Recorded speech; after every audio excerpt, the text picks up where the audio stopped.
Hey friends, if you haven't already, make sure you hit that subscribe button. It's one of the most powerful ways you can help the channel grow. Every like, comment, and share that you leave in the first few hours of a video tells YouTube that our stories are worth pushing to a bigger audience. With your support, I know we can get to 25,000 subscribers by Halloween. Remember, we never have ads in the middle of our stories. And don't forget, if you want to rep The Darkest Hour, visit thedarkesthourYT.com for exclusive merch you won't find anywhere else. Thanks for being part of this journey. Now, on with the show.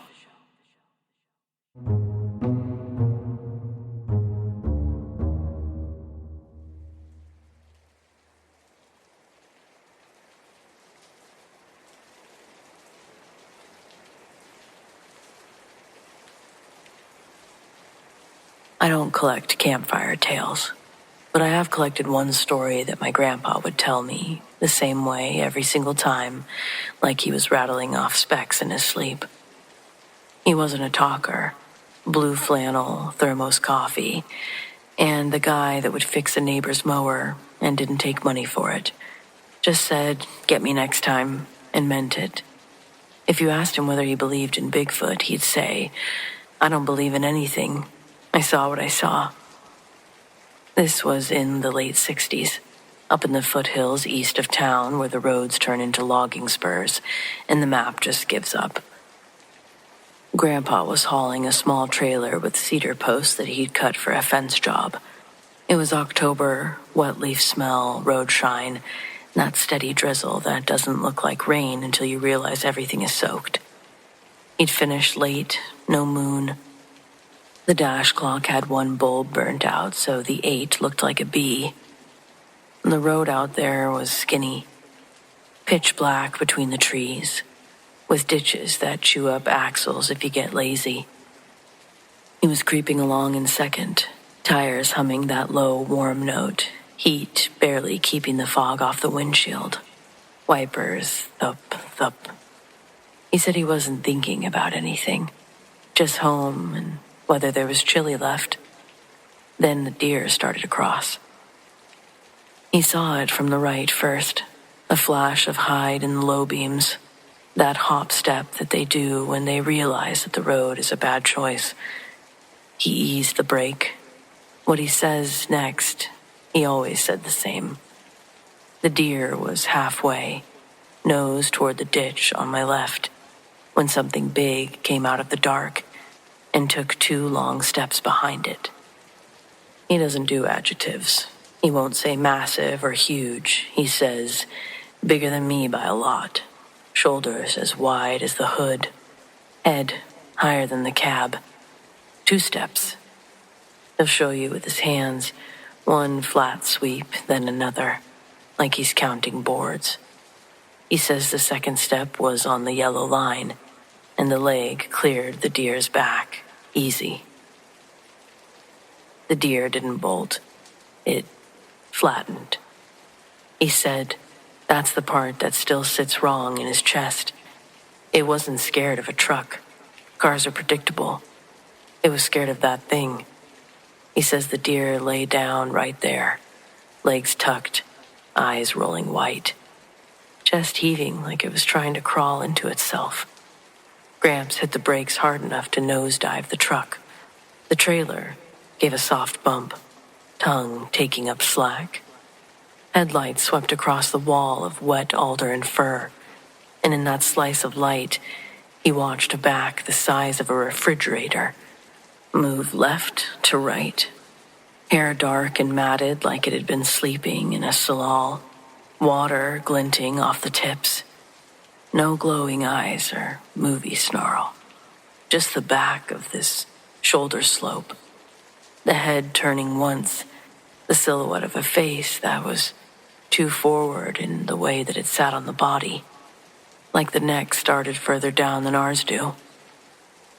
He says it didn't look at him, not like a person would look at another person.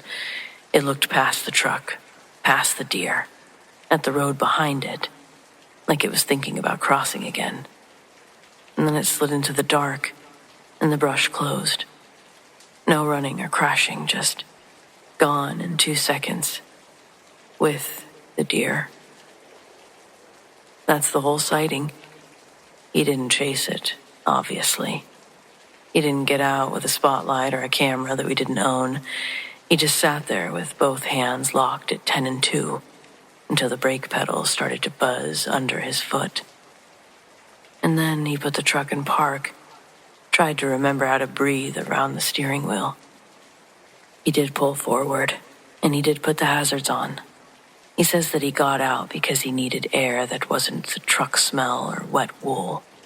The forest out there always smells like cedar and mushrooms, a little bit like rot.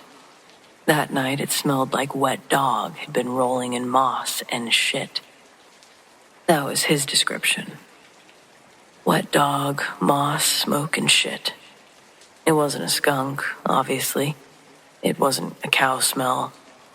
It was a smell that was big and out of place. In the gravel shoulder, one step off his driver's door, he found a rock the size of a softball, sitting dead center in the tire track that he'd made coming in. It wasn't there when he stopped. He'd never felt it.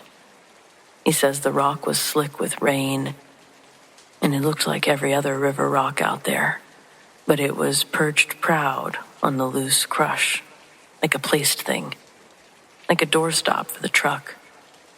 He picked it up, hated the feel of it, but he put it in the bed without deciding why, and drove. He didn't tell anybody that night. He came home, set his boots by the stove, stared at the chili like it had failed him, and told my grandma he was tired. He went to work in the morning like normal and delivered the posts. Around lunch, out behind the shop, he noticed the canopy window on the right side of the bed. It had a big smear high up at the edge.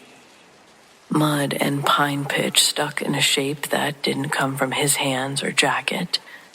4 long tracks with a shorter one set wide. He measured it with his hand spread. It overshot even with his pinky stretched until the joint popped. He scrubbed it off with a rag and diesel because he didn't like seeing it there. He didn't save the rag. He didn't think to. Not built like that. We do still have the rock, though. It lives in a coffee can full of random bolts and finished nails on the shelf in the shop. He won't say the rock has anything to do with anything. He also won't throw it away.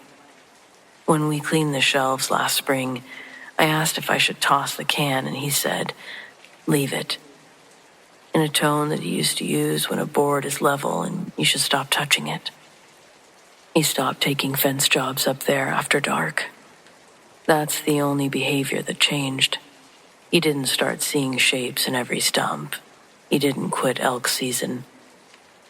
Though he stopped sitting alone at the bottom of draws and started still hunting the ridges where the wind's honest. Later in life, when the guys at the counter would start in with YouTube videos, he'd walk away. If somebody presses, "Come on, you grew up out there. You ever see anything?" he'll say, "Nope," unless he likes you. Then he'll tell you the deer part, and the 2 steps, and the smell. He never adds teeth or glowing eyes, and he never adds a second sighting. He never says Bigfoot. He says, "Something crossed the road behind a deer and took it. It was just too big for this world that I know." I've seen him change his mind about politics and football.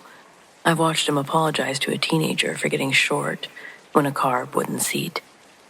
He'll admit a miscut. He'll call himself wrong about the weather. This story never shifts. Not a word. It sits in him like a post set deep and tapped. So do I believe? I believe my grandpa. I believe in 2 steps that eat up a lane. I believe in a smell that doesn't fit the list. I believe in a rock that wasn't there, and then it was, like punctuation.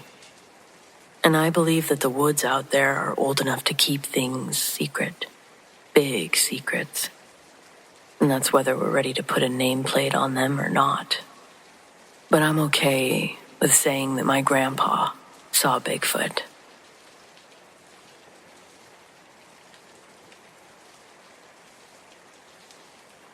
My grandpappy, he wasn't a man for fences. He never was. If you asked him where the boundary of our land lay, he wouldn't point to a rusty wire or a stone post. He'd point to the settle line. I told you once. I told you 1,000 times, boy, he'd say, chewing on a stalk of dry wheat grass. You keep to the good ground. You stay off the settle line. The settle line didn't look like much. It was just a little dip, maybe 50 yards long, over on the other side of the property, running parallel to the creek. The ground there was always dark and spongy and a little cold under your boots, even in the middle of hot August. We could go weeks without rain, and that patch would still be muddy, breathing up a smell like sour milk and wet leaves. It wasn't a swamp, exactly, but it was just not right. I never heard a good, straight-up explanation for why it was wrong, mind you. Pappy just said that's where the land decided to take its rest, and you don't go waking it up. So I listened. For the most part. When I was a boy, the line wasn't scary, just strange. We avoided it. When we played, we never crossed it. It was simply the place that you didn't step. But it was the only place on the whole property where you could hear the hum. It wasn't a sound that you could record or point to, not like a cicada or a tractor. It was low and steady, felt less like something in your ears and more like a gentle pressure deep in your chest.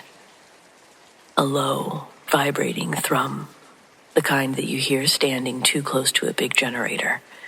But this one had no engine. Pappy said that the hum was the line talking, just letting you know it was there. And the louder the hum, the worse things seemed to be going. You'd hear it loudest when we'd have a bad crop, when the winter came too hard and froze the spring bulbs, or when a good cow went missing. It wasn't the cause of the bad luck, he always stressed. It was the messenger. It just told you that the land was hungry for something, and it was waiting. My father, God rest him, he didn't have patience for the tradition. He was a man for metrics and yields. The year that I turned 18, the market for feed corn was high. And he looked at that 50 yards of dark, fertile ground sitting idle, and he saw nothing but money. It's just bad drainage, Pa, he told my grandpappy, who was already frail by then. The soil sample came back better than the rest of the North 40. We're wasting good acreage. Pappy just shook his head, looking out at the spot where the land looked sickly and purple in the evening light. Son, that soil is rich because it hasn't had to give up on its dead in 100 years. You start asking and it'll start taking. But Dad, he was hard-headed. He brought in a hired crew with a big yellow tiller. The second that blade broke the settle line, the hum surged. It wasn't a low vibration anymore. It was a noise that made your teeth ache and your eyes water. The worker stopped and looked around, pale as ghosts. My dad had to pay them triple to finish the plowing. They got a good yield that year, the biggest ever. But my father never stopped twitching in his sleep after that. And the hum, it never really faded back down to a whisper. It was just always there, low and heavy.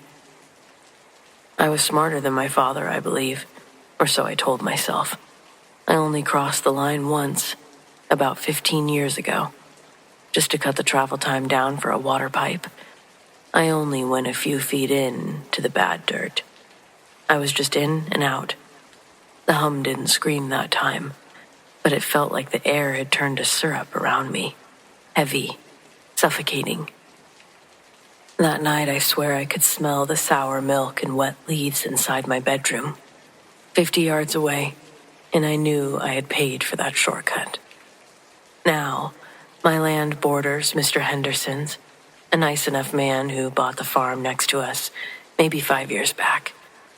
He's a city fellow, trying to raise goats. He keeps telling me that he wants to build a big metal shed for his feed, a perfect aluminum structure, all gleaming and industrial. He came over last week all smiles, with a surveying pole in his hand. "I think I finally found the perfect spot, Jack," he called out to me. "Right along that little muddy trough. It'll be nice and secluded." I walked over there with him and my stomach dropped. He was planning to put a big, bolted shed smack dab in the middle of the settle line. I tried to tell him, using every polite word I knew about old traditions, the bad drainage, and how crops never grew right there. He just laughed, pulled out a contractor's printout. "Nonsense, Jack. A little gravel and concrete slab. It'll be the driest spot on the property." He poured the foundation 2 days later. He hammered the first aluminum roof panel in yesterday morning, and I'm sitting on my porch right now, 50 yards away, drinking weak coffee, and the hum is back. But this time it's not a vibration or a thrum. It sounds like a slow inhale. Sounds like something is waiting for Mr. Henderson to lock the door to that new shed and to turn his back. And then, I don't know what, but I'm certain that he'll pay for that.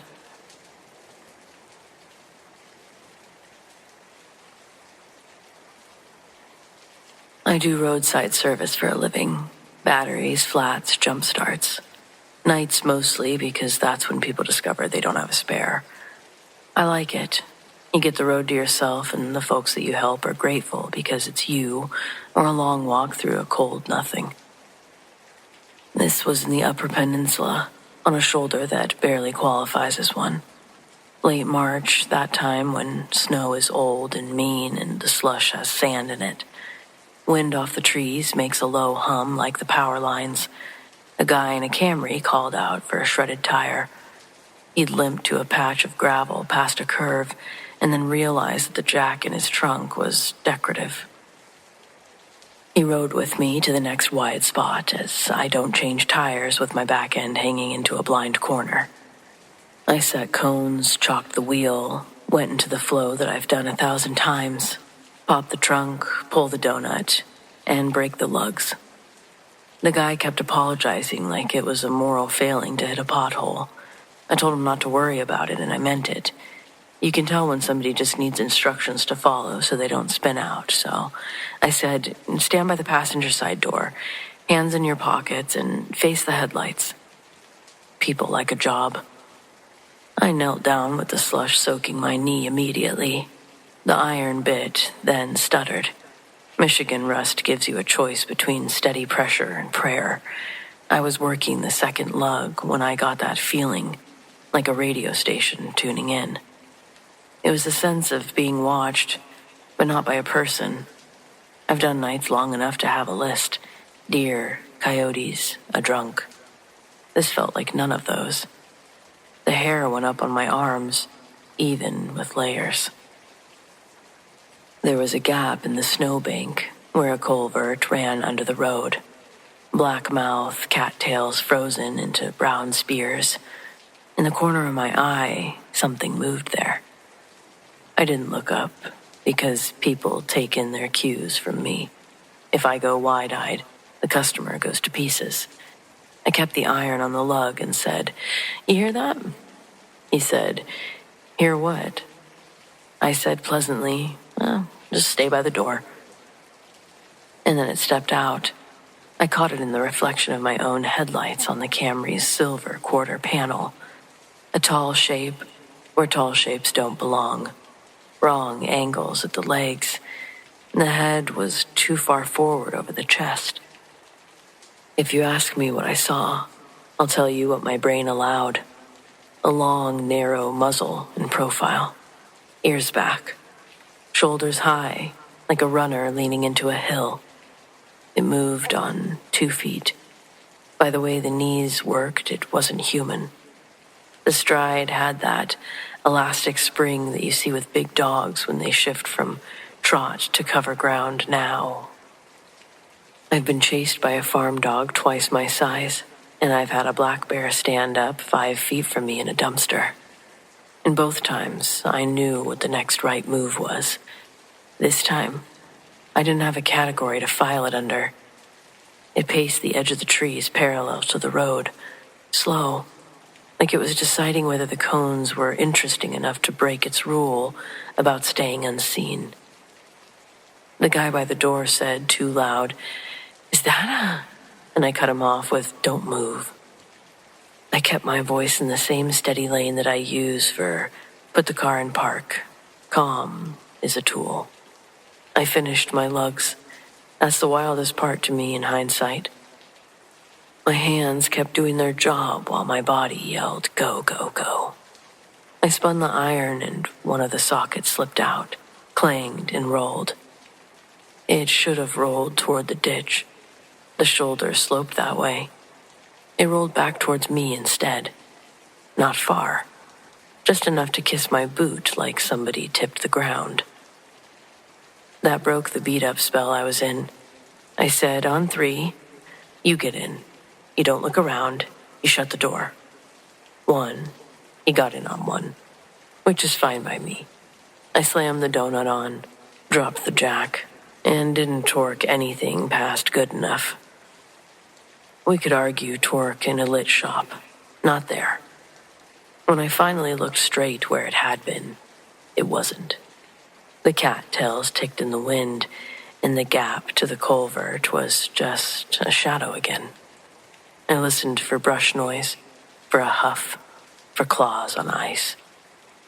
Nothing that I could swear to. Just the road and the trees and my heart. I tossed the bad tire in his trunk, took my cones with the lazy dignity of someone who absolutely isn't rushing, and I told him to follow me to the first open gas station so I could air the donut and give him a talk about speed limits.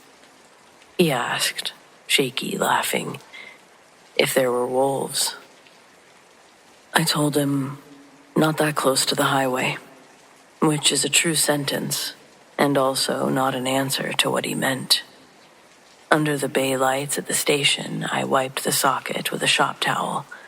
There were faint, curved marks on the chrome, like teeth had met it for half a second.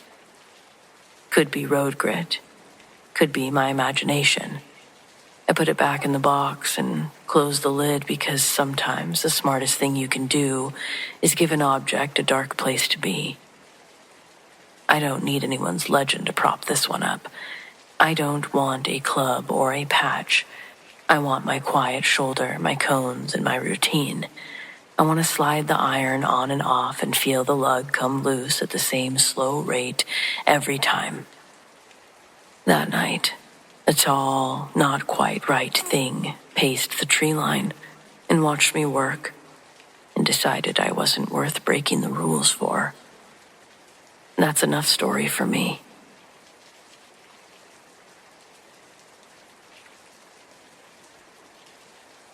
Night shifts on high-rise jobs are different.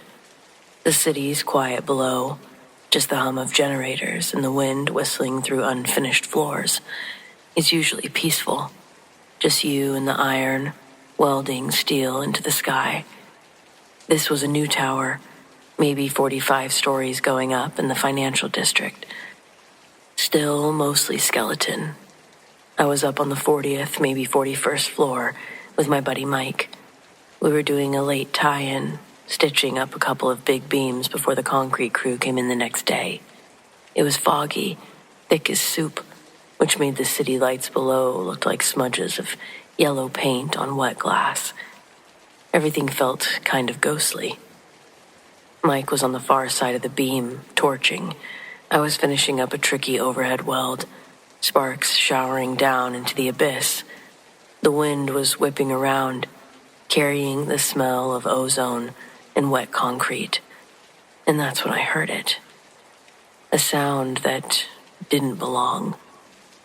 It was wet, slithering, a dragging noise, like something heavy and soft being pulled across raw steel. And it was coming from above us, the 42nd floor, which was just bare with crossbeams. Nothing but air and iron up there. I pulled my helmet up, squinting through the fog.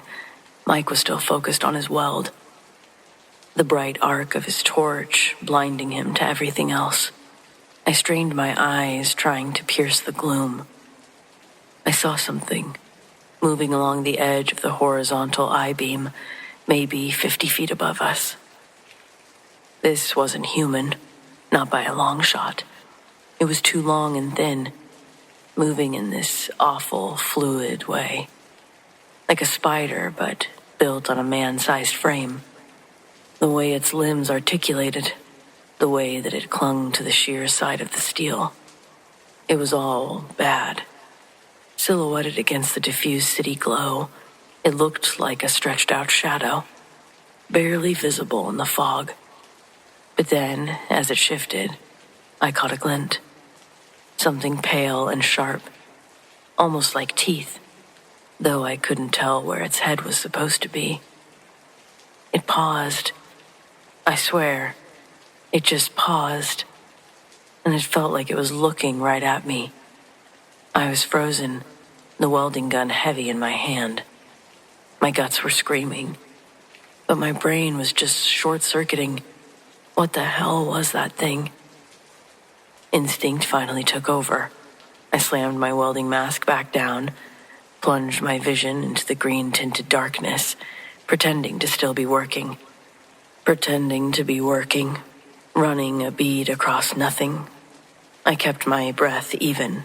I tried to make my hands look busy, but every nerve in my body was screaming. I heard it again, closer this time. A faint clicking sound, like long, hard fingernails tapping on metal. It was directly above my head, just for a second. And then silence. An even worse silence than before. I swear I didn't breathe for a full minute. My whole body was rigid. I could feel sweat trickling down my back despite the cold. Then Mike's voice crackled over the comms, startling the hell out of me. "Yo, Frankie, you done with that? Foreman wants us down for break." The sound of his voice was normal and mundane. It snapped me out of it, though. I nearly dropped my gun. I fumbled to kill my torch. Then I started scrambling for the nearest safety line, moving faster than I ever had on the beam. My heart was pounding like a jackhammer. I didn't look up again, and I didn't look back. I just focused on getting to safety. My hands were shaking so bad, I almost missed the latch for the safety cage. Down on the ground, back in the brightly lit shanty, I just mumbled something about being tired.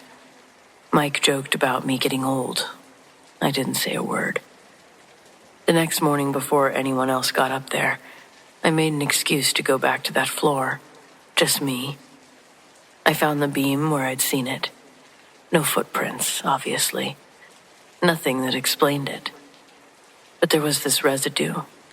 A faint, almost invisible greasy film on the top of the flaying of the steel where I'd seen it pause. It smelled metallic there, like burnt copper wire, mixed with something else I couldn't quite place, like old stagnant water, but sharper. I wiped it off with my gloves and threw the glove in the dumpster. I don't know what it was.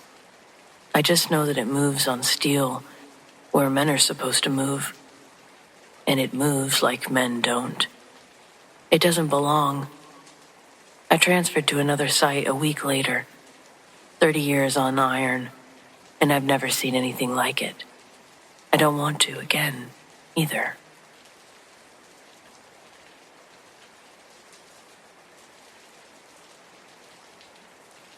We had a pretty big grizzly bear that would wander onto our property from time to time. My husband, John, named it the Blimp because, dear God, this was a round bear. We have a variety of other bears around, but the Blimp was a spectacle to behold. Whatever her diet consisted of did not involve cardio or climbing. We thought Blimp was a pregnant grizzly the first time we saw it. But when she never gave birth and continued getting bigger, we started to reconsider our first assumption.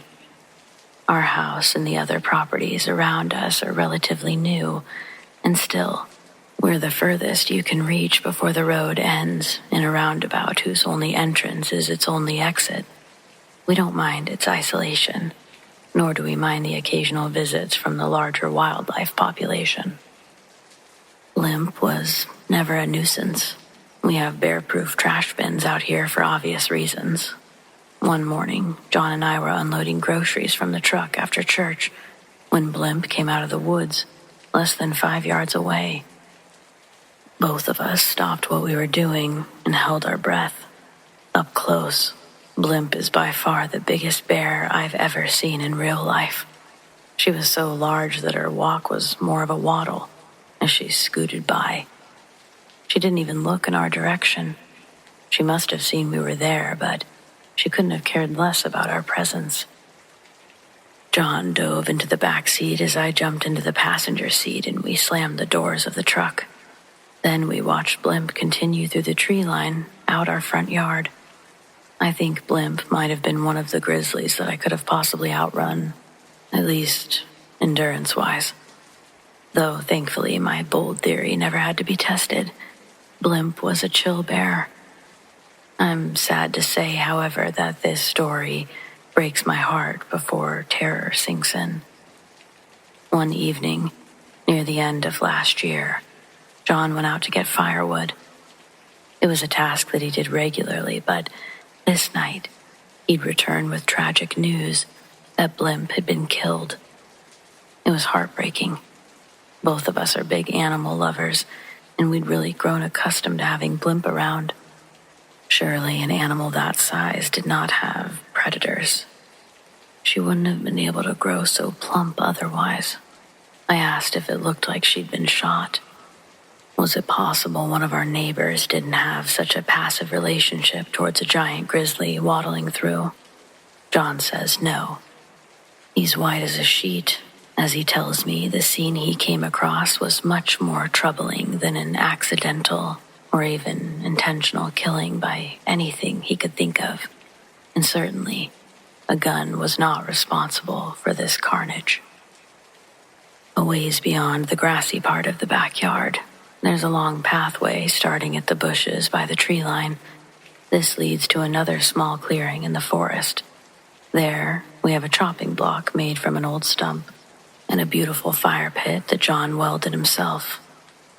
When John finished collecting the wood, he turned around with the bundle in his arms and noticed one of the trees was a completely different color.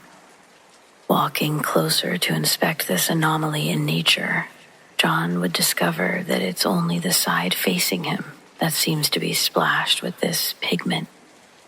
A wide red streak, starting from the base of the tree, straight up into its branches.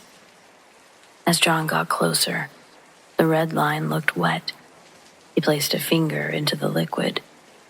It was much thinner than the sappy consistency he was expecting to touch. Then, John visually begins to follow this red trail all the way up. John saw Blimp. Its limbs dangled as her body laid straddling a thick branch high up in the trees. The rib bones are exposed from a wound that looks like something had taken bites from her. Blimp's head was missing altogether. Touching the blood between his fingers again, it registers to John that the sickening mess of carnage above him had recently happened. Quickly scanning the other branches near the body, John starts to slowly back out from under the tree. The lack of noise around him became discernible as John's footsteps and heartbeat soon became the loudest sound he could hear. It was like the forest around him fell into stasis. A wave of nausea suddenly hit John with such force that he began dry heaving. Growing with the pain in his stomach was the overwhelming feeling that he was being watched. All sense of safety was pulled away in the atmospheric fluctuation, and that's when John rushed back to the house. With terror stuttering his words, that was his declaration. The next morning, we both went out to the fire pit to get a better look at the situation.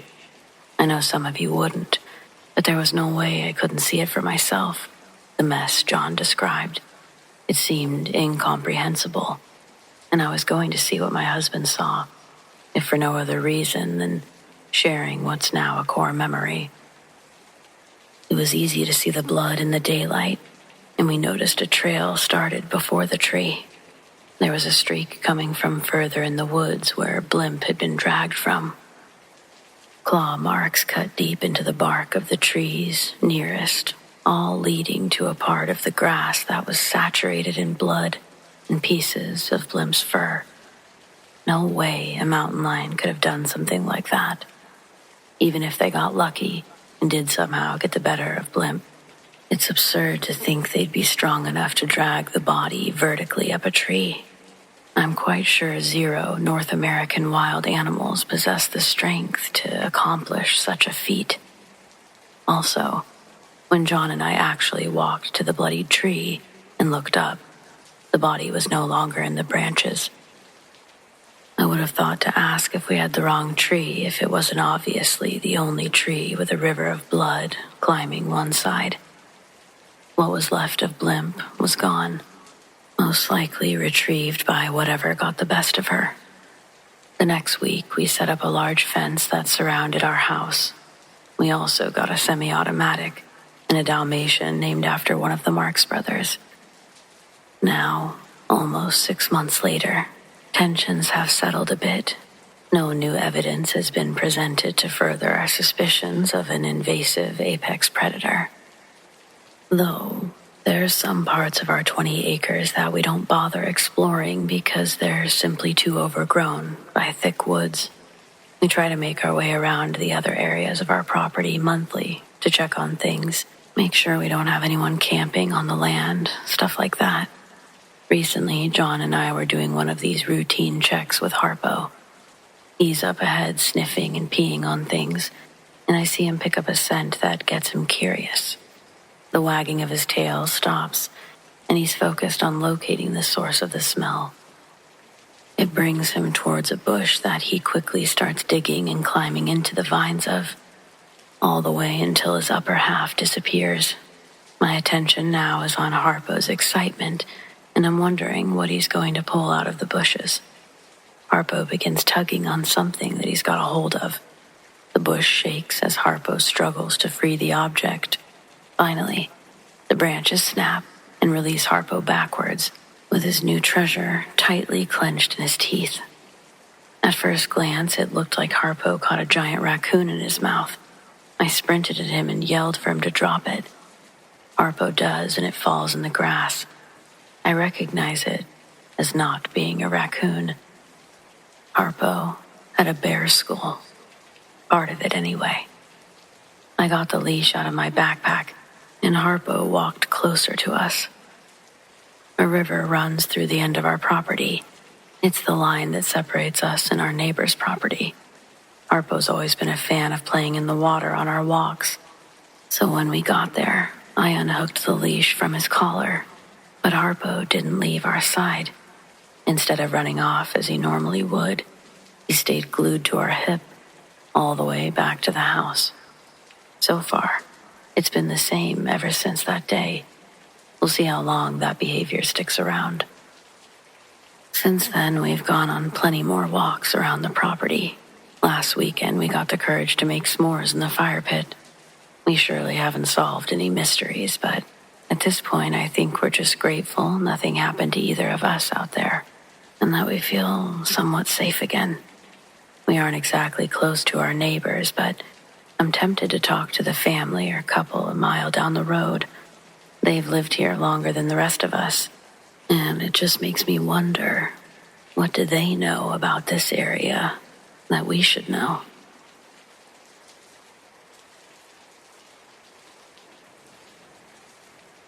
This is my first time to ever admit this, and I haven't talked to anyone about this because I don't need any judgment about the relationship I have with my dad. I'd say about 2 years ago was when I officially cut contact with him and the rest of that side of the family. I'm in my 30s, and I have a family of my own now. Dealing with his belligerence was no longer worth whatever benefits I thought keeping him in my life would provide.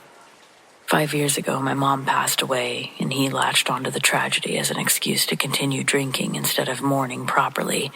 And it wasn't her death that got him drinking. He'd always been a drinker. He even owned a bar in his heyday, and that's where he met Joyce. Then he sold it a few years later, moved us all to Montana. He used to be a functioning drunk, but her death allowed him to go full force into the bottle, as it was the only love that wouldn't leave him. I tried to get him into rehab several times. He'd always been a closeted drunk, lying about his addiction any chance drinking came up. He's a lost cause, and I'm going to leave it at that. The last conversation I had with him was on the phone while I was on a break at work. He called me completely shit-faced. When I asked, "Dad, it's 9:30 in the morning. Are you drunk right now?" He got pissed, denied it like he always did, even though he couldn't form a full sentence to tell me otherwise. The last words I said to him were, "Call me when you're sober." And don't worry, I've already done therapy to get over this health problem. She's the one that said I either need to accept my dad for who he is or accept that I won't have contact with him. I saw him do that with his mom, my grandma. She used to live in our basement for years, just drinking and waiting for death to come knocking. I watched my dad go into debt trying to take care of her. I watched him have to choose between medications and the mortgage so many times it was a balancing act that my grandma would outlive past the foreclosure. I refused to let that be my adult life, and I resented my dad for being so willing to let that be his. I could go on, but I'd be beating a dead horse at this point, and you either get it or you don't. Either way, that's not the reason for this. After I cut ties with him, I've been hearing my mom's voice. It's not every day, but it's multiple times a week. I hear something that sounds identical to her tone and cadence. It happens randomly. Been happening for 2 years. Like she's just out of view in the other room. I hear her say my name sometimes, and sometimes it's, "Call Dad." Her name was Joyce. She was my stepmom, not even my real mom. But that's how you know my real mom was into some bad shit if my dad got custody of me. Joyce met my dad when I was 12. As much as she wanted to fill the mother role for me, it was a business I didn't really invest in with her. She was also an enabler. I thought having her around would get my dad to improve himself, but they met through friends at a sports bar. She was already accustomed to that lifestyle, with a few ex-husbands under her belt as well. Could Joyce have gotten a better catch than my father? Yes, absolutely. But she settled because at least he wouldn't leave her. And if that ain't a strong woman role model for you to watch, then I don't know what is. Growing up, I tried to do the opposite of what I saw her do, and for that, I'm not a silly girl with daddy issues. I'm a woman that knows how to conduct herself with self-worth above the level of a submissive, worn-out doormat. So I can't help but to get pissed off when I hear Joyce's voice, especially when it sounds like it's coming from the other room, calling my name, telling me to call my father, because I'm not going to. She either didn't know how bad of a dad he really was, or she willingly chose to ignore it because that was easier than causing any waves. Either way, I'm not fulfilling those wishes, and I've screamed at her to just go to heaven or go haunt my dad's place. Go sit in the dark corners of his home and call out, "Get sober, call your daughter." Because over here, Joyce's ghostly efforts are falling on deaf ears. My sons told me about the yellow-haired lady that plays with him in his room. Joyce was a blonde. Ethan's 3 years old, turning 4 in November. From the baby monitor we have in his room, my husband Joel has seen him have full-on conversations with something invisible.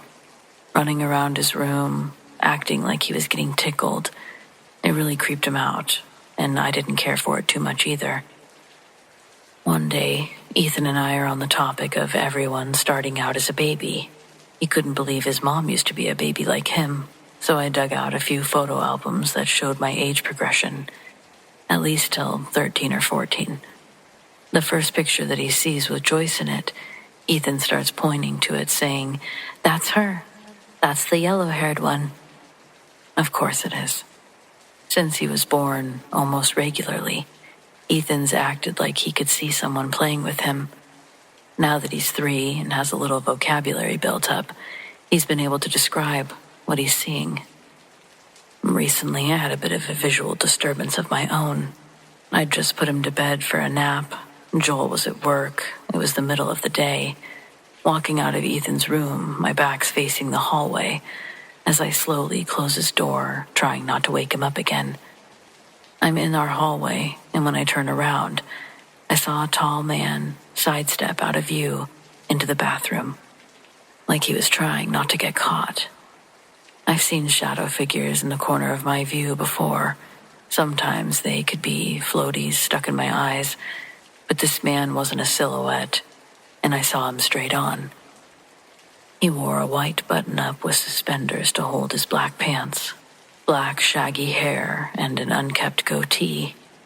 He was also partially see-through, tissue paper thin, and the direction he stepped would have been impossible if he had mass, because the bathroom door opens up right against the wall with a towel rack on it. Nobody could just move out of sight. That's how I knew he wasn't an intruder, but it still spooked me enough to scream and jump back into Ethan's room, waking him up. The person I saw standing there was definitely not Joyce. So now, who was that? Why are they here now?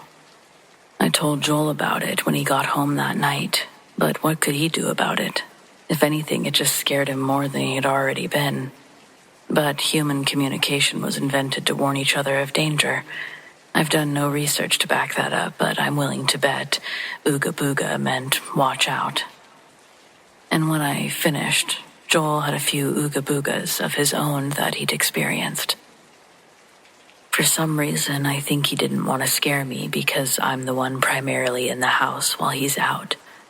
I told him to tell me about everything, though, because this is the stuff I'd really like to know.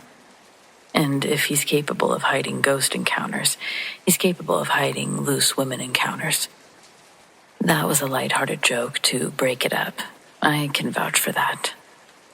I could understand his apprehension, though, because his story involved Ethan with a nail gun.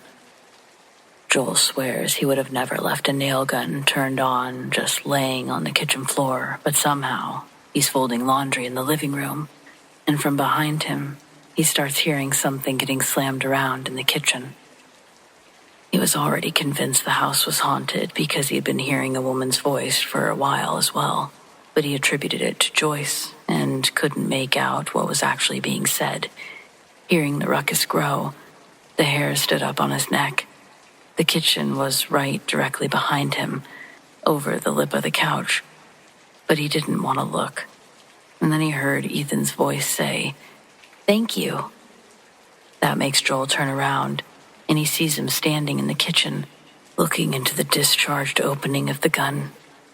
He was holding on to the gun with both hands, grazing the trigger each time he shook it to hear the nails jingle inside the magazine. Joel leapt over the couch and pulled it out of Ethan's hands just as a nail shoots out. It went into the soft skin under Joel's jaw and stuck there.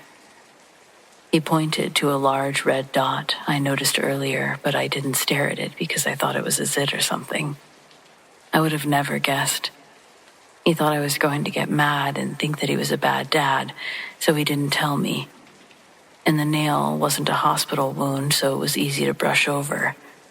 Joel removed the battery from the bottom and put the nail gun back into the drawer in the garage where it had been. That's where he said it never should have moved from. He said another time I was at home with Ethan and he was working late. He got a Ring doorbell notification, and when he pulled it up, he said that there were people outside our front door, but they weren't knocking. Their bodies were facing the door. but both of their heads were staring directly into the Ring camera, back at Joel through the feed. Both of their features were so sunken in, he wasn't able to see the color of their eyes beneath the shadows of their brows. His mic wasn't able to unmute fast enough for him to say anything before both of them quickly walked off the porch. He says they evaporated. But I know it's an older camera. That part may have been a pixelation problem.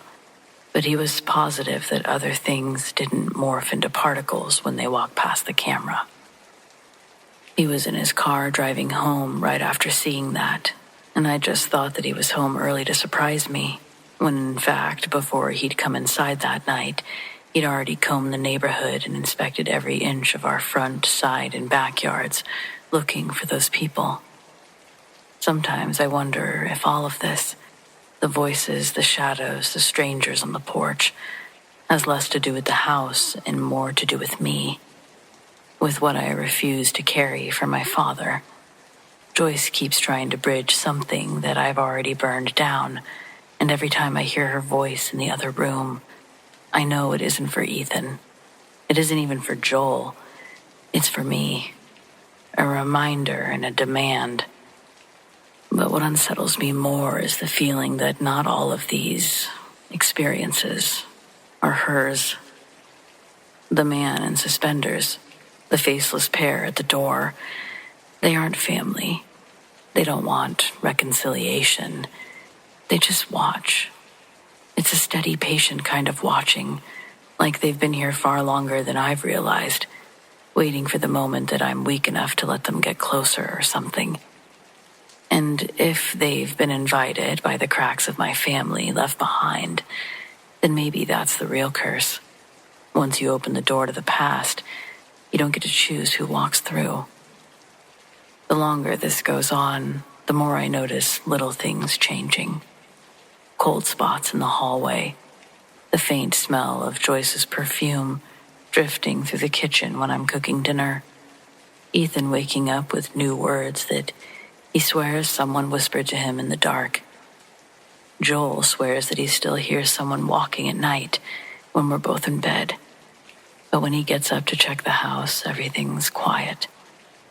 And when I lie awake, I start to question if Joyce is really trying to help, or if she's only the mask, the familiar voice that I can stomach, the bait to keep me listening.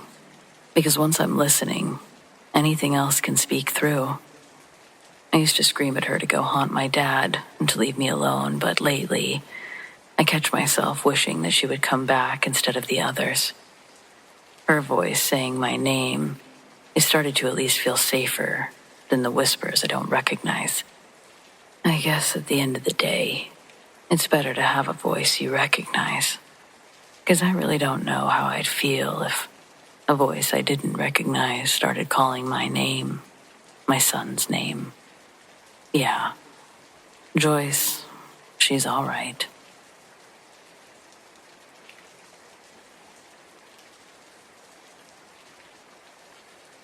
This is my Uncle Matt's story, and I for sure wouldn't have believed it if he didn't show me a scar on the back of his shoulder. It's covered by a big, cringy tribal tattoo with a Bible quote. It's barely visible, but I could see it when he pointed to it, moving his finger along an almost perfect circle of raised skin. Don't know why I shouldn't believe him, other than how extreme the story turned.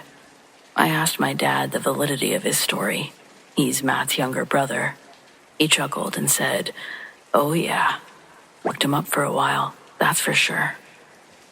So, story goes as follows. Matt got a job as a hydrographic surveyor right out of college. I don't really know the ins and outs of what a hydrographic surveyor does, besides basically using machinery on boats to map the seafloor. Depth, features, science stuff. Matt currently works at Amazon, pissing in jugs to meet delivery standards. I would have never guessed that he was a marine researcher in his past.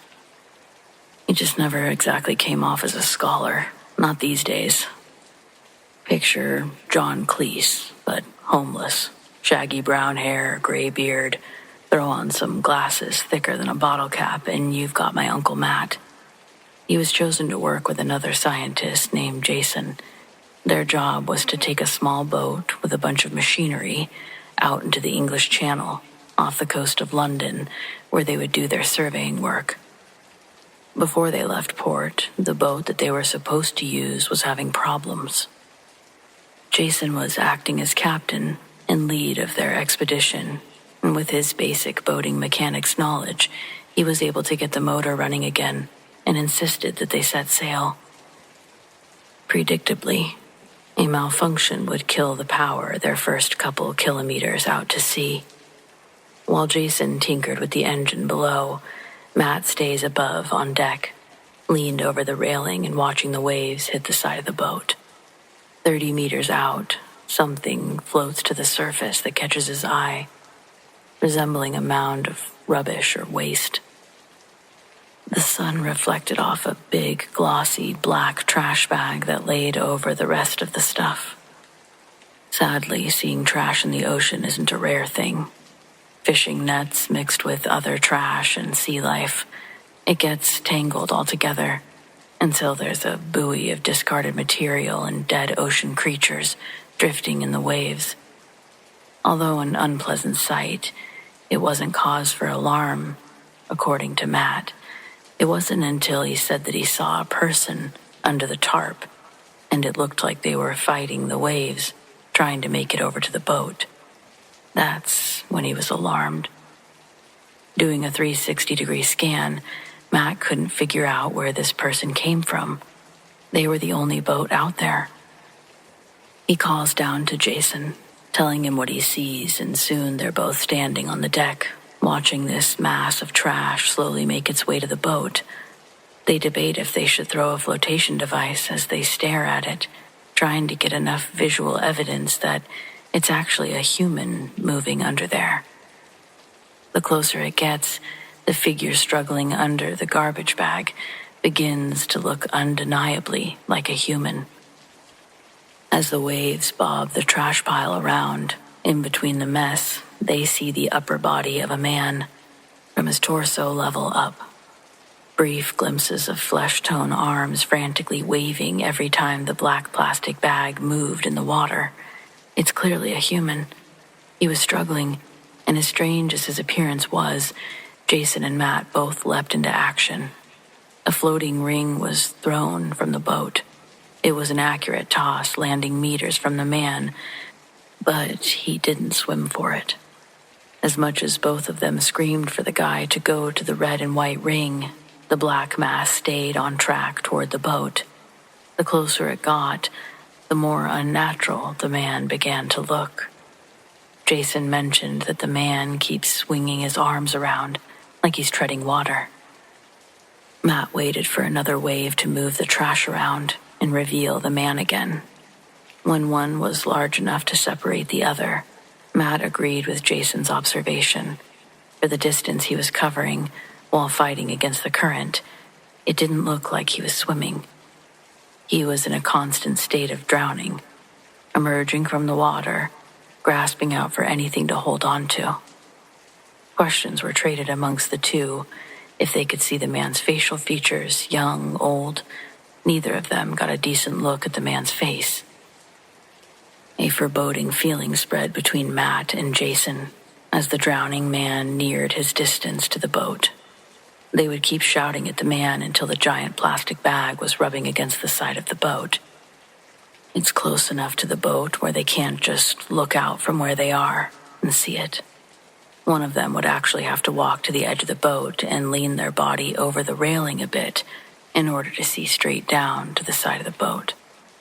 Jason, the appointed captain, without words, decided that he'd be the one to do it. So as Matt stayed on the middle of the deck, Jason walked to the side of the boat, and after taking a slow, deep breath, he put his hands on the railing and leaned over. The glossy, black trash bag that encompassed the floating blob looked more rubbery and thick than plastic. Parts of it were covered in barnacles. There was a visible nest of garbage, but a lot of what he saw wasn't definable. This is all stuff he was telling Matt as he looked over the side. The center of the mass was still rising and falling, like someone was stuck beneath it. Still thinking it was a man under there, Jason tells Matt to open the rear gate at the deck because he's going to drag it on board. Using a long, skinny metal rod, Jason pushed the blob to the rear of the boat and tells Matt to help pull the thing up. For its size, it's a relatively easy process for both of them to lift it out of the water and begin dragging this man on board. 2 arms reached out from under the muck, but they were thin, deformed. Jason keeps stepping backwards, trying to get it out of the water, as Matt stops and sees that whatever they're pulling onto the deck is still coming out of the water. It no longer looked like garbage coming out of the water. As Matt's trying to figure out what he's looking at, he hears Jason scream. He turns around, and the blob that they were pulling up has opened up. The flesh-toned person that they thought was trapped inside was in reality a group of tube-like tentacles that intricately twisted themselves to resemble a human figure. When untangled, there were over a dozen tentacles whipping around the boat as the creature began to pull itself on board. With half of its body still under the surface, Matt didn't know any marine animal that had those kinds of tentacles. They didn't have suction cups. They looked like hollow tubes, almost like big rubber garden hoses, but massive, and with rows of small, pointy teeth inside, each acting independently of each other. Seeing the chaos, Matt starts slamming the gate on the creature. But that only turned a few of the tube's attention away from Jason and onto him. They lunged towards him. He could feel the razor-sharp teeth embed themselves into his shoulder, and the creature began to drain his blood like a leech. Its slippery body nearly impossible to get a proper grip on, but with both hands, Matt is able to rip it off, leaving a circular hole in his shoulder where it latched onto him. He's still fighting with it when 2 more attach themselves to his hip and left thigh, striking with the same violent precision as the one that he'd already been wrestling with. It was overpowering, and the loss of blood would quickly weaken him until all he could do was lay there while the tentacles fed on him. Drifting in and out of consciousness, Matt could feel his body slowly being dragged toward the edge of the boat by one that was burrowed into his spine. Then, only by the grace of God, he hears a metallic grinding sound as the boat's motor comes back to life with a shake from under him, and the propellers started to spin in stuttered jolts. Its blades were chopping into what he had to believe was part of the creature, still submerged, because the tubes that were stuck into his body released, and Matt was momentarily smothered as he felt the weight of the other tentacles sliding over him, retreating into the ocean. The men were once again alone on the deck, and after a while, Matt gathered enough energy to pick himself up. Woozy from the loss of blood, he stumbles around the boat until he finds Jason slouched over the helm. His back was covered in bloody holes from the attack, but miraculously, he was still alive. Matt had to use all of his strength to move Jason's body over so that he could take the wheel. He recalls it as some of the worst stagnations of pain he's ever experienced while steering the boat back to land.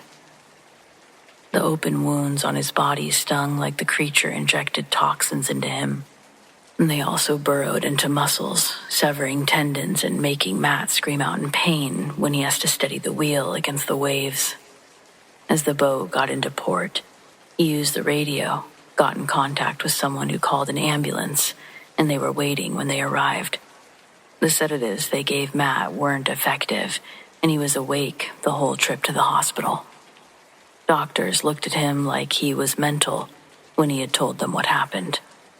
A male nurse overheard the story, suggested that it was a group of big eels or even prehistoric leeches. The nurse's comment may have been delivered in a facetious tone, but Matt argued vigorously, repeating that the tubes were too thin and were all coming from a single source that stayed hidden under the boat. He told them that they all started by presenting themselves in the shape of a human, all the tubes twisted to form a head, arms, down to its belt line. It was intentionally moving the way that it did. The doctor started writing on her clipboard. She didn't find it as humorous as the nurse did. But Matt knew right then and there that this hospital stay would probably be spent at the other kind of hospital. And he was right. But it was most likely in his best interest. Even after his lengthy stay there, my dad said that Matt became even more of a recluse than he already was. And I know it doesn't help that Jason would end up dying in the hospital a few days later, leaving Matt without anyone to validate his story. After I heard it and my dad confirmed it, he added, "Yeah, your Uncle Matt is a man who's lost his marbles, and it was a steep decline to where he is now. But he didn't always used to be like that." So I'm more inclined to believe what he's saying is true. I wanted to come on here, tell his story, and see if anyone with a marine background wanted to lend their ideas as to what this creature could have been. It may not uncrazy my uncle, but it might bring him a sense of closure. I don't know. You tell me. I'm afraid that it could also catapult him into some sort of frozen PTSD deadpan. He kept doing that in between his story, stopping all of a sudden with a 1,000-yard stare for a moment before starting again. Kind of freaked me out.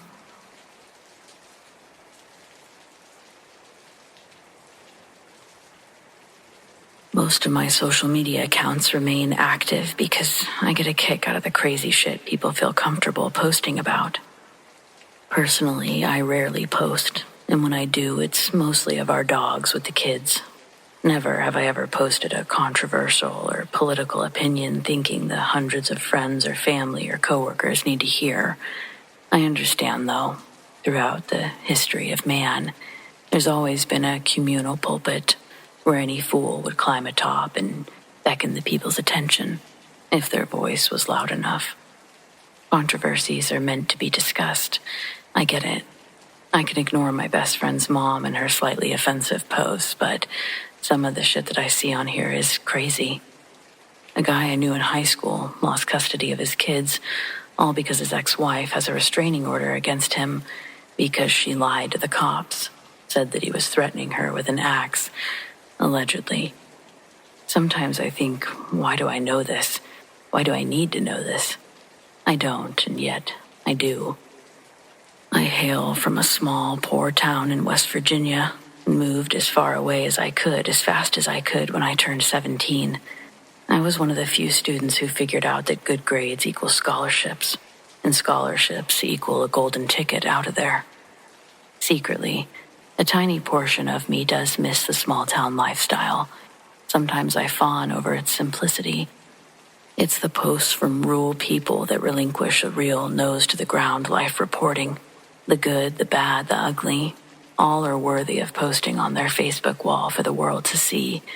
There's a gem of a story that I've been steadily following the transgression of, to the point of reacting to a couple of the Facebook comments just so I can keep getting updates.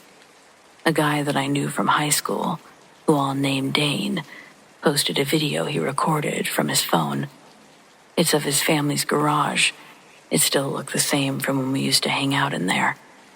In the video, Dane's breathing is all loud and shaky, and he points the camera towards not the actual up and down garage door, but a wooden side door that leads outside to the side of the house. And that door is just ripping back and forth, slamming open and closed again and again. He titled that one, "Garage Ghost Scared the Kids Again." I thought, no shit. That scared me too, and I'm watching it through my phone. Next video he posts is titled, "Who the Fuck?" I had to watch this one a few times. But when I saw what he was talking about, it gave me literal chills. This time, Dane's in the backyard. Camera pointed at a picket fence that divides his property from his neighbor. By the way, from where I used to live, I was able to see the front of the house that Dane's looking at as I lived one street over on the other side. I'll get back to that.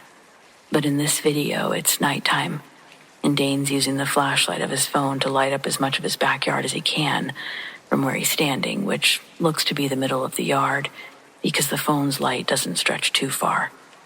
It barely has enough glow to show the wooden slates on the fence and a person peeking just over the top of the fence. They look to be human eyes because they don't throw the light back like a raccoon does.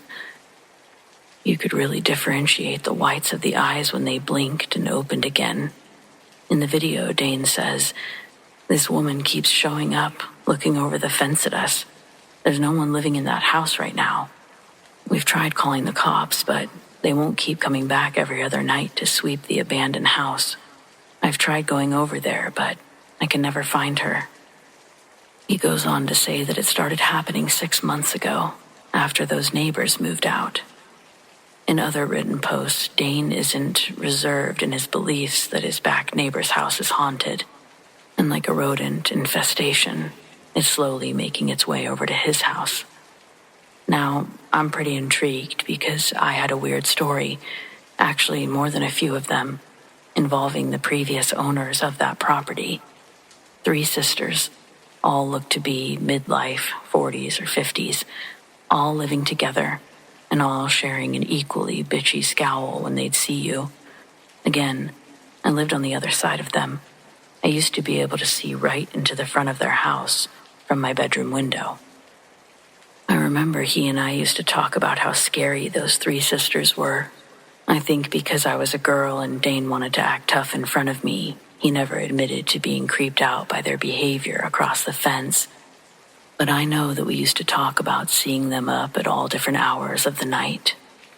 There would always be candles moving from room to room of the house. I don't think I ever saw an actual light bulb in there once.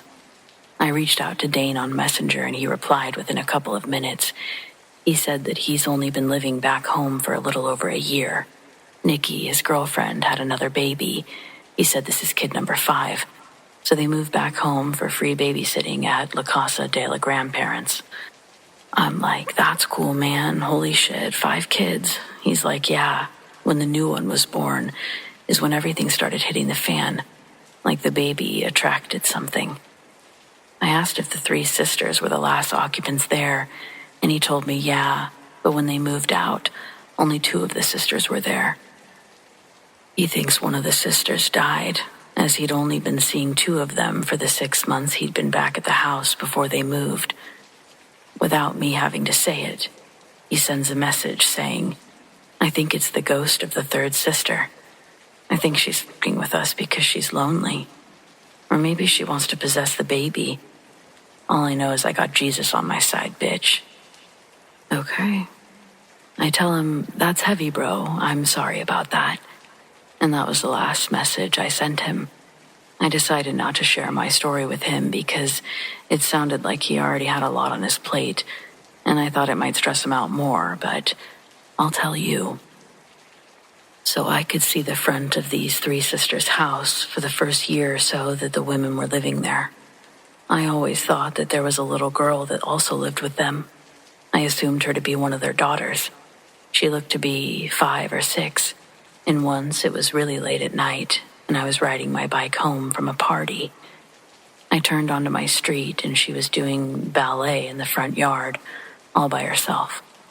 Mind you, it was close to 4 in the morning, so seeing this little girl outside, hopping and dancing around in the dark, it was an unsettling sight to come across. But she was the least of my concerns as I got off my bike and tried to slowly walk it up my driveway, trying to remain undetected from my parental guardians. Our driveway was gravel, so every move sounded louder than necessary. When I get to the grass of the backyard, I'm able to relax a bit more. Before I fully entered the backyard, I glanced back over my shoulder toward the little girl, but instead of seeing her, I locked eyes with one of the sisters, standing at the edge of their yard. It scared the absolute hell out of me. The glare that she had frightened me to the core. I screamed so loud I actually woke my parents up. Their bedroom light flipped on right after I opened my mouth. I instantly knew I was fucked. Looking back across the street again, the woman was now gone just like the little girl. Their yard was empty. And the next thing I heard from outside was my dad's feet stomping down the stairs, too fast for me to run or think of anything. I'd never been caught before, but I'd snuck out a lot prior to that. I was grounded for a long time after that. My dad sold my bike on Craigslist. Some prick bought it for $20 so he could scrap it for parts. Shit was tragic. I remember I saw that little girl a few more times, and only at night. I swear that she would hold a candle, staring at my bedroom window from her bedroom window every time I looked. Then at some point, I just stopped seeing her. You see how this story could have convoluted Dane's predicament further. Needless to say, there's a lot going on over there, and I always kind of thought that was the case, but the stuff that he posted pretty much confirms it for me. I asked if I could share his stuff, but he declined, doesn't want to be harassed. His comment section is filled with people that think that he's using fishing line for the door or making his wife dress up in costumes to get the footage. I don't think Dane would do any of that, though. He'd have no reason to seek this kind of attention and is already overwhelmed with the small-town fame that he's building for himself back home. 5 kids, though. That's gotta be tough. Might even be scarier than the neighbors.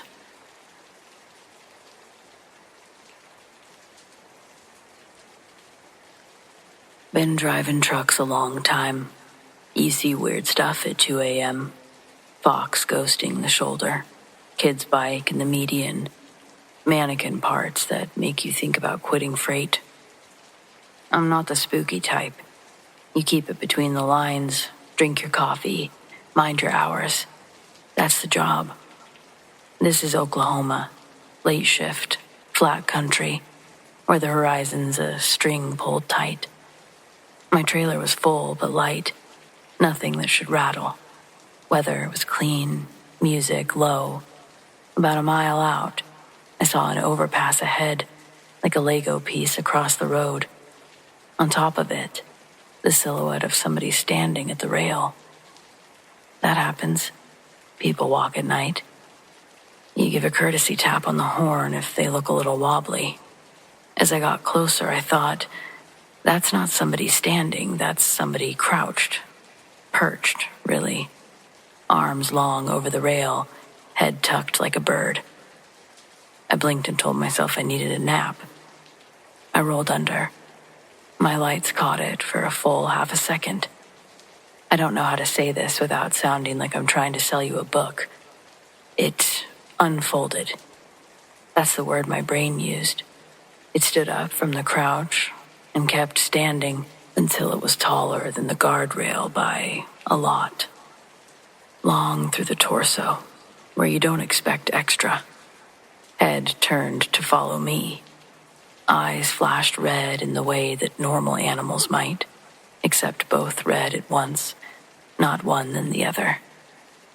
The mouth looked closed, but an interesting outline. It was too crooked. I laid on the horn because that's what I had. Whatever it was tilted its head a notch like the horn was a question it didn't care about, and then it dropped. There was no sound that I could hear over the engine, but it went behind and to the right. If it jumped down the gap between lanes, fine. If it jumped into my trailer, I told myself not to finish that thought. Next exit was 4 miles. That's a long distance if you're trying not to imagine anything moving on the steel behind your seat. I kept waiting for a thump. I got nothing.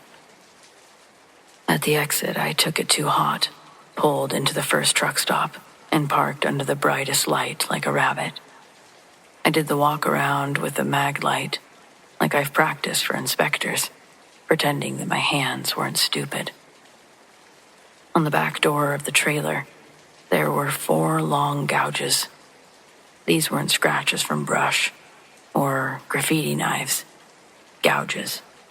Metal curled out a little bit at the edges like ribbon from a carpenter's plane.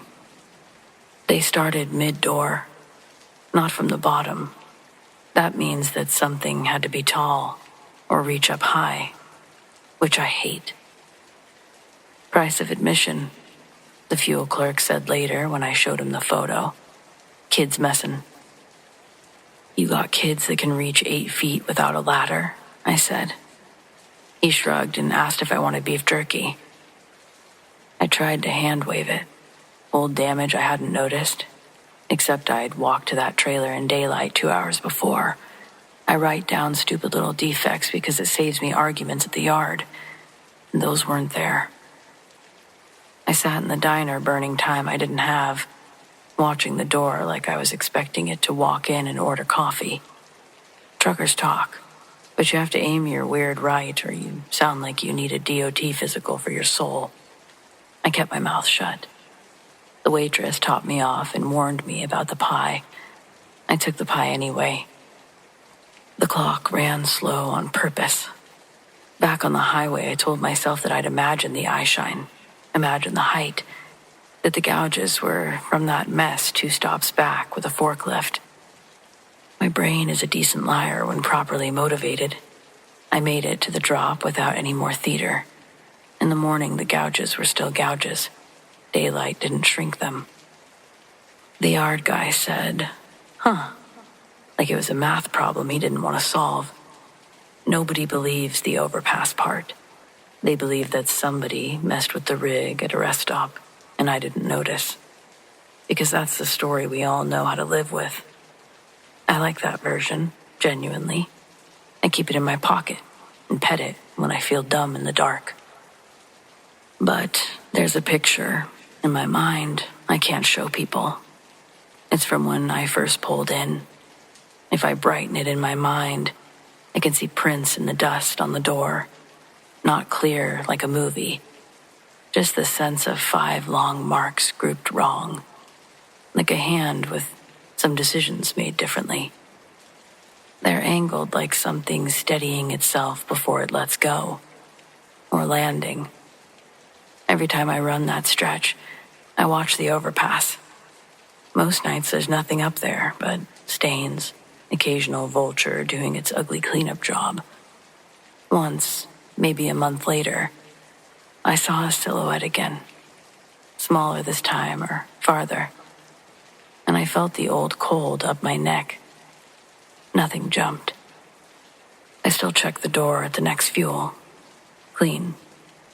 If you're going to tell me that it was a big owl and my brain turned into a bedtime story for insomniacs, I won't fight you. Because I hope you're right. But if you're going to tell me about some folklore with long-armed things that hang around roads and learn how to look like us just enough to keep it from getting hit, save it. I don't think I need any more shapes in my mirrors. Truckers learn to live with the dark like it's a roommate, one who doesn't talk much.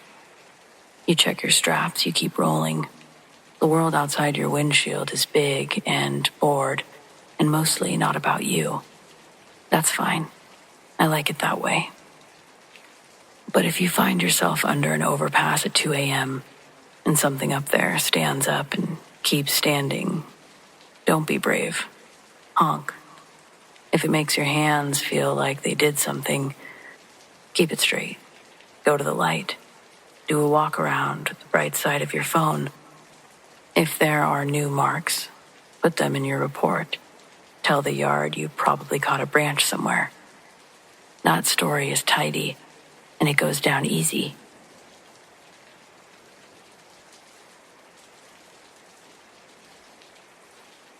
I never thought I'd run a bar, but then again, I'd never really thought about losing my grandfather either. Sure, you know it'll happen, but I never put much thought into it on purpose. He built this place with his own 2 hands back in the 70s.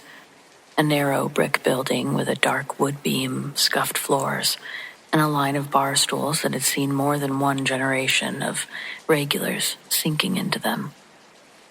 He always called it his second living room, though half the neighborhood practically lived there with him. When he passed, the bar came to me. I was grieving, overwhelmed, not sure at all that I could keep it alive. But walking through those doors felt like stepping back into his embrace. The air smelled of old wood and whiskey. The bar top was polished smooth where his hands had wiped it down thousands of times. Even the faintest trace of cigar smoke still clung to the rafters. That was his thing, cigars. He used to say, half joking but half serious too, "If you ever smell the smoke when I'm gone, that's me saying hello." I didn't believe it at first. I mean, everyone's got a story like that, right? But the first week that I worked there alone, closing up late, I smelled it. Sweet and smoky. Curling into the air, though no one had lit anything. I froze with a glass in my hand, staring at the darkened mirror behind the bar. For the first time since his funeral, I didn't feel quite so alone. It didn't take long to realize the bar held more than just his presence. The first big sign came on a slow Tuesday. I was wiping down the counter when a pint glass, empty and upside down, slid 2 feet across the bar on its own. I know how that sounds, but I swear to you, it didn't tip or roll, it glided. I tried to brush it off, but the next 2 weeks, I saw something in the bar's long wall mirror. Not my reflection, not anyone's reflection, but a man in a dark shirt, with his jaw clenched tight, sitting on the far end of the bar. Only there was nobody there when I turned around. I later learned from one of the old regulars that a man had died in a fight there decades earlier. They found him slumped at the very end of the bar, a broken bottle still clutched in his hand. I've caught glimpses of him in the mirror more than once since then, his eyes burning like he's still angry about whatever ended his life. I guess my grandfather kept that story from me for a reason. Then there was the laughter. That one unnerved me more than anything. On certain nights, especially when I was closing alone, I'd hear it float from the back booth. A woman's laugh, light and breathy. It wasn't cruel or menacing, just different.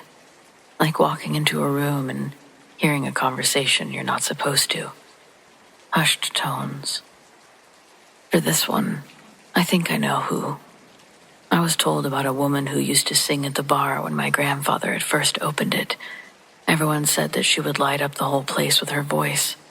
She was killed in a car accident on her way home one night, and some of the older patrons swore that they'd still hear her singing from time to time. I've never heard the singing, but that's gotta be her laugh. I started leaving that booth untouched. No glasses stacked, no chairs upturned, just in case someone was sitting there. But my grandfather's presence is always different from the others. The other spirits feel like chaos, snapshots caught in loops, replaying over and over without much awareness of me or anyone else. My grandfather, though, he's intentional. Sometimes when the bar was empty and still, I'd hear his boots on the floorboards, slow and steady, the exact rhythm of his stride. A few times I'd be locking up, and the old jukebox, half broken and unplugged more often than not, would crackle to life, play his favorite song. Always the same one, Earth Angel. The one he used to hum under his breath while stocking bottles, or doing much of anything, really. Then there was the cigar smoke. It came in waves, sometimes faint, sometimes so thick I'd cough. I'd smell it by the register, by my desk in the back, even once in the cellar where we kept the wine. Always when I needed comfort most, always when the weight of running everything felt too heavy. Of course, people noticed things too. One night, a couple sat down at the bar, tourists from out of state. As I poured their drinks, the woman asked, "Is this place haunted?" I gave her the usual shrug. That's what they say. She told me that she'd seen a man in a fedora walk past the hallway, toward the restroom. Her boyfriend nodded and said that he saw him too. I didn't even flinch. That hallway's always been active. Lights flickering, shadows moving when no one's there.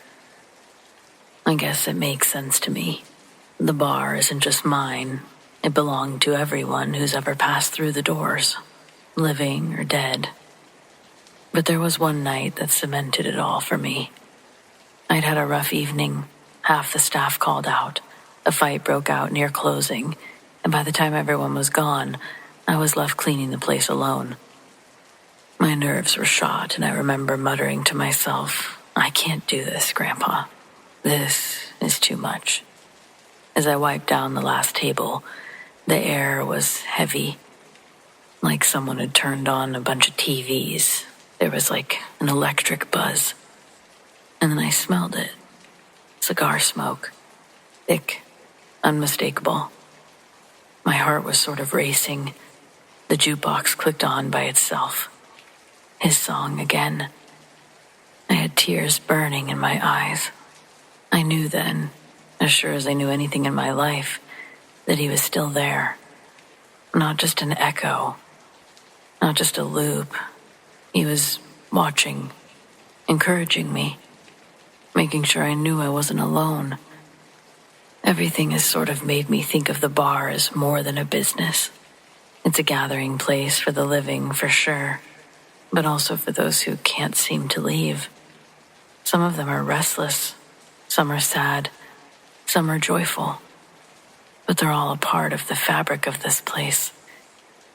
I guess I used to sort of be uneasy about the idea of ghosts, but now I sort of take comfort in them, especially him. I'll be honest, though, I haven't seen him since that night. No smoke, no boots, no jukebox. Maybe he just wanted to introduce himself one last time, to let me know he trusted me to carry it all forward. And I've just decided that's enough, because every time I unlock those doors, I can almost hear him laughing behind the bar saying, "Welcome home, kid." And I just love that.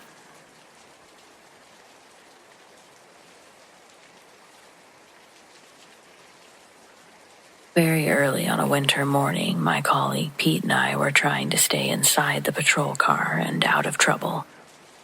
We were halfway through a week of night shifts that had turned up a dead body on a bus, someone who had choked on their own vomit and fallen asleep on a rear bench, along with a dead body at a bail inquiry, 2 inches of dead flies up against the inside of a window, and an unaliving.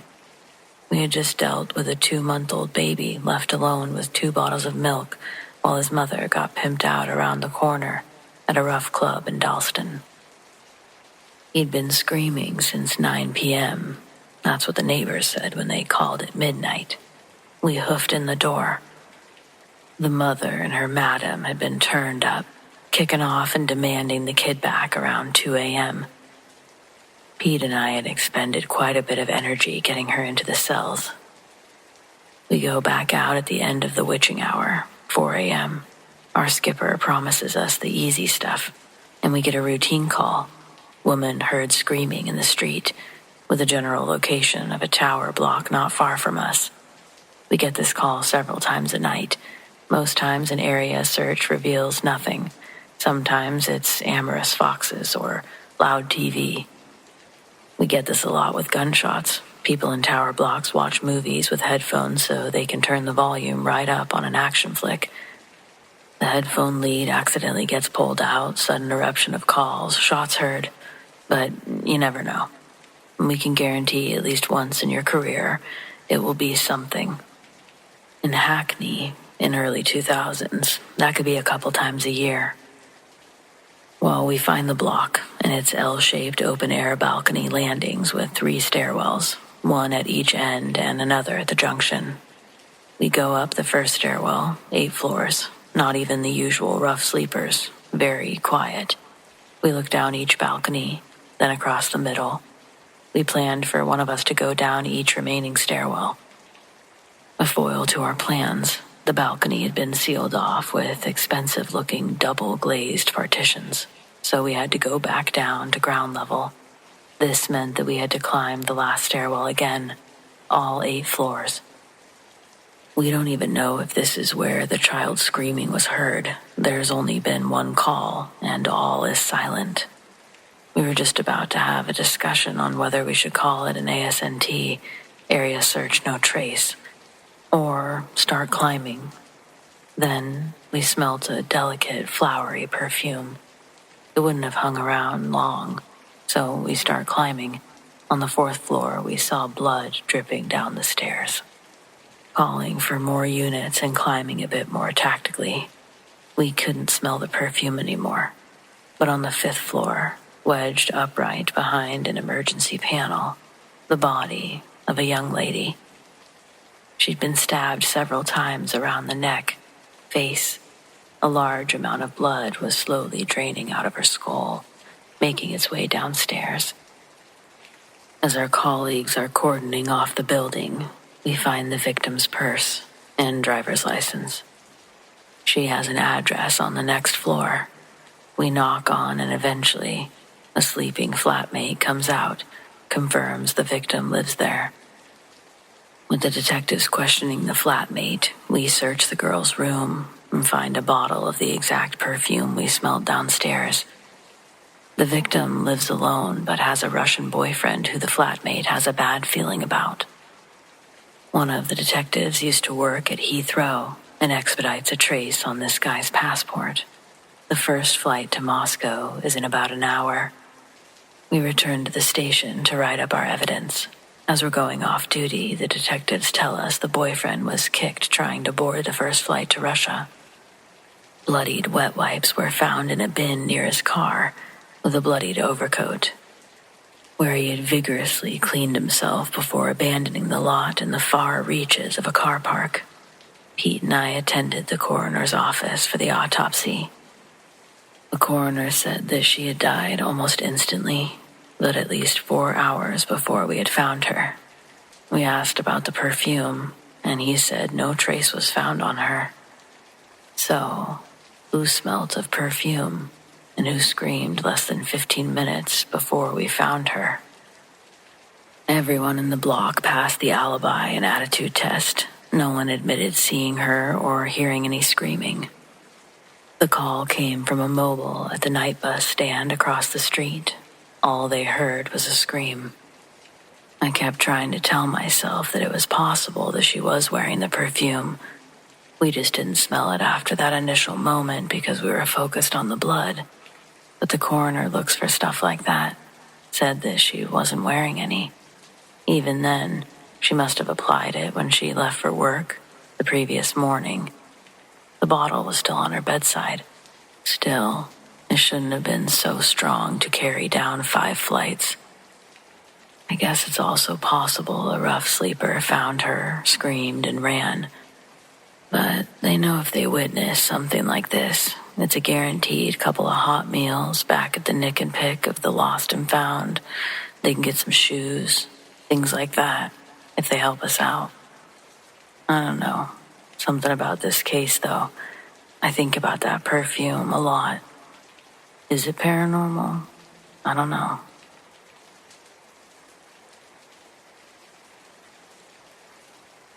This story happened about 10 years ago, when my son was 5. It's one of those things I still wrestle with in my mind. Was it just a coincidence, child's imagination, or did we experience something far stranger? That summer, we took a family trip through a few historic sites. My husband is a history buff, and one of our stops was a battlefield, a place tied to one of the bloodiest clashes in our country's history. People say you can still feel the weight of what happened there, and after what we experienced, I believe it. We went on a daytime tour. It wasn't meant to be scary, it was more educational. We walked the trails, saw the old cannons, read the plaques. Our son did what any 5-year-old would do. Ran ahead, stopped to play with sticks, asked too many questions. At one point, we were near a slope where the guide explained soldiers had once made a desperate stand. My son crouched down in the grass, poked around, and proudly showed me what looked like a small, rusted piece of metal. I didn't think much of it. It was tiny, about the size of a marble, and half caked with dirt. He insisted it was a treasure. We didn't encourage it, but I also didn't have the heart to tell him to leave it there. I slipped it in his pocket and we went about our day. That night in our hotel, he couldn't sleep. He kept saying someone was talking to him. Not in a scared way, but a matter-of-fact way. The way a kid announces anything. "The man in the boots," he said. "He wants to come home." My husband brushed it off as a dream, but the words kind of made my skin crawl. When we got home a few days later, things started happening. Little things at first. At night, I'd hear what I thought were footsteps in the hallway. Heavy, deliberate, too heavy for a child. Sometimes it sounded like pacing. I'd check and find nothing. Our son began waking up crying, saying he couldn't sleep because the man was walking too loud.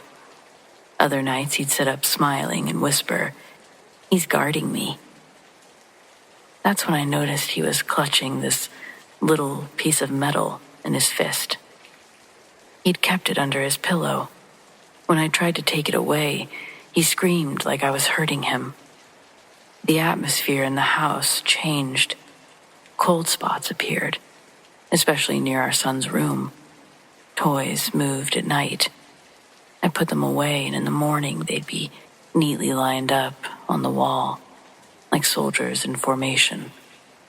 Once I came downstairs before dawn, and I found the front door cracked open. My son was asleep in bed. My husband swore he hadn't touched it. I don't know if you've ever lived with that kind of unease, but it's exhausting.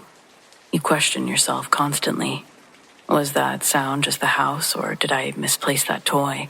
Am I imagining the cold draft? But night after night, the feeling grew heavier and undeniable. The breaking point came one evening when my husband and I were in the kitchen. We both heard it at the same time. Heavy boots coming down the hallway towards us. We froze, staring at each other, neither of us moving. The sound stopped just before the kitchen doorway, but nothing stood there. We didn't speak of it in front of our son, but he must have sensed our fear. He became quieter, more withdrawn. When I asked what the man said, he'd answer with strange phrases that didn't sound like his own. Things like, "Hold the line," or "We won't see the morning."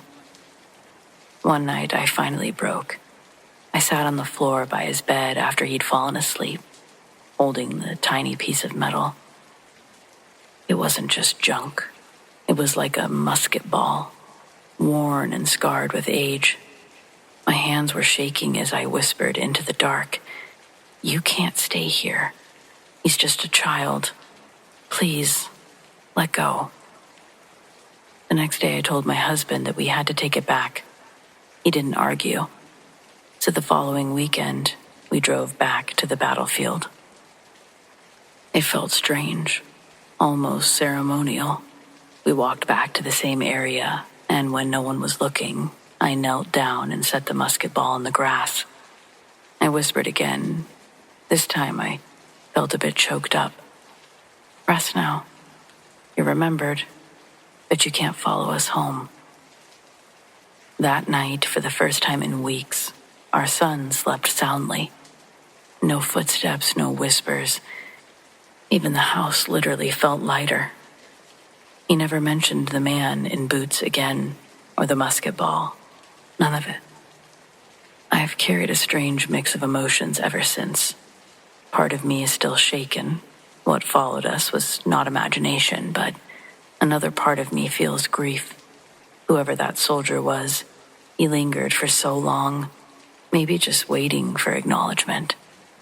My son gave him that in a way, and when I think about it like that, It doesn't feel like a haunting.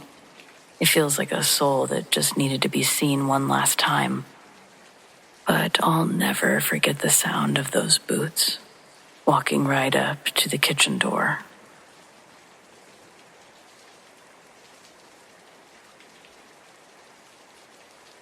When I was growing up, my dad would take me on camping trips every summer. When I was 17, he took me on a special graduation trip that was supposed to be 2 full weeks of deep woods camping. It took a day and a half just to reach our site. We got set up and slept in our separate tents. An hour before dawn, I woke up needing to pee, so I walked a few feet into the brush. I found a place to squat. While doing my business, I heard something behind me slithering through the grass.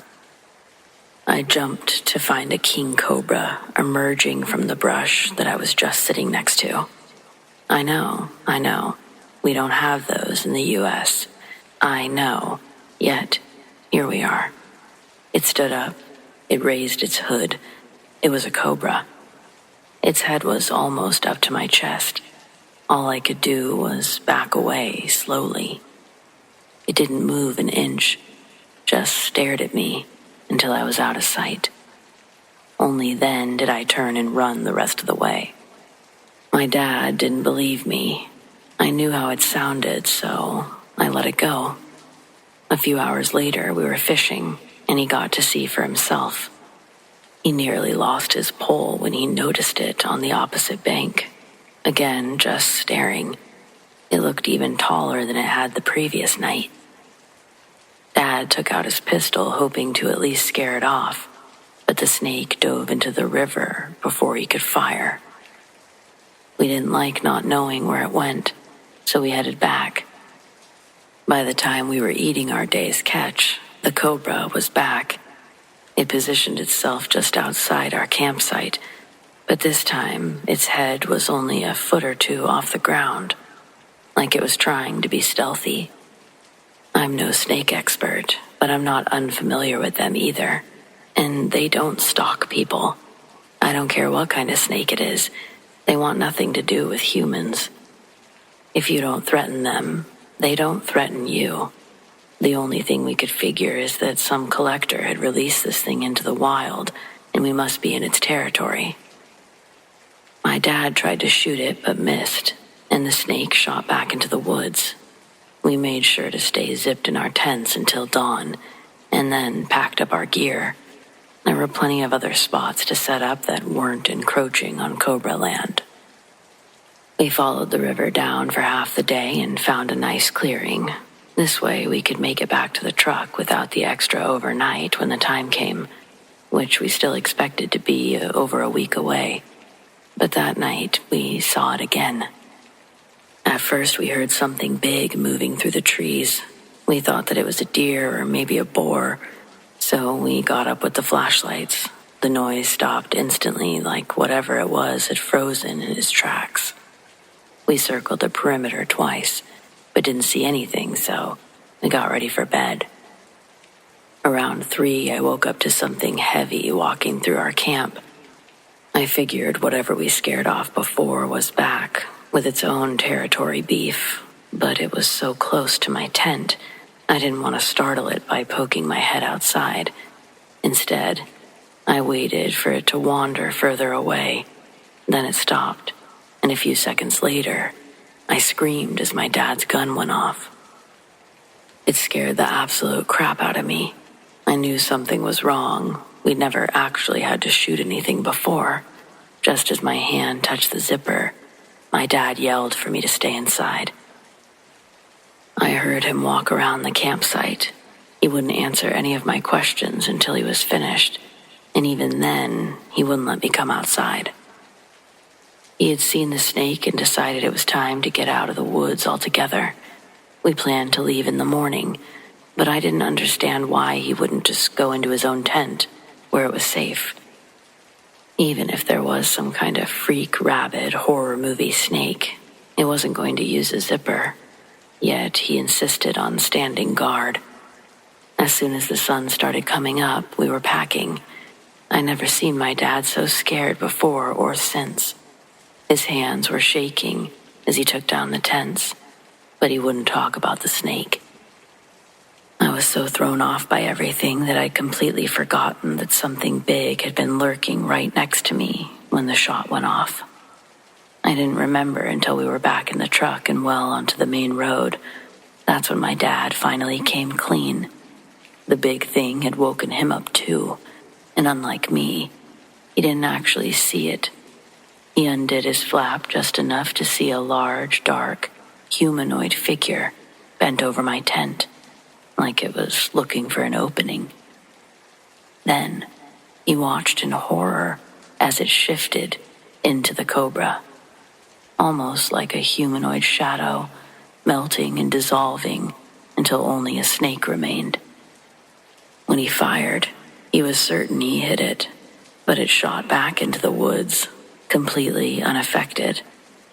I don't know what the hell that thing was, but I think it's safe to say we still don't have king cobras in the United States.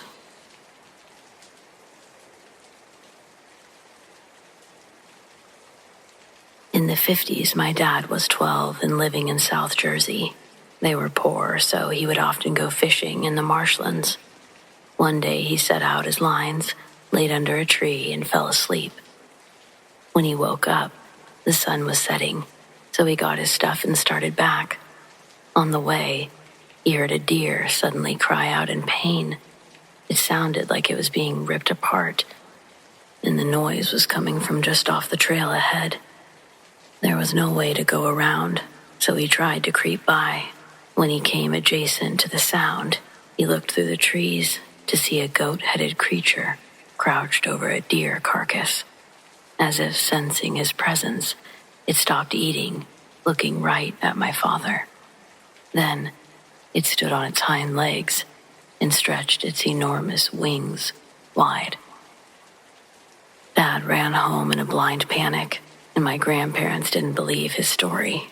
Instead, he was given extra chores for falling asleep and lying.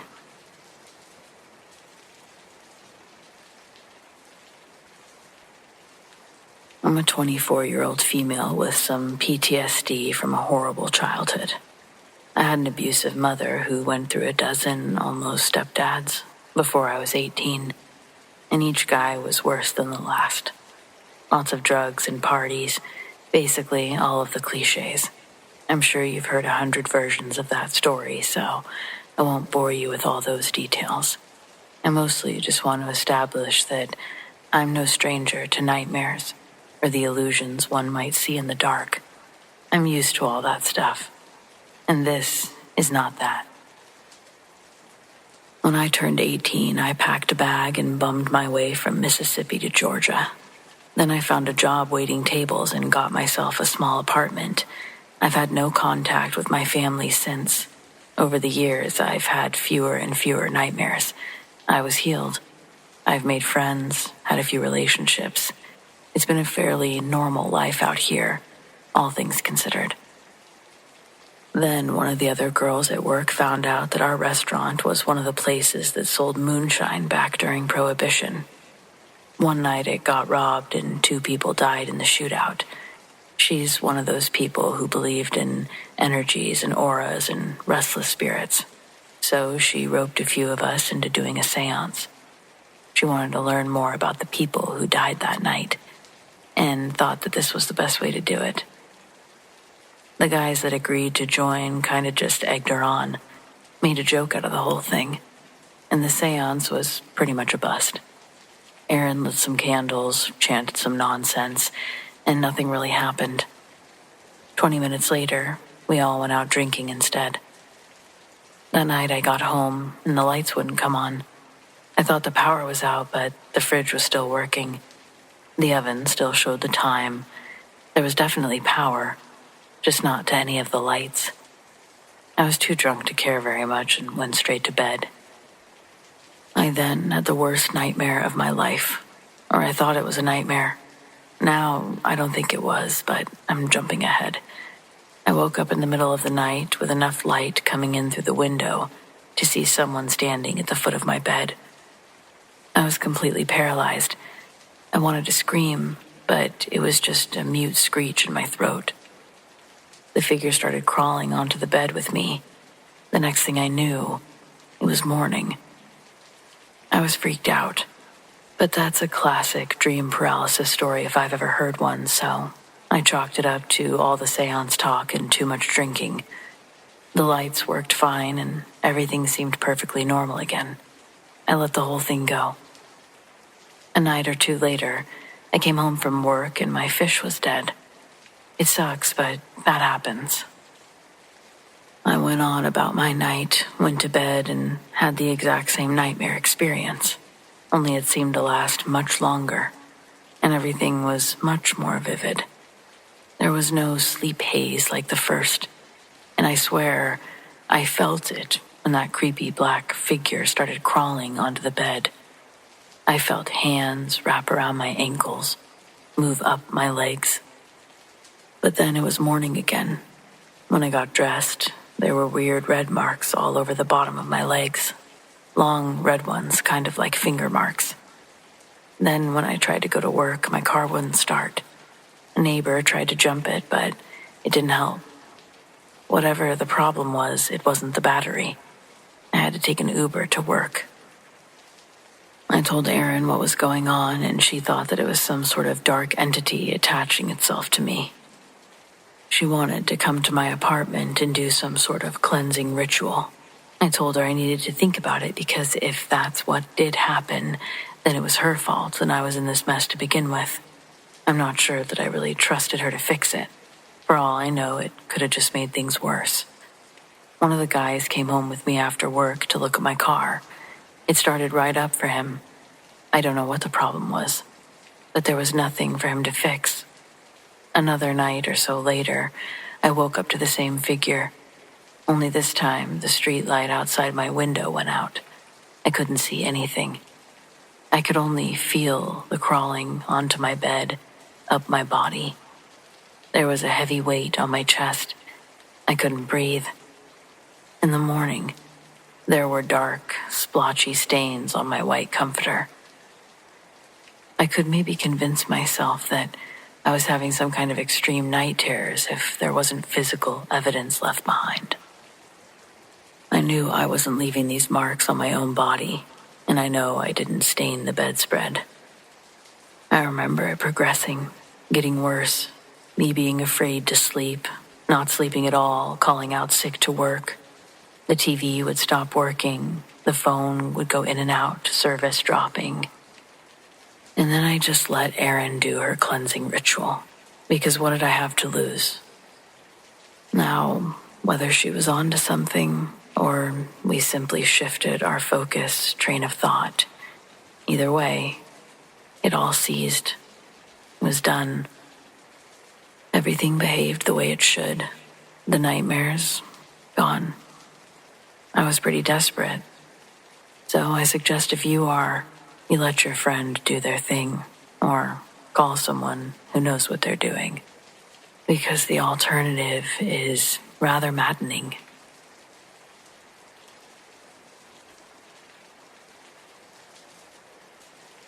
There's a story my grandma used to tell me about the time she met the devil herself. It's the main reason I've never used a Ouija board, and I always tell others, don't touch those things. I'd like to share it. It's not a story for the faint of heart, nor is it a story that I should have been told as a little girl. There's a chance that she could have made the whole thing up just to scare me, but that's not like her, not my gran. I guess I can't be sure, but she stayed faithful to it like the gospel till the day she died. This was also her only story of this variety. My grandma had plenty that she'd repeat during the years she babysat me. Little fables, lessons disguised as childhood adventures, stories of the Dust Bowl or the polio scare.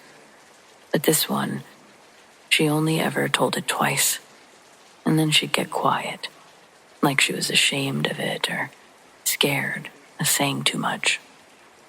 It goes like this. My grandma's name was Dorothy, but since she was a child, everyone's called her Dot. She grew up in Florence, Arizona.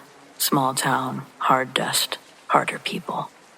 When she was 13, she and her older cousin Louise got it in their heads that they should try to summon a spirit. It wasn't uncommon at the time. This was the 1940s, and the occult had become a strange little trend among teenagers. Seances were fashionable. Ouija boards were sold in toy stores. There was a sort of hush-hush excitement about calling on the other side, like telling ghost stories in a thunderstorm.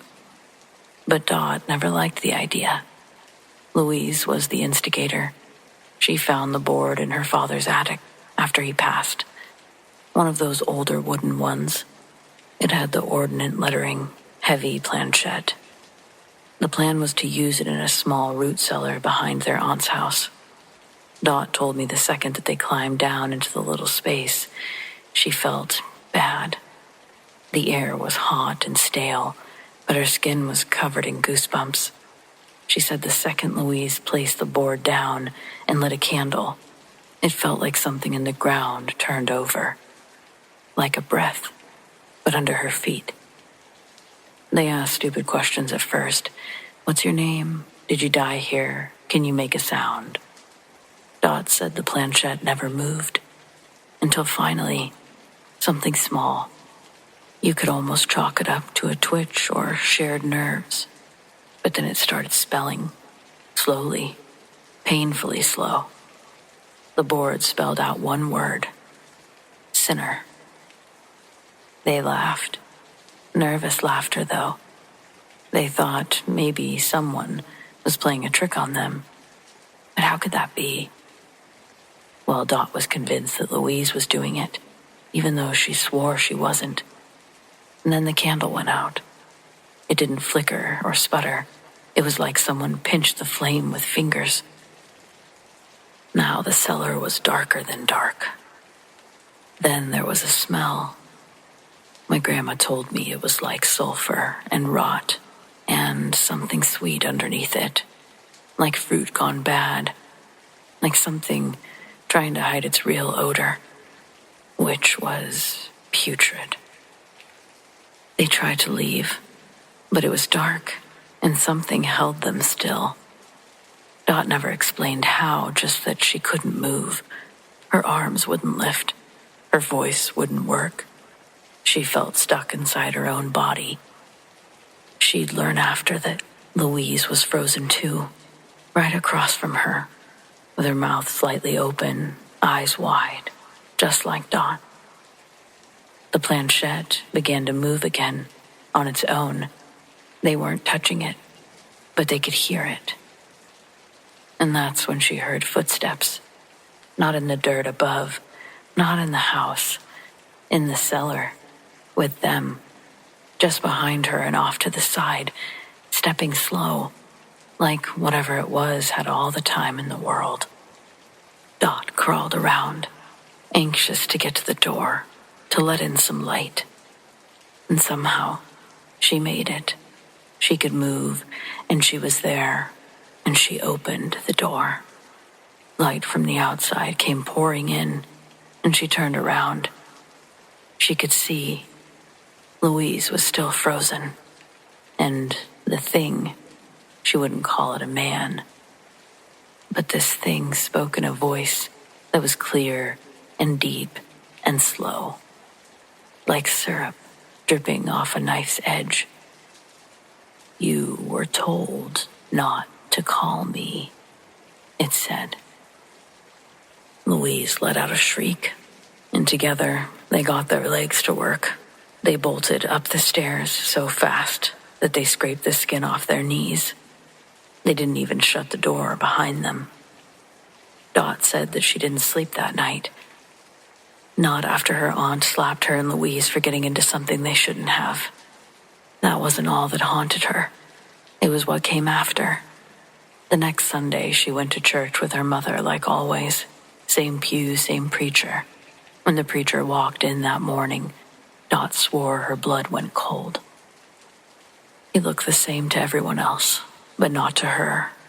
She said he had the same voice, that slow, syrupy tone. He even looked at her once during the sermon and smiled. She said it was the same smile you'd give someone when you knew a secret that would break them. She never went back to church after that. Her mother was furious, but she wouldn't budge. And Louise wouldn't talk about what happened at all. She pretended like none of it was real. My grandma told me she never saw anything quite like that again, but she still smells it sometimes. That burnt, sugary stench. She'd smell it in her room on nights when the wind was still, in the hallway if she prayed too long. She always told me, don't ever try to open that door. Even if you think it's just a game, it's not. I asked her just once before she passed if she really believed it was the devil. She looked at me stone sober, clear-eyed, and said, I don't believe it. I know it.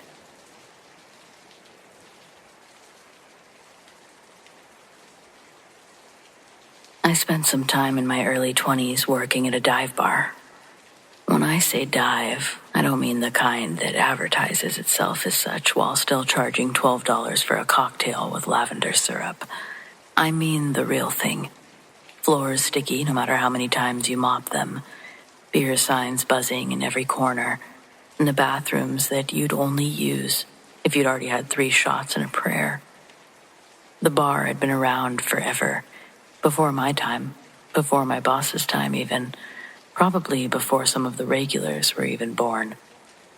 I mean, you could tell these walls had soaked up 50 years of spilled beer, cigarette smoke, bad decisions, and stories better left untold. And in the middle of all that, we had Jimmy. Jimmy was a regular back in the day, long before I started, but he also worked there. The old-timers all had stories about him. How he'd walk in at 4 p.m. sharp, claim the third stool from the left, order a cheap lager and a whiskey back, and hold court until closing on his days off. He wasn't loud about it, just steady, reliable. The kind of guy who gave a bar like ours its backbone. The thing about Jimmy, though, was his TV. See, in the back room, the cluttered little break space where we kept extra cases of beer, boxes of chips, and random junk too dusty to throw away. There was this old 13-inch TV perched on a shelf. It barely worked by the time I got there. The screen was scratched, the antenna was bent, the dials really stiff. But back when Jimmy was alive, that TV was his ritual. Every night he'd shuffle back there on break or when the bar got too loud, crack another beer and tune into whatever game or late-night rerun he could find.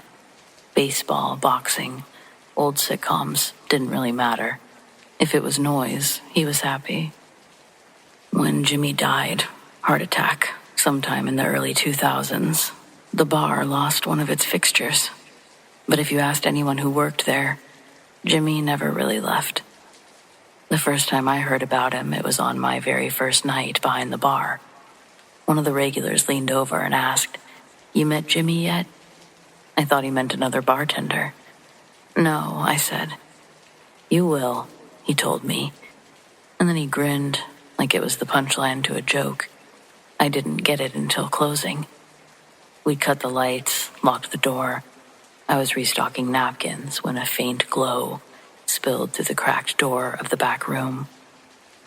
I thought maybe someone had left a flashlight on, but when I opened the door, there was the old TV, lit up, flickering. The antenna angled toward nothing, static hissing loud enough to fill the room. I just stared at it. Nobody had touched that TV all night. It wasn't plugged in, but maybe it used batteries.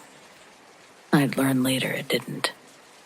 Then the static shifted, rolling like a wave, and through the snow came a voice. Just 2 words clear as day. "Hey, friend." The cook, who'd been counting tips nearby, poked his head in. He didn't look surprised at all. "Jimmy's just saying goodnight," he muttered, went back to his work.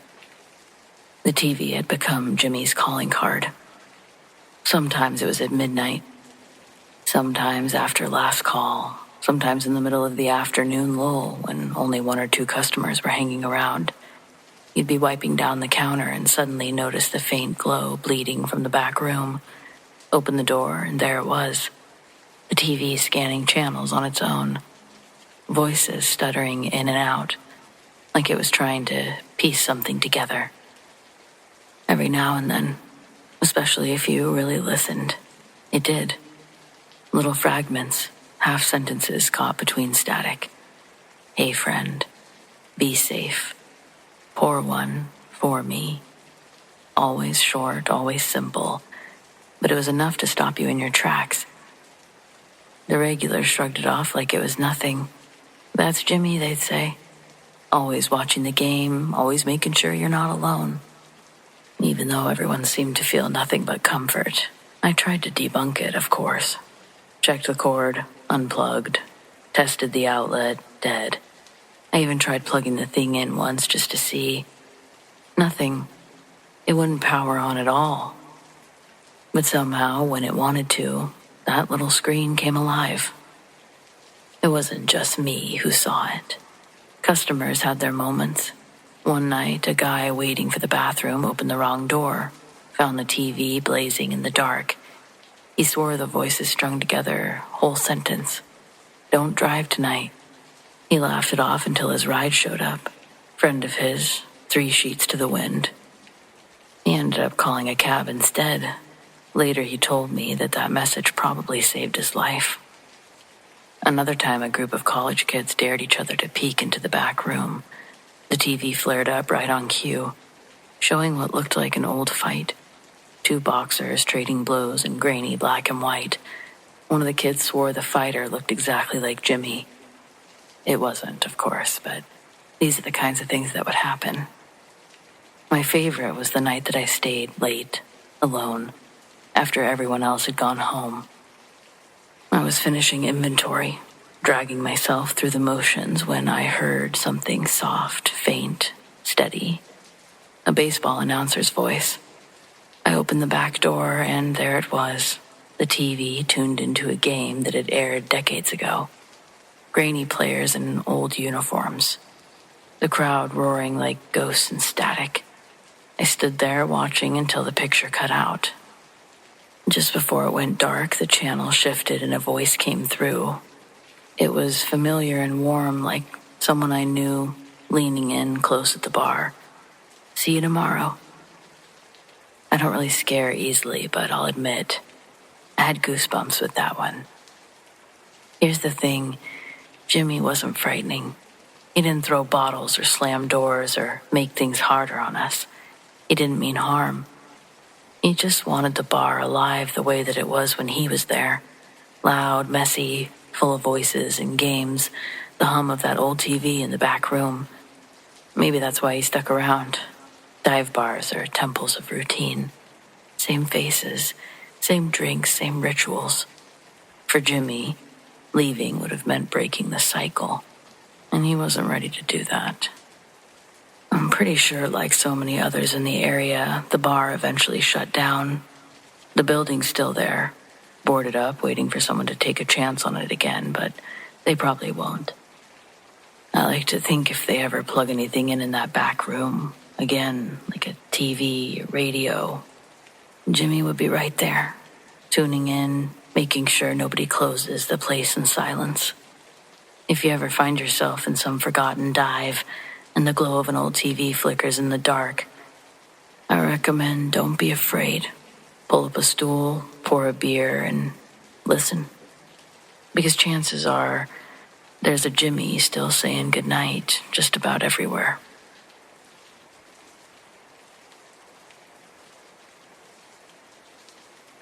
Years ago, I used to be a lifeguard. Small neighborhood pool, nothing fancy, just 6 lap lanes, a diving board, and a chlorine tank that always leaked. I worked there every summer in my teens, then stayed on part-time in my 20s while figuring out what to do with my life. Now I work with the city through Parks and Rec. We happen to be responsible for the property the pool sits on. It's an old pool anyway. We shut the place down in 2011. Technically, it was a chemical issue. Filters went bad, the water turned cloudy, and one of the staff had a bad reaction. But unofficially, there was an incident that no one talked about. something that happened late one night after closing. I didn't witness it myself, but I was on shift earlier that day. I remember that despite it being July, it was unusually cold, chalked up to a building falling apart. But then, after dark, a teenage girl had drowned. Only she didn't look drowned when they pulled her out. No bloating, no fluid in her lungs, just pale, still. And her hands, they were raw. Skin shredded like she'd tried to claw at the tile.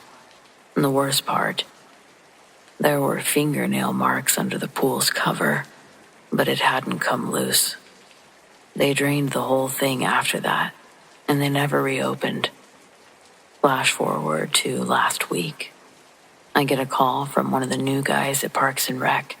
Says the motion lights keep going off at the old pool. He went to check it out. Reported the place was still locked up and he couldn't see how anyone could have gotten in. Yet he said he heard strange noises coming from inside. Splashing, footsteps in the locker room, doors slamming. But no one was there. Normally I'd write that stuff off or tell him to phone the police. I mean, the pool doesn't even have water, so I'm not sure about the splashing. But I don't know. Something in his voice struck me. He sounded shaken, like he wanted me to tell him it was nothing. When I mentioned making a police report, he almost sounded embarrassed at the idea. So I said I'd swing by. It was just after 10 p.m. when I pulled up. The gate padlock was intact. I drove around with my spotlight, checking the windows, doors. No sign of forced entry, all as the rookie had explained. But as soon as I stepped out of the truck, I heard it. The distinct echo of water moving. Not wind. I mean full-on swimming sounds. Arms slicing water. A quiet splash every few seconds. I still had my key to the pool house. I unlocked the main door, stepped inside. Everything was dark. I noticed the locker room lights flicker behind me, motion activated, except I hadn't walked far enough to trigger them. I didn't think so. The inside hadn't changed much, smelled like mildew and old sunscreen. Most of the lockers were still labeled with duct tape from over a decade ago. I walked through the showers, across the maintenance area, and onto the pool deck. The last time I'd even peered in, the water was still drained. Cracked white tiles stretched out in every direction. The deep end was a stained, echoey hole, and in the silence I could hear the echo of my own breath bouncing back at me. But upon closer inspection, there was still some water. Just a thin channel. A ripple that ran the length of the pool. It shimmered differently than the dry tile around it on the outside. But it was more than a shimmer. It seemed like movement. As I walked the perimeter, I noticed something unusual, for sure. Wet footprints. Not mine. I was still standing on the dry deck. These prints went from the edge of the pool to the lifeguard chair and stopped. I climbed the chair to get an overall better view of the pool. From up there, you could see it clearer. The water was anything but still. No shape that I could make out in the water itself. No head breaking the surface or anything like that. Just the faint gliding motion of someone doing a lazy breaststroke underwater. I watched it move, whatever it was, through the water.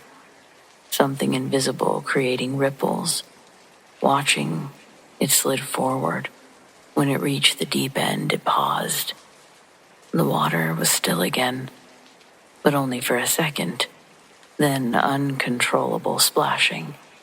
There wasn't a soul in sight, and yet the water was erupting in a way that it only can when something is thrashing in it.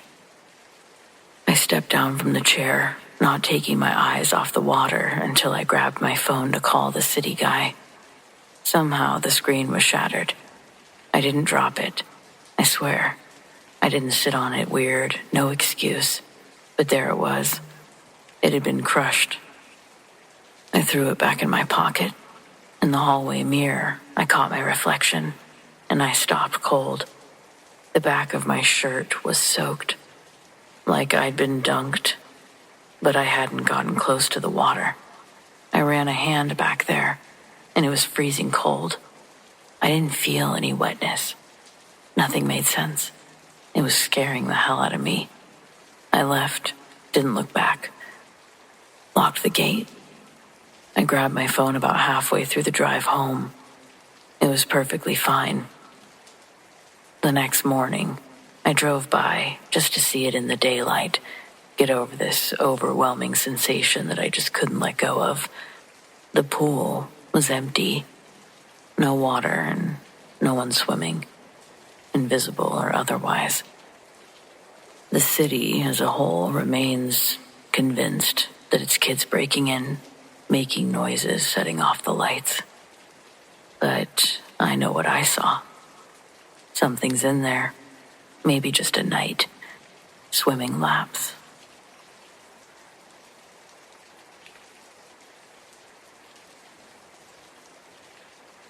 In 2004, my friends and I spent our nights driving nowhere in particular, because there wasn't anything else to do. No streaming, no group chats to scroll through, just the car and someone's shitty CD burning. You learned a lot about people on those drives.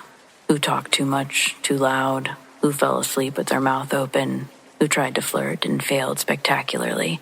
It was a good place to be a spectator. That summer, I think I was 19, working at the bait shop until midnight, then joining the same crowd for these aimless loops around town. Like it was movie stylish, but really we were just a bunch of kids trying not to be home. On a humid Tuesday, the usual four of us piled into Jake's dad's minivan. It was me, Jake, his younger sister Mia, and Derek, who smelled permanently of cheap cologne and regret. Jake was driving because that's what Jake did. His dad worked nights and never noticed the dents in the bumper. We left the highway for a stretch of country road that ran beside an old marsh. It was the place that had one streetlight every half a mile and a radio that turned to static the closer you got to the bridge. We liked it for the quiet. The way your voice sounded smaller there, like you could disappear into the air and not be missed. It was late. The air tasted like salt and cut grass, the thing that you smell right before a storm. Mid-conversation about a girl nobody wanted to chase, the radio fuzzed and the CD skipped. On impulse, Jake turned the stereo off. The silence that followed felt strange, like a held breath. And then we heard a whisper, close to the back seat. So faint, I thought it was the hiss of the AC at first. "Mia?" it said. We all froze because the sound had this wrong shape. It wasn't a voice in the car from one of us. It was thin, almost like someone had cupped their hand around the speaker of the night and blown gently through it. Mia's hair lifted the way it does when someone runs a hand through it, though the window was closed and the air was still. "Did you hear that?" Jake asked. His voice had that high edge people get when they're trying to joke but are actually holding fear. Mia said nothing. Derek laughed. Too loud. A filler laugh meant to move the moment forward. "Probably frogs," he said. That's what we always said when something small freaked us out. Call it nature. Call it something explainable. The road had frogs here, sure. But the whisper had been a syllable, a name, not a croak. We tested it because that's how dumb, brave people behave at 19. We all called out different names, half joke, half dare. The air stayed the same. Then Mia, trying to be silly, said, "Well, what?" Silence. And then again, softer, but closer. It was leaning into the vinyl seat beside us. "Don't stop. Not here." Jake muttered that it was the wind, that somebody else must have been doing it. Who was messing with him, he demanded. but he floored the accelerator like he would prove that he wasn't scared. The van bumped over a pothole. A truck's headlights sliced past, washing the marsh in a white glare. For a moment, I thought that was the end of it. We laughed a little too loud and called it a midnight prank. Except we hadn't played a prank. None of us could explain what happened, but it happened. Seemingly unaffected, Jake continued speeding down the marsh road. He was telling some story about a high school teacher that he'd embarrassed. He was trying to remember some sort of punchline when the sound came, a soft, panicked whisper. Brake, brake now. It was that same voice. Came from the back seat like someone leaning forward and firming their palms on the jump seat. Jake's fingers tightened on the wheel and he slammed on the brakes. The van screeched, tires whining, and we all hurled forward in the seatbelts. A second later, a deer exploded out of the ditch, crossing the road where we would have been had we not braked moments before. Its hooves kicked the bumper as it passed, a gasp of wood and fur, and a smell that smelled like something breaking. We would have hit it if Jake hadn't braked. We would have gone off into the shallow marsh where the ditches are deep, deeper than they look, and the water takes time to give you back.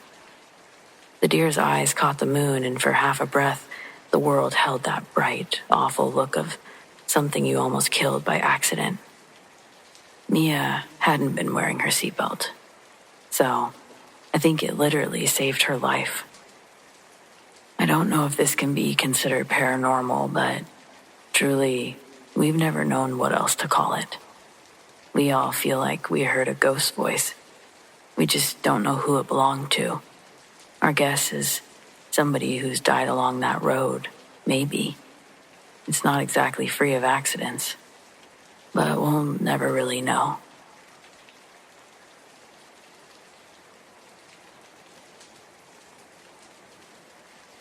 There's a wooden cross on the bend of a 2-lane highway just before taking the exit to my small town. I've lived here for years. Family lived out here, and after I graduated, I came to work for my uncle's roofing company. I casually gazed at this cross while passing by upwards between 3 or 4 times a day. It's a good reminder to slow down driving through these hills. The longer you live here, the easier twists and turns become. I'd like to hope I'm not the only one that pumps their brakes a little more when driving these roads. Sadly, this wooden cross isn't alone. Every few miles you'll see another one. A lot on such a small stretch of highway. But I'd find out. The crosses aren't at all an accurate depiction of the deaths that have happened. And while many of these are from driving under the influence, other accidents have had us scratching our heads when reading about them on our police department's Twitter account. Since I moved out here, I never liked driving on our highway at night. To easily sum it up, it's a twisty, thin road with a lane for east and a lane for west, divided by a thin yellow line. On each of the other sides are steep, mountainous drops. The only lights helping you see are the ones attached to your car. It's easy to see how most of the accidents occur. But then a notification will light up my phone telling me that they found a truck, unoccupied, with its hazards blinking. They identified the vehicle's owner from the wallet left in the glove box. They put on an extensive search in the area, but from what I know, the guy never came back to his car, and he was never found. I myself have seen balls of light racing in and out of the trees. Around here, no one's gonna think you're telling a lie if you mention Bigfoot. I've seen 2 of those big fuckers duking it out with each other right in the middle of the road. At least that's what it looked like. Either that or a big furry rock slide, and oddly enough, I haven't seen a furry rock. Mossy rocks I've seen, but rocks screaming and swinging on each other like massive gorillas with long legs rolling down an embankment and off another. If I was any closer, they probably would have taken me off the edge with them. We think they live in the abandoned mining caves located around town. Guns don't work on them. My buddy tried blasting one in his backyard, but that just pissed it off. He ended up getting all of his windows smashed in by a showering of big rocks being thrown periodically through the night until sunrise. Most of the time, they just stay out of our way. It's rare to actually see one up close, but I wasn't trying to make this about Bigfoot. I apologize, because honestly, I don't think they're the ones to blame for the accidents. Driving down this highway, I've also seen spirits manifest in the road. If I didn't have my wits about me, I would have naturally cranked the wheel until my car went off a cliff from a 90-degree turning angle. The city repairs the thin metal barrier, but the rubber tire marks remain on the pavement for years. There's something deeply creepy about seeing these faded trails that lead straight off the edge of the road. From the stories I've heard from others that have seen them, they think the spirits are intentionally trying to scare the drivers off the cliff because they're lonely. With so many deaths, I don't know how they could be so lonely, though. There should be enough souls out there to throw a mini festival, decades and decades of them. The county couldn't financially undertake the job that it would take to make this road safer, at least not anytime soon. All we could do is buckle up and drive cautiously. The wildlife around here stay mostly in the forested area. I've only had to slow down for a half full of deer crossing the road. But some people, they'll go as far as to tell you that the deer can't be trusted. This last one I actually heard a couple weeks ago down at the bar. A lady from one of our neighboring towns had walked into the bar, telling everyone that on her drive in, she saw a deer on the side of the road. It was standing up on two legs. Its face looked decayed, more skeleton than skin. It had huge black eyes, and it stared at her when she sped by. When she looked in her rearview mirror, it was chasing her. She floored it the rest of the way to the bar. The old pervs were the first to offer words of advice and trade horror stories in line with hers. One going as far as to blame these accidents on the deer. And at this point, I'd be a fool to rule anything out that seems too strange to be true.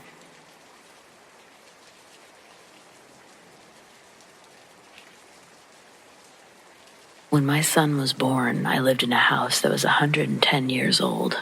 It was a beautiful home that had been restored to its original beauty.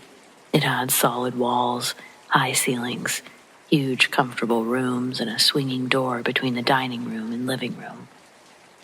There were a few times that I'd catch something in my peripheral vision, a flash, a slight movement, etc. I didn't really dwell on it as I had other things that required my attention, being the single mother of a young child. One evening, after a very long day at work, my son was about 6 months old at the time. I had him upstairs with me in my bedroom watching a movie. The swinging door in the kitchen swooshed. We usually kept it propped open. I didn't think much about it, thinking it was my roommate closing it for some reason. Then it happened again, and again, and again. It kept happening. I went to the top of the stairs and called my roommate's name a couple of times. No answer. The door kept swooshing. I called my roommate on her cell phone. She was over a block away at a friend's house, and they came over immediately. They had 911 already dialed on the phone, ready to dial the next one because we thought someone was in that big house, someone that shouldn't be. There was no one there, but oddly enough, there was a gas leak. The whole downstairs reeked of gas. I don't know what or who swooshed that door, but I do know that if my son and I had gone to sleep without knowing there was a gas leak, it's quite possible I wouldn't be writing this today.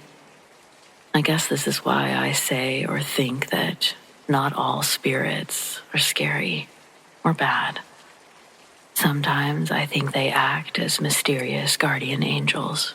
At least, in my case, they did.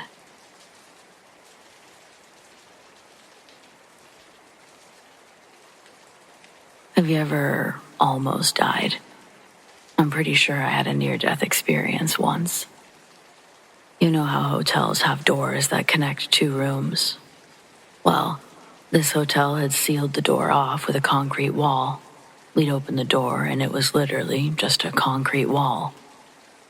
I was with my girlfriend at the time and I joked around, "I'm gonna lock you in, pushing her jokingly into the space. She wouldn't let me close the door on her, so I went inside with her and I said, "I'm gonna lock us both in," and close the door. I'll never forget the sound of the airtight seal in pure blackness closing. My hand was still on the door handle, and I thought, there's no way. Yes, it auto-locked. The door could only be opened from the outside. So this girl and I are stuck in a 6-inch door jamb. My feet are sideways. I can't even rotate my face from left to right without my nose squeezing against the door. She tells me I better not be fucking with her. I say, "Don't panic. We'll get out." Within 60 seconds, we could feel the condensation from our body heat already dripping off the door wall. We tried to force the door open. Nothing. We screamed. Nothing. The hotel was mostly empty. Phones. I didn't have mine, and her SIM didn't work as we were in a foreign country. 30 minutes. Claustrophobic nightmare. She has a panic attack. I try to calm her down. I'm having an internal panic attack. Was there enough oxygen? Would any housekeeping staff come? Long story short, we didn't die. We got out. I had a credit card in my pocket. She had her phone. We found a shaky Wi-Fi connection, downloaded the Skype app, used the light on her phone to read the numbers on my credit card. We bought Skype credit, looked up the hotel and phoned them. No answer. Called the hotel next door. They answered. She cried, "Help us. We're stuck in the hotel next door." They said, "Okay, they'll come talk to our front desk." A few minutes later, we heard knocking on the outside of the room's door. We screamed for help. Finally, after over an hour, they opened the door and we collapsed, covered in sweat, the door dripping from the condensation of our breath and body heat. The entire housekeeping staff was there. Their response? They laughed. When we checked out the next day, every staff member couldn't help but sneak a sly smirk. If we died in that door jam, I'm pretty sure our corpses would still be there.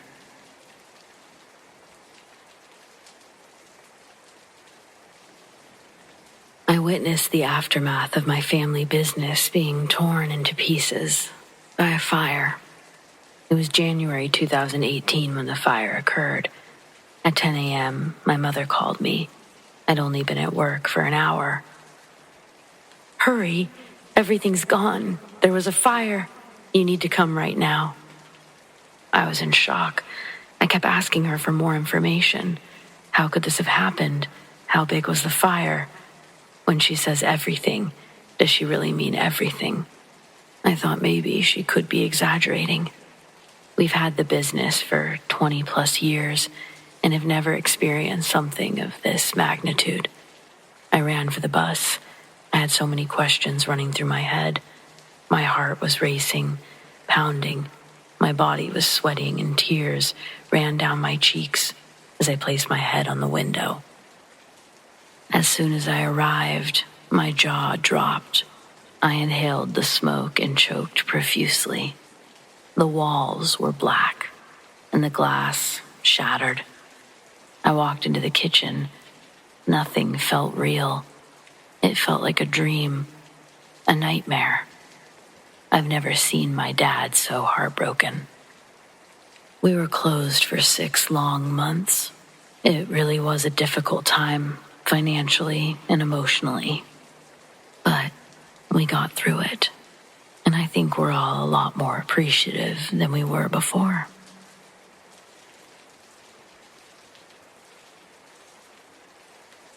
I grew up in South America, in Brazil, right in the middle of the country in the center-western state of Goiás.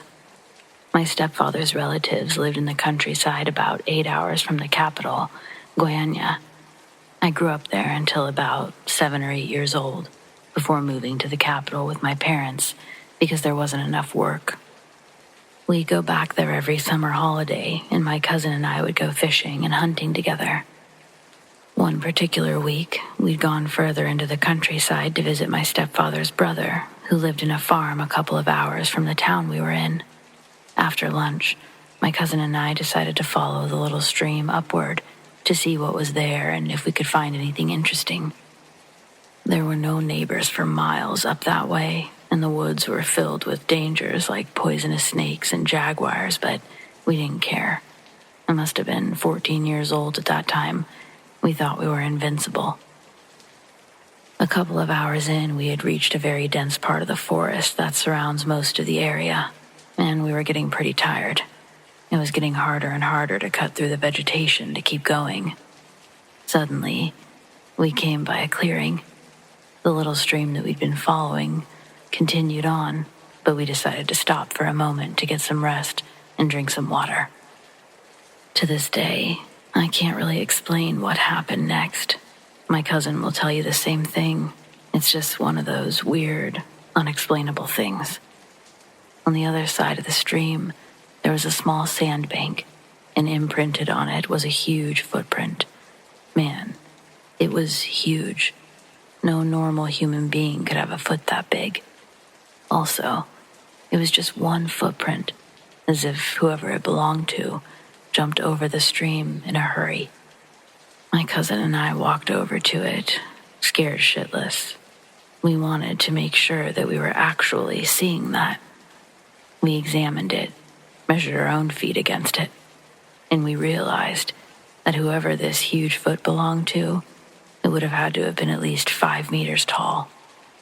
We suddenly started to feel this horrible dread coming over us. We rushed back without so much as a peep. We didn't even look back.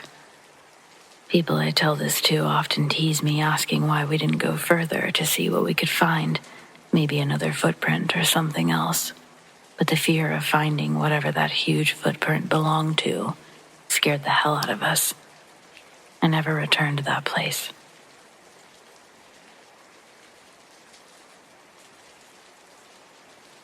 I used to work at a cafe in a newly gentrified neighborhood. A few years ago, you couldn't safely drive down the street after dark, but now it's like a little slice of Mayberry, except for the alleyway behind my cafe. My friend worked there first, but he moved away. Before he left, he suggested me as a replacement. We got to work together for his last week, and I learned the ropes. One of my duties was to take the trash out at the end of each shift. On my first day, we took it out together, and he told me to be careful because an evil spirit was haunting the alley. There have been multiple murders there over the years, muggings and gang wars gone wrong. I thought that he was messing with me, but he wouldn't relent. He just insisted that I'd get proof soon enough. Supposedly, the dumpster lids have tried to close on his hands multiple times, so I needed to throw the bags inside. The lids fold over the sides of the dumpster, so I couldn't imagine how they could close on their own. The wind would have to be insane. Nothing particularly unusual happened all week. Sometimes we would catch a glimpse of something darting behind the dumpster, but I assumed that it was a rat or a cat. The steak and seafood restaurant is on the other side of the alley, so there's no shortage of wildlife. The following week, my training wheels were off. I wasn't worried about evil spirits at all. I spent my breaks vaping in the alley, and one day a girl from the restaurant came out a few minutes after me. She said that she'd been waiting for someone else before she took her own break because she was too afraid to be out there alone. We talked a little, and she claimed that both of our dumpsters started shaking while she was out there the day before, that it was violent, like there were bum fights happening inside. But both were too full of trash for anyone to actually be in there. When I suggested it could have been animals, she shook her head. The shaking was so hard that parts of the dumpsters would lift off the ground. It only went on for a few seconds, but it terrified her. She seemed genuine. I was pretty skeptical. I even asked if she'd known Brett. but she said she'd only been working there for a few days. I mean, I didn't necessarily believe her, but I didn't want to argue either.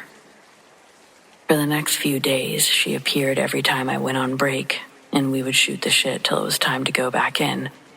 And then I had a shift on her day off, and I was out there alone again. It was in the evening, just starting to get dark outside. I dropped my vape pen, bent down to pick it up, and I got shoved into the wall, hard. I barely got my hands up in time to stop my face from hitting brick. I turned around, furious, but there was no one else out there. No one. I walked up and down the alley looking for someone hiding, but it was just empty. There had been no footsteps, nothing. I know I was pushed. I felt something touch my lower back and shove me forward. That's a really hard sensation to imagine. If I'd lost my balance, I would have fallen with way less force. That shit really got to me. I had no way to explain it. I skipped my last break for that shift. It took me 3 seconds to chuck the trash out when we closed, and I went straight home. The next couple of weeks were normal. I was rarely alone, and when I was, it was only for a few minutes. Eventually, I forgot about the incident. Time has a way of distorting our memories, so I let myself believe maybe I had been mistaken.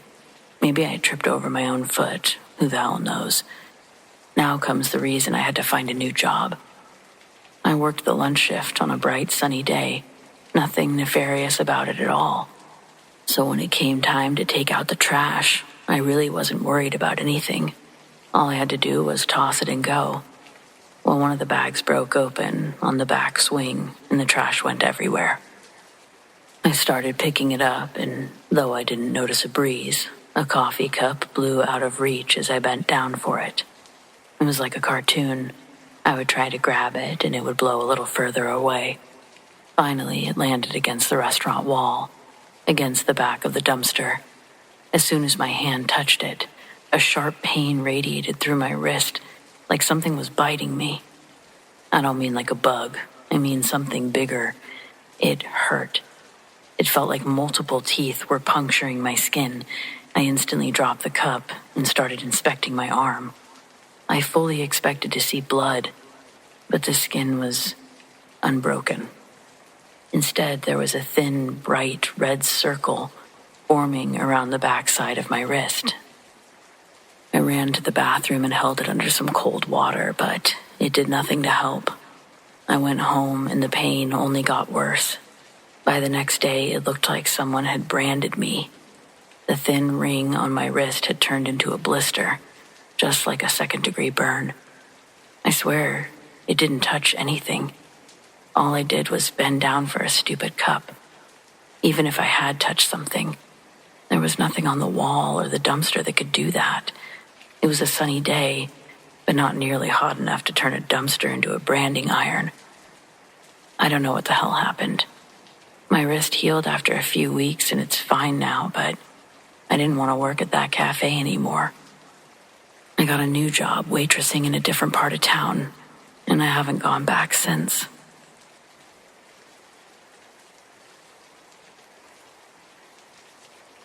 I graduated from high school in 2001, and my best friend at the time happened to be stupid rich. For her graduation present, her dad wanted to take us on a 2-month-long deep sea voyage. They called the boat a yacht. I'm not sure if it really was a yacht or just a big-ass fancy boat. Dawn was the only rich friend I ever had, and I'm quite poor. I just know that this was smaller than the insanely huge yachts I see on TV. Still, it was big enough for us, her dad, a cook, a butler, and a few sailors to live on comfortably. So yeah, I mean, that's probably a yacht. Anyway, we set sail out of Fort Lauderdale. We were supposed to visit the Bahamas and all those little island places. But Dawn decided that she wanted to see Morocco for some impulsive reason I can't remember. Her dad was one of those guys that thought buying a boat magically made you an expert sailor. But he was a terrible captain. On several occasions, we heard him arguing with the crew, you know, the guys who actually did this stuff for a living, about going off course, but no, he knew better. So there we were, almost 3 weeks through our trip, somewhere in the Atlantic Ocean, and a terrible storm hits. If you've never experienced a storm at sea, consider yourself lucky. It's absolutely miserable. Dawn and I stayed in our cabin, but we couldn't help but look out the little windows. I got sick multiple times, while she cried about being too pretty to die. The butler stayed with us, but he didn't know what he was doing any more than Dawn's dad. He was just there to clean up after us. At one point, we hit a wave so high that the boat went almost a full 90 degrees, and I thought that was going to be game over. When we went horizontal again, it sounded like the boat was breaking apart. I'm surprised it didn't. I truly can't describe how awful it was. It felt like it would never end, but it finally did, and we were mostly in one piece. There was some damage to the deck itself, and a large section of the railing had been crushed. Parts were torn away completely, while other parts were just flattened and mangled. Dawn and I were told to stay away from that area until we could find a port. Needless to say, we weren't going to Morocco anymore.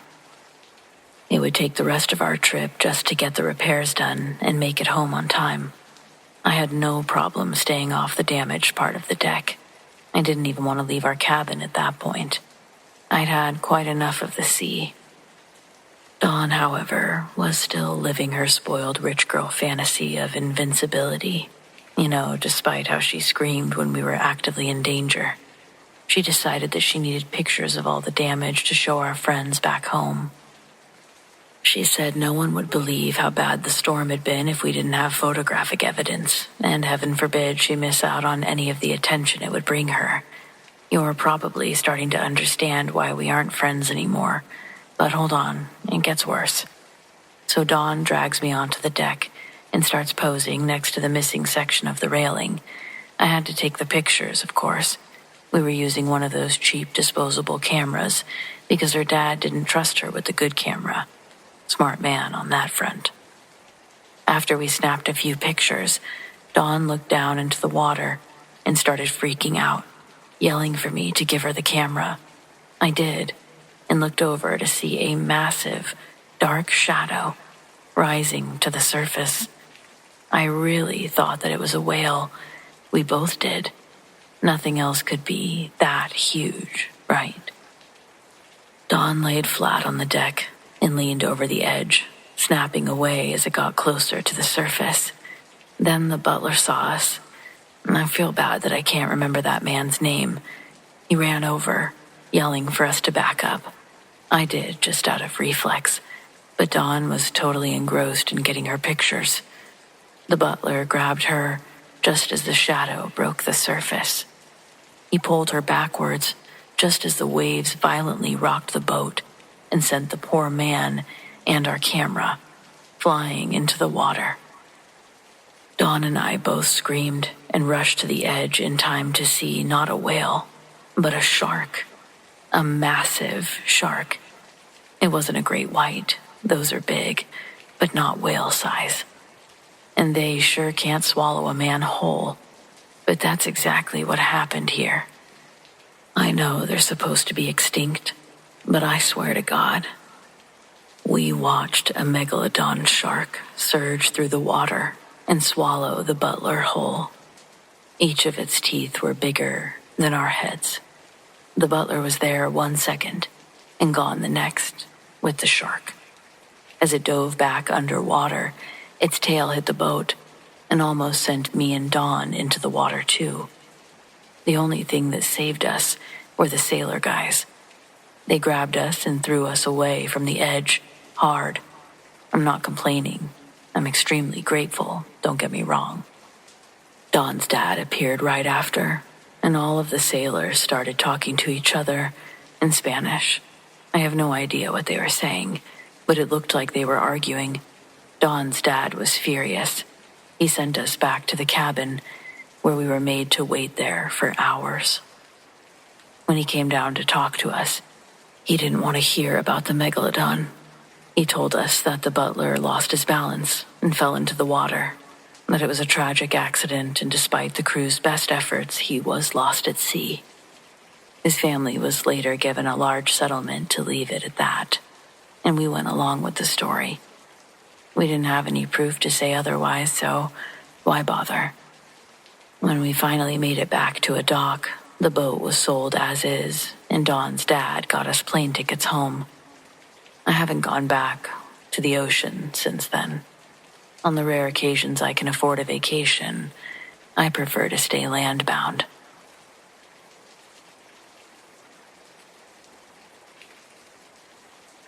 There's a trail system near where I grew up in western North Carolina.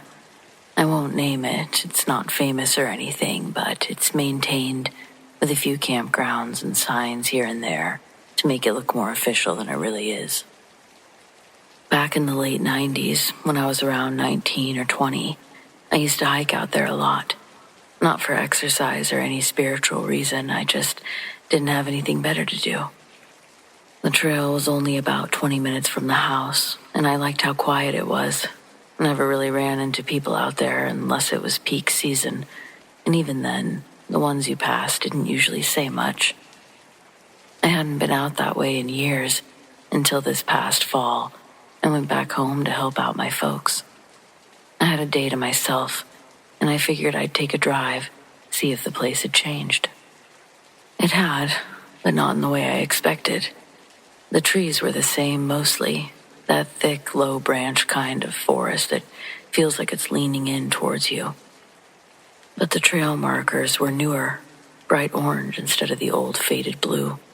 The dirt path looked wider than I remembered too, almost groomed, like someone had really taken over upkeep. I parked in the same gravel lot that I used to and started walking. It took me about 10 minutes before I realized I hadn't passed the old wooden mile marker that I remembered, the one with the cracked map and faded plastic sleeve.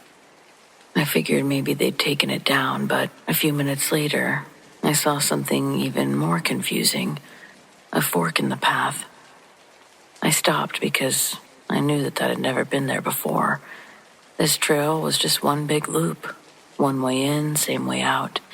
But here it was, plain as day, 2 dirt paths, splitting around a massive pine. The left side was more worn, familiar. The right, not so much.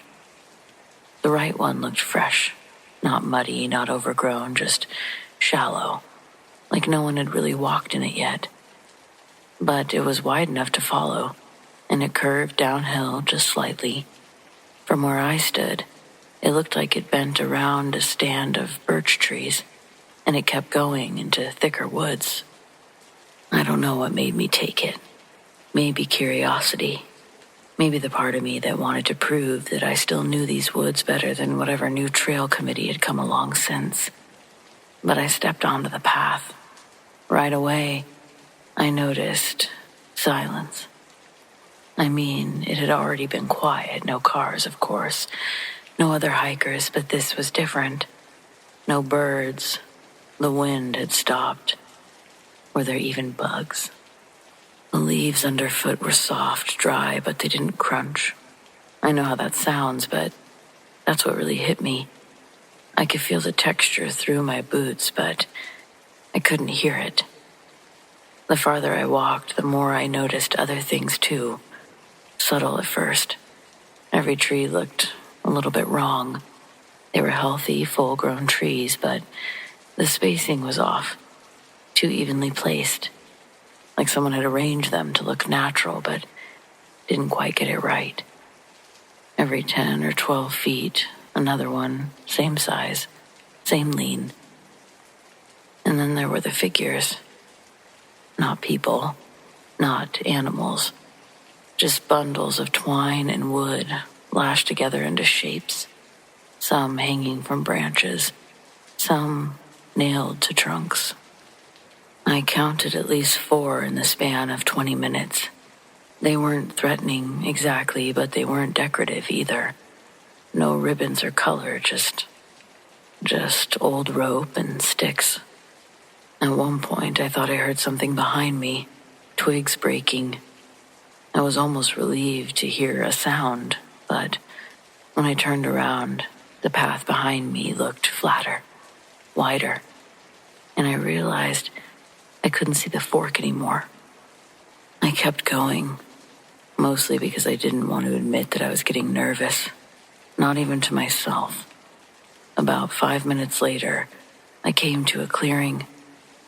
Perfect circle. No leaves on the ground, just flat, dry dirt. And a large rock in the center, like a marker or altar.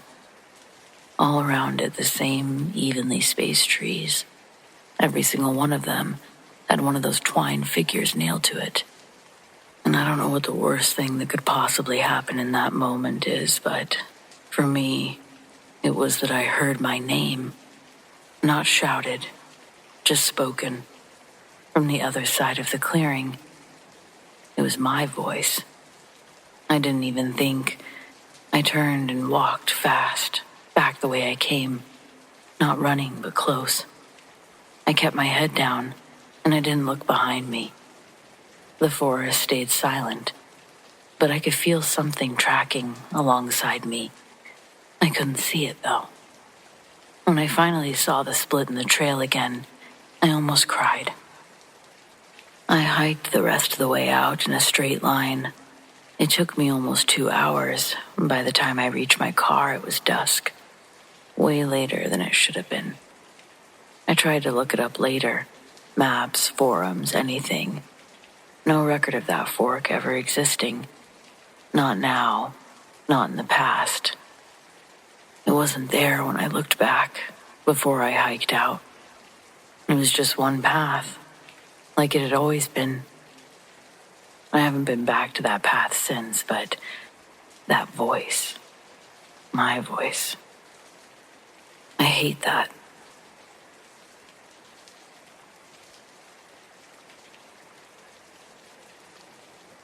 I've been a night nurse in critical care for 6 years. If you work nights long enough, you know the unit develops a personality. Not haunted in the movie sense, just a place that hums and groans and teaches you when something feels off before the monitors ever tell you. Our ICU has 18 beds. Bed 12 is at the end of my side, closest to the exit. Its curtain is different, thicker, heavier. It doesn't sway when the air kicks on. It just hangs there still. The first night it happened was nothing special. Bed 12 was empty after a transfer.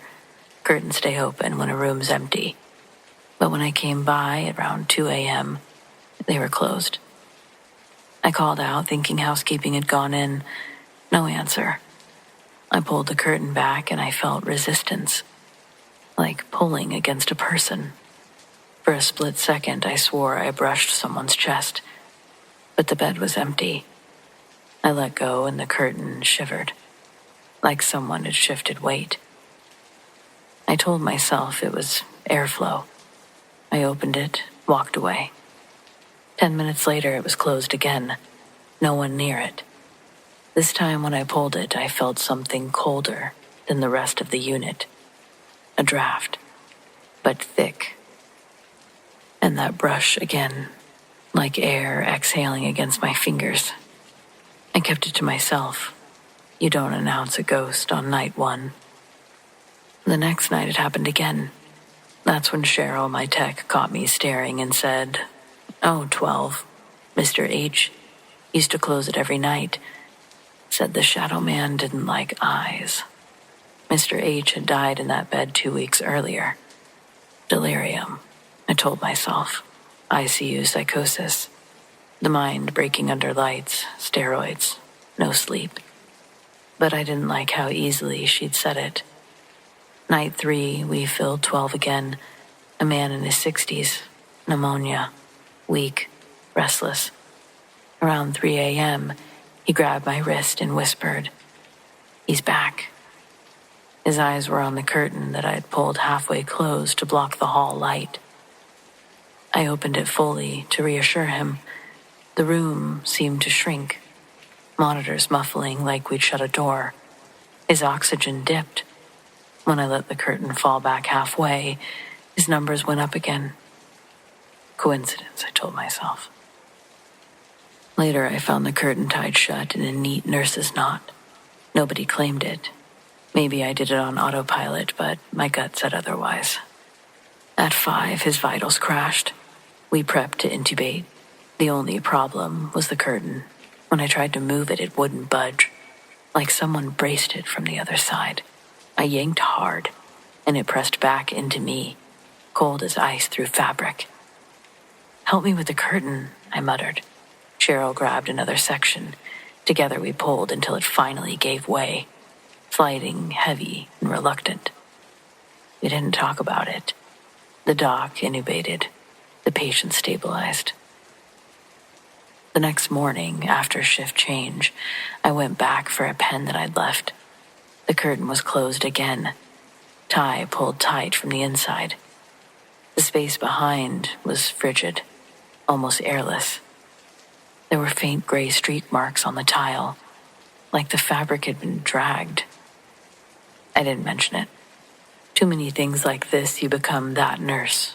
Don't want to talk too much, cause too many problems.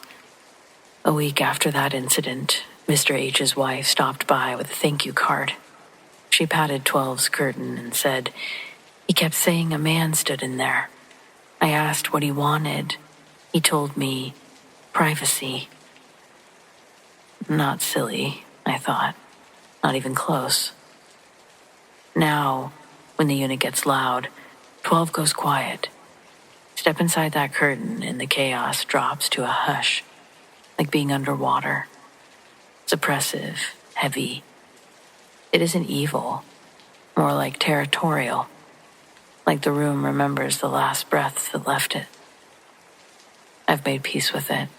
I never yank 12's curtain. I just ease it aside, like slipping past someone in a crowded hall. I tie it open at the end of my shift, though sometimes by morning it's drawn again.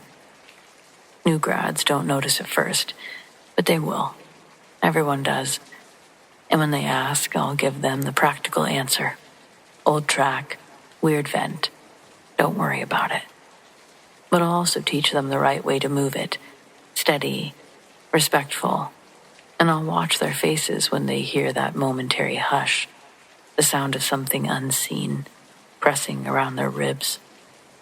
Because I've also learned that some places on the unit belong more to the leaving than the living. And in ours, it's a heavy curtain that never wants to stay open.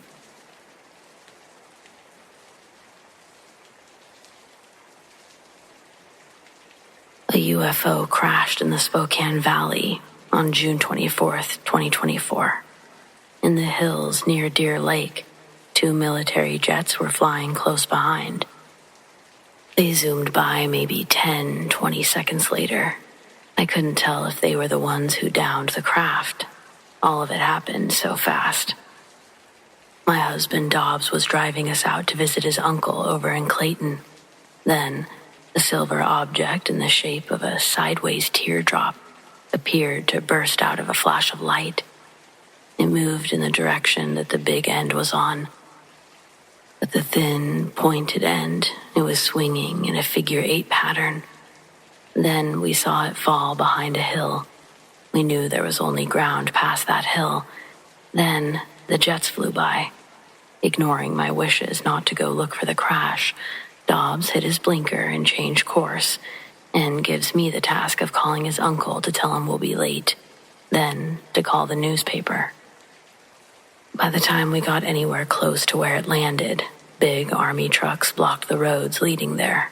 For our safety, I'll use the name B when I refer to our daughter-in-law. B works for a local paper in or around the Spokane Valley. She told me that multiple people called in from Ponderay to report the crash. Most of their stories were the same, and none of them ended with any more information. The big trucks surrounded that town, blocking off the roads to and from for over an hour. Then, someone in the Sand Creek area called in. They claimed to have been on Mountain Road. That call would be the closest to the actual crash site. The man called in to talk about what they'd seen. He was suspicious the local police were involved, and he wanted to get on record what he saw. when the UFO crashed in the valley below the road, the man pulled over his work truck and looked off the edge of the road to see the silver drop at rest in the long grass. It was almost immediately next that a round of pops echo off the mountains, and the area below is covered with smoke bombs that fully engulf the craft and surrounding area. A black helicopter then came from the north and dropped a humongous opaque net over the craft. For a quick moment, the man could see everything as the air from the net pushed the fog around when it landed. He told B that just before everything was covered again by the gray cloud of smoke, he saw a tall, bell-shaped creature form out of thin air in front of the soldiers that were approaching the crash site on foot. Though the man tried to drive away, law enforcement caught up with him. He was detained, and all of his belongings were confiscated. His camera, journal, even his phone were taken. After the reports started coming into the office, so did 4 men from the government.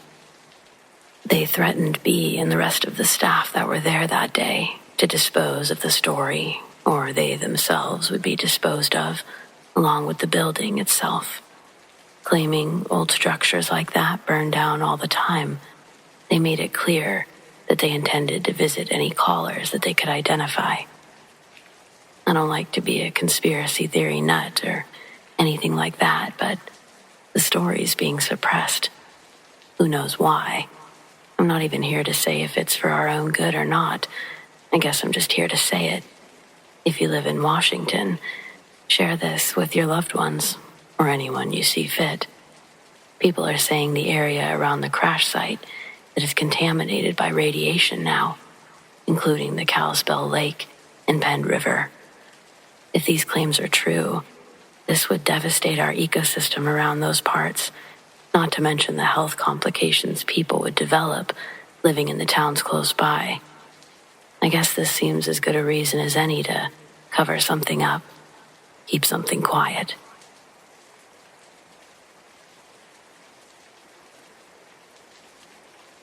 I retired to a small house along the coast of Maine after 40 years in Boston. It's quiet here, windy. You can smell the salt even when the tide's out. It's definitely the place that people move when they're trying to get away from something or forget something. In my case, that was mostly true. A few months ago, my older sister passed away. Not after everything with our parents, but I still drove down to take care of her estate, mostly out of guilt. She didn't have kids, just a few dusty rooms, all filled with old furniture, brittle photos, antiques that she'd collected over the years. The only thing she left me specifically was a doll. I remember it from when we were children. A soft-bodied thing, ceramic face and jointed arms. Her name was Charlotte. My sister loved that doll, carried her everywhere, even when she was far too old to do so.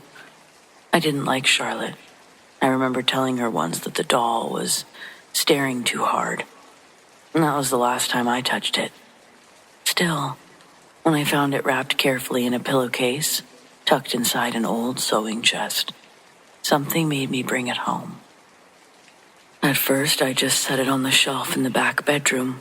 I didn't think about it, but a week or so later, I started to feel this strange urge to sew again. I used to be a seamstress years ago. I even ran a shop with my ex-husband before the arthritis made it too painful. After we divorced, I never picked up a needle again. I didn't miss it, honestly. But now, I couldn't stop thinking about it. I pulled out my old kit. It was still packed in a bin in the garage. I found myself stitching little scraps of fabric together while the radio played in the background. Patches, old shirt cuffs. My fingers ached, but something about it felt necessary. And then one morning I woke up to find the doll wasn't on the shelf anymore. She was sitting at my work table, surrounded by bits of fabric I hadn't cut. Next to her was a spool of thread and a needle sticking out of a swatch of navy blue velvet, the exact shade my sister used to dress her in. I figured I must have moved her and forgotten. That seemed easier than the alternative.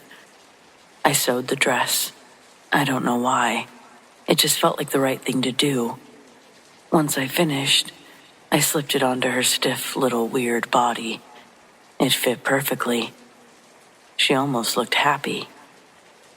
That night, I woke up to the sound of my sewing chair creaking.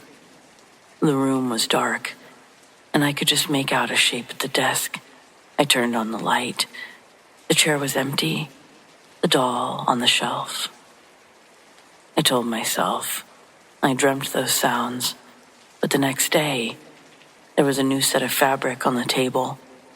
Tiny shoes this time, box leather, and an old brass button, already threaded, waiting for me. I hadn't laid them out. My hands hurt the whole time I made them, but I didn't stop. Every morning after that, I'd find new material set up. I never heard her move. I never saw her move.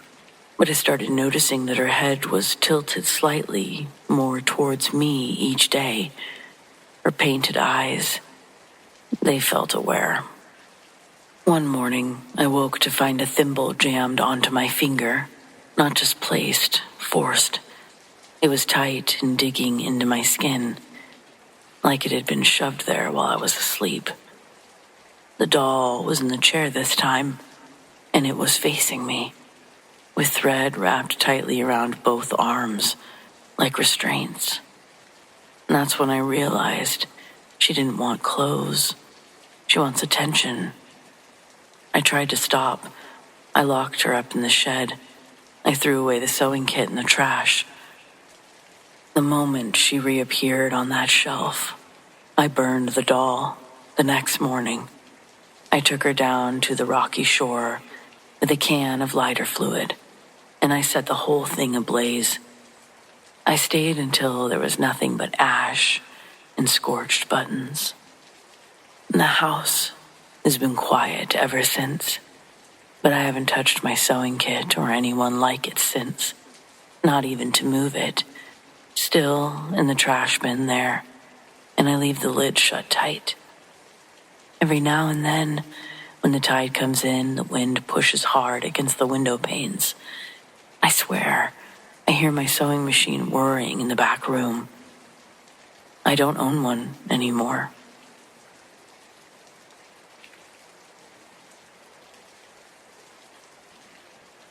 I'm a nurse, so I have to work a lot of night shifts. I also live in a pretty rural area, so a good part of my drive is on old country roads. Most of the time, I'm coming and going just as the sun is rising or setting, meaning I'm keenly aware of deer. And thanks to my job, I've seen firsthand the damage they can do if you hit one. To say I'm a cautious driver is an understatement. I constantly scan the roadsides. Well, a few months ago, I was at work and starting to feel sick to my stomach. Turns out I got food poisoning, so I had to go home early. It was between 2:30, 3 a.m., and I was going between 30 or 40 miles an hour. And then I saw something moving through the tall grass on the passenger side. I could see a small head poking out the top and assumed that a doe was about to dart across the road. I stopped just as it cleared the grass. It seemed surprised by my presence and froze in front of my car. Quite literally like a deer in headlights. Only this thing wasn't a deer. Not even close. My brights were on. I had a very good view of its body, and it was the size of an antelope. But its fur was shaggy and black. Its neck was long, like a llama's, and its head was disproportionate, too small for that body, and very short fur, almost like someone shaved its head. And its shape, its face, they were the same as a large cat's. Same ears, nose, mouth. No tail at all. The way it stared at me was awful. The eyes were glowing, hopefully just from the headlights, but the whole atmosphere felt malevolent. It took one step in my direction and stopped again, like it was trying to make up its mind. And then it charged, and I put the car in drive. I pushed the gas so hard that my tires spun out. The car only started to move forward after this demon animal thing was airborne.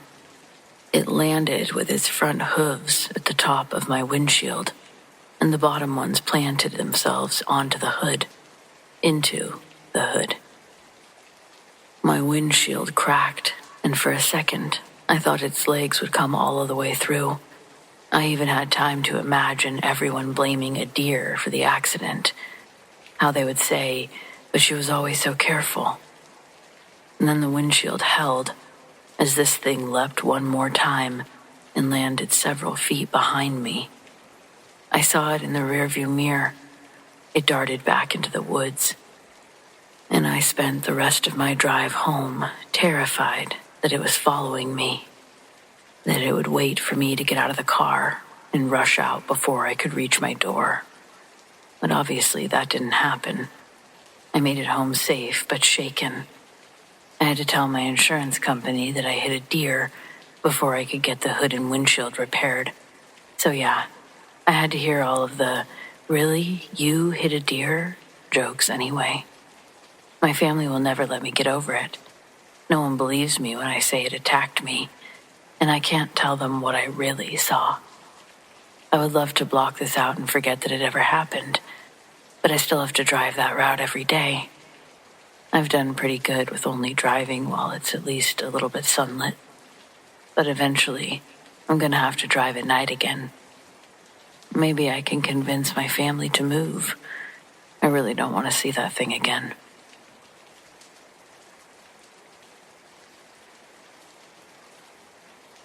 I've been driving a rig for a little over 3 years now, but I'm currently looking for some new work.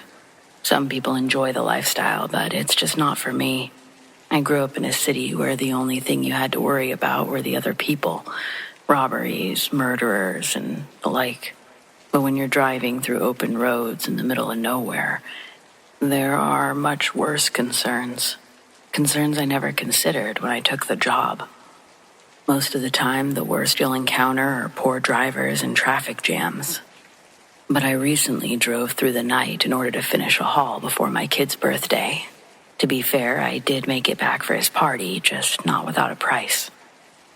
It was well past 1 a.m. on a long stretch of highway when I had a back tire blow out on the passenger side.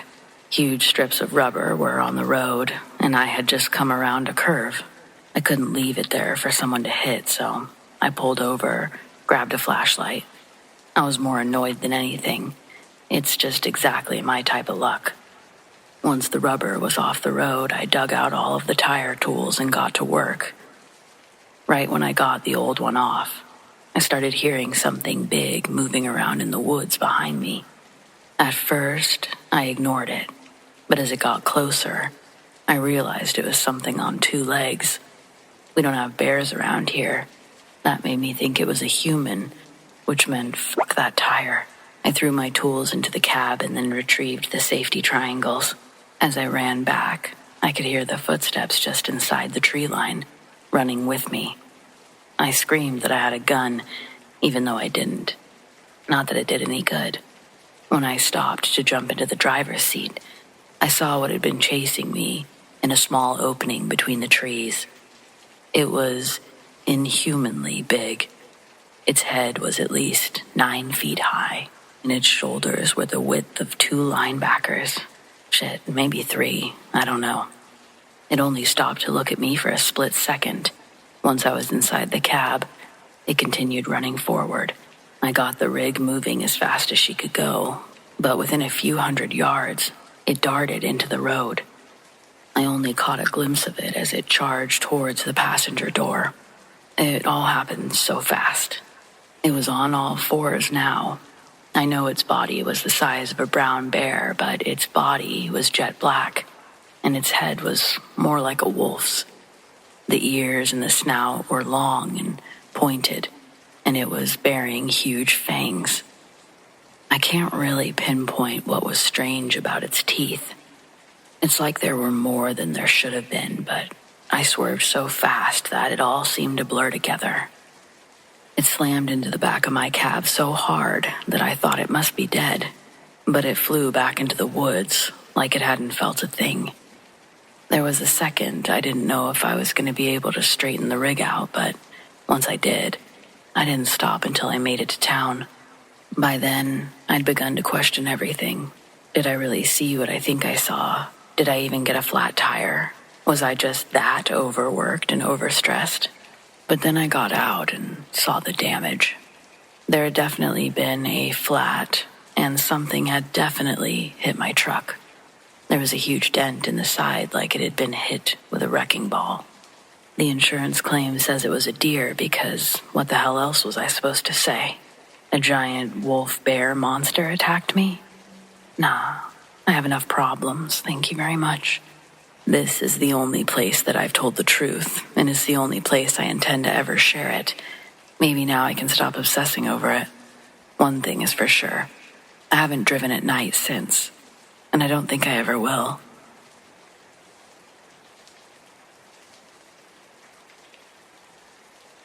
We were traveling in Fiji on a tight budget and found a hostel with a price significantly lower than all the rest. We booked it immediately and got in the room. It was a bit grim, but did the job. The man on reception looked a bit surprised that we were there, but I didn't notice this to be a bad thing. The thing I did notice is that there were just no other guests in the lobby, no noise in the corridors. It was deserted. Perhaps he was just surprised to see guests at all. Fast asleep, both my boyfriend and I were suddenly woken up to the most terrible noise of a woman screaming. Really screaming. Like in pain or some sort of scared to death noise. It was like it was in the walls, all around us. It lasted long enough for us to really wake up and hear it, and not to think it was a dream or just a loud noise we'd misinterpreted. Then it stopped. I was absolutely terrified. I was ready to leg it out of that door and down the road. After a little bit, I calmed down some. My boyfriend told me perhaps a gecko got into the air conditioning. There was no air conditioning, and also, that's ridiculous. But I was so tired, I told myself that must have been it, and eventually went back to sleep. The next morning felt very, very creepy, and this is in the daylight, in a beautiful, hot country, not something you associate with creepy feelings. Neither of us said anything. We just packed up our stuff and got the hell out of there, even though we paid for another night. We went to a nearby travel agent, not really sure what we were doing. The lady was lovely and booked us into a bureau a bit further out of the city. Then she asked where we'd been staying, and we told her the name of the hostel. She looked at us like she'd seen a ghost. She said there had been a terrible, terrible murder at that hostel the previous summer, and 3 women were killed. She told us everyone says it's haunted, and no one stays there. Well, it certainly explains the almost free price. This was about 15 years ago, but I keep a travel diary, and this is what I found under that date. We learned that our hostel had been the scene of a horrific murder a few years back. The night before, a horrific scream had woke me up, despite wearing earplugs. Very scary.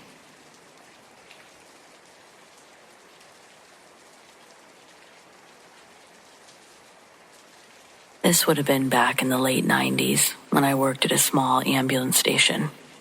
The first thing the older guys told me when I started was, don't hang around overnight by yourself. Charles will make sure you don't sleep.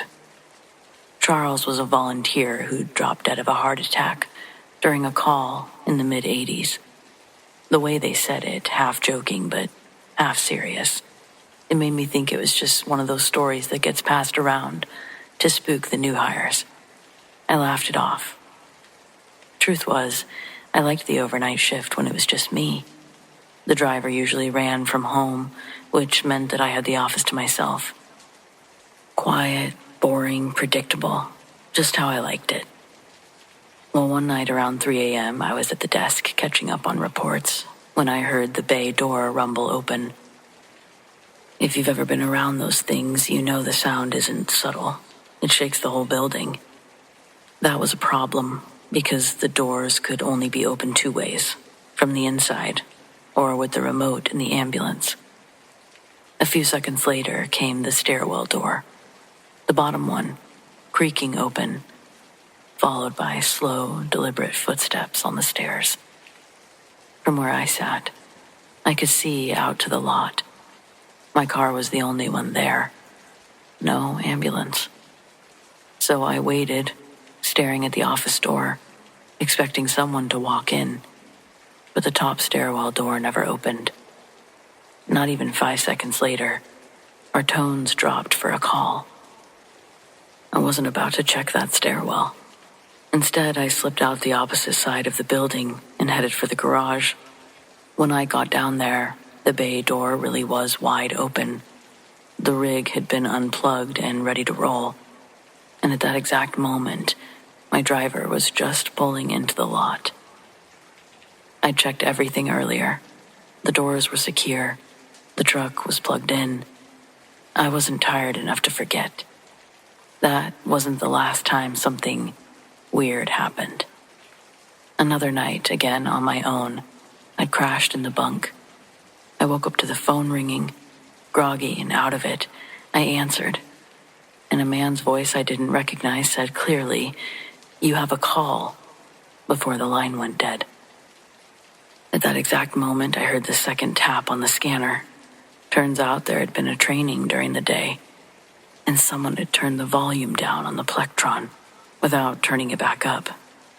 If that voice hadn't woken me, I would have slept through it. I ran for the garage and found the exact same scene as before. Bay door open, rig unplugged, and my driver rolling in off the street. After that, I never really rolled my eyes at the Charles stories anymore. And that would have been the last weird occurrence.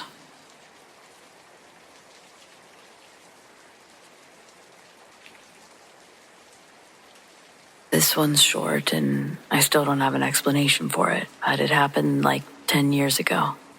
So, not fresh, but I can remember the weird little details like they were happening right now. I was walking home from a late shift, just a typical Tuesday. Headphones in, half listening to whatever podcast I was into. It was dusk. As I turned the corner, I saw a dog sitting on the curb, right at the intersection, like it was waiting for someone. It looked normal enough from a distance, medium-sized, brown, and for whatever reason, I felt this little prickle of unease. Not fear exactly, more like the skin on the back of my neck getting tight. I told myself dogs are just weird sometimes and started to walk around it on the street side so that I wouldn't crowd it. When I glanced back, and I only glanced back because the streetlight was flickering, the dog had turned, so it was facing me, sitting perfectly still again. That alone would have been odd if it were a regular dog, but I got this sudden, sweaty feeling, the kind that happens when you realize you've forgotten a test and didn't study for it. My palms went clammy, and I stopped walking. I don't know why I stopped. I couldn't explain it then, and I still can't now. I watched the dog. It watched me. The dog's head tilted slightly, like a dog does when it hears something interesting. Only there was nothing but the hum of the street. Then I noticed the shadow angling away from the streetlight. Only it wasn't the silhouette of a dog. It was something else entirely. It spread out in long, looping shapes like tentacles. Multiples of them, curling under the dog and stretching across the sidewalk. Not like a hand or a tail, but like an octopus had decided to sit under the mud and make a shadow art installation. For a split second, I thought maybe someone had painted something, or there was a weird piece of trash, or I'd misread the light. But there was no denying where the shadow was coming from. When the dog shifted its head, the shadow curled in a corresponding way. The sight made me sick. My mouth went dry. I was rooted to the spot, stupidly convinced if I moved, it would notice or follow or something. Then a car honked, loud, like somebody trying to yank me out of a dream. The horn kept blaring, and a guy behind the wheel yelled something about watching where I was going. I was standing in the middle of the road. The noise snapped me out of it and my legs unglued. I walked, maybe a little faster than I needed to. I turned the corner, and I didn't look back until I was around the block. When I did, there was no dog. I told myself that I was tired. Whatever. I shrugged it off and kept going. Life went on. Nothing like that ever happened again. But I've thought about it a lot. Was it a real animal with an impossible shadow? Some kind of projection, hallucination? I don't do drugs. I wasn't sick. I didn't have any reason to be imagining things. The logical explanations always feel a little thin. And the one part that sticks with me is how real the shadow looked. Not just a weird shape, but detailed, like it had weight. So yeah, has anyone else ever seen an animal with a shadow that wasn't quite right? Or something that made you stop in the middle of the road for no good reason? I'd love to know, because I truly still have that sweaty, weird feeling in my memory whenever I think about it, which makes me feel like it was something worth remembering.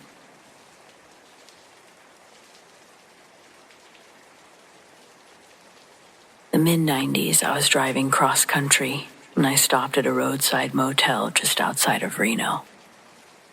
I remember the sign was missing half its letters, but they had vacancy, so the carpet inside was worn thin in the middle. The walls had that stale scent of cigarettes. The whole room did. I remember the clerk didn't give me much trouble, just handed me a key without a word. Basically, this wasn't a family place, but it was a place, and I needed to sleep.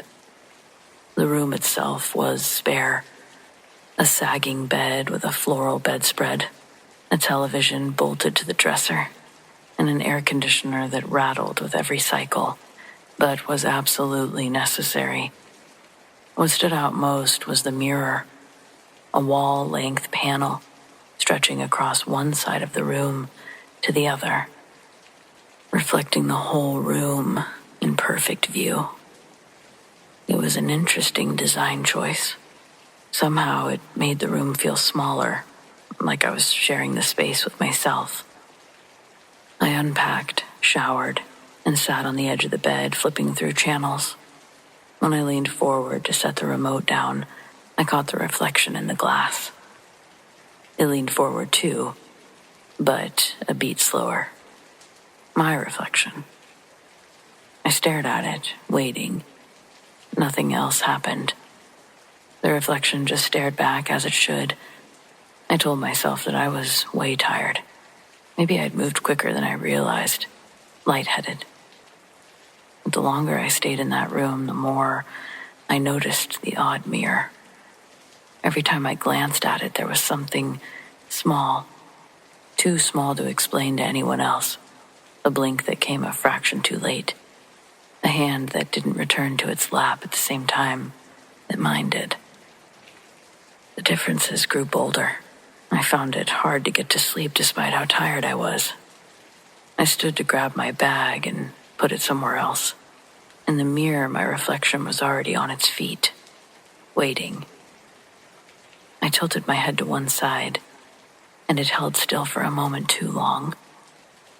It wasn't lagging. It was choosing. I tried to shake it off, but the unease kept building.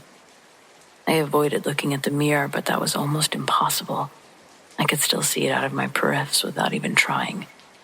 I would try to focus on the TV, on the walls, on the worn Bible in the drawer. Still, out of the corner of my eye, I could see movement. I could see a shadow building, somewhere off to the right, despite the fact that I was laying down. As counterintuitive as it sounds, I turned the TV off, killed the lights. I didn't want to be able to see anything. I got back into bed, and I didn't sleep much. I was listening to every tick of the air conditioner, every passing car. Something was there with me, but at least I couldn't see it. When the morning came, the mirror showed only what it should have.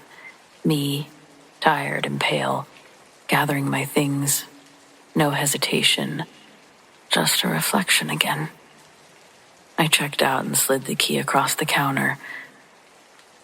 I don't have an explanation.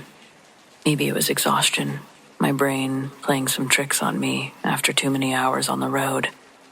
I tell myself that sometimes. Makes it easier. But I can still see that weird reflection. The version of me in the mirror. The one that wasn't really me. I haven't stayed in a motel like that since. And when I do stay somewhere, anywhere with a mirror, really, I can't get it out of my mind. I guess I don't want it to happen again. Once was enough.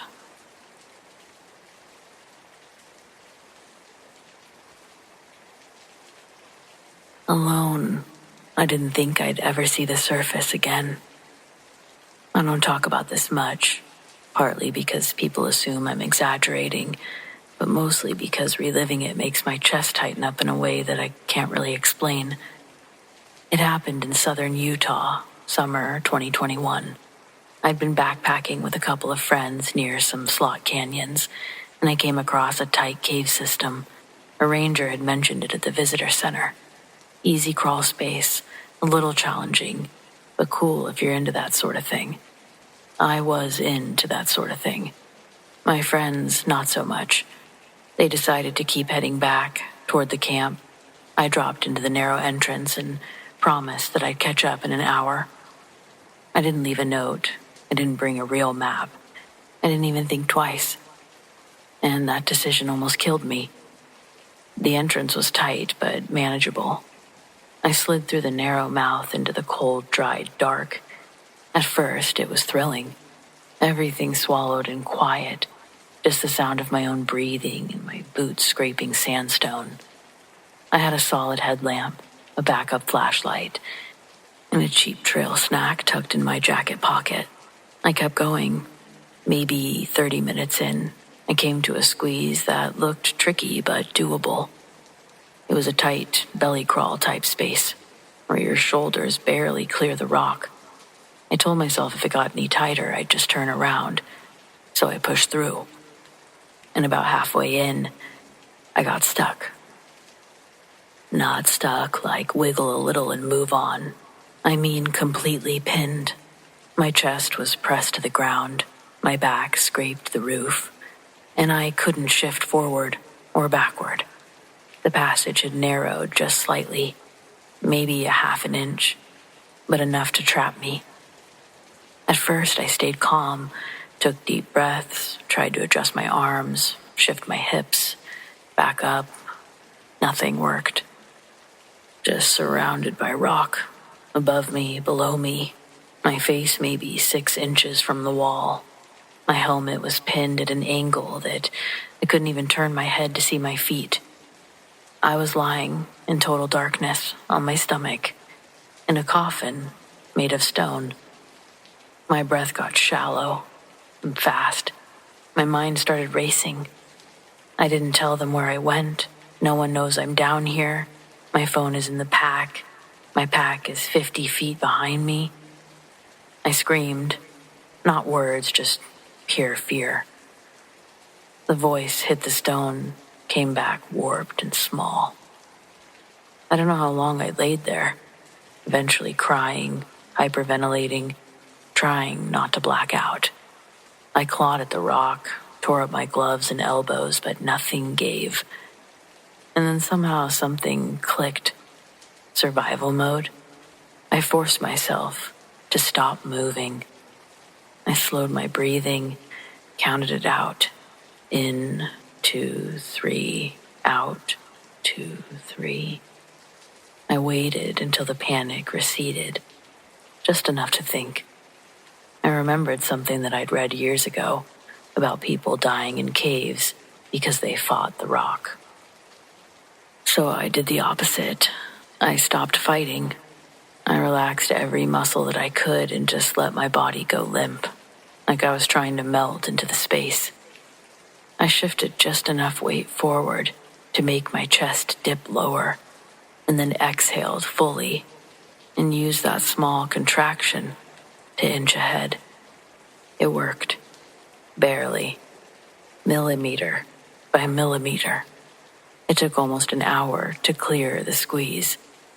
An hour of slow, terrifying movement in silence and stone. When I was finally free, I didn't even stand up. I just laid there, crying into the dirt, until my brain believed I was actually out. I crawled back to the entrance, reached the surface just as the last of the daylight was bleeding off of the rocks. My friends had just started to wonder why I hadn't shown up. If I'd taken 5 minutes longer, they would have packed up and headed back to camp. No one would have found me. Now I don't really do caves, not anymore. I don't care how cool or easy someone says it is. I'll just hike, I'll climb, I'll even swim with sharks.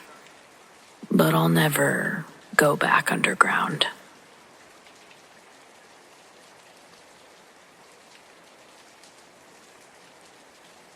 I service fire equipment, so I drive a box truck and cover parts of Pennsylvania, New York, Ohio, Maryland, West Virginia. I was in rural Northwest Pennsylvania, returning from a service call and heading towards the interstate to go home. On my way to this customer, I saw a small pickup truck on the interstate whose right rear tire was steadily deflating. A mile or so before my exit, they pulled off to the side. I didn't stop to see if they needed help, and I felt a little bad about it. As I drove down this dark, twisty road, I passed a Dodge Durango pulled over into a barn driveway. There was a person lying on the ground behind it, struggling with something. It looked like a guy was trying to change a tire or get a spare out from under the Durango. Remembering the pickup from earlier, I decided to turn around and see if he needed some help. I pulled into the first driveway I saw, about a fourth a mile down the road, turned around and headed back. Halfway back, the Durango passed me, going the direction I had originally been headed. I got back to where I had seen the Durango, planning to turn around again, but as I swung into the driveway, my headlights caught a figure lying motionless in the snow. I stopped and jumped out just as the figure sat up. It was a woman, maybe in her 40s, in a thin, torn black skirt and top. Her hair was messy. Her eyes were starting to swell. She had red marks on her throat, and her lip was bleeding. I helped her up, got her into my truck, cranked up the heat. I'd taken my jacket off, so I gave it to her, and she covered her arms and torso. She didn't want to say anything. Her throat was sore, and she was badly frightened. I called 911 and they dispatched a police car.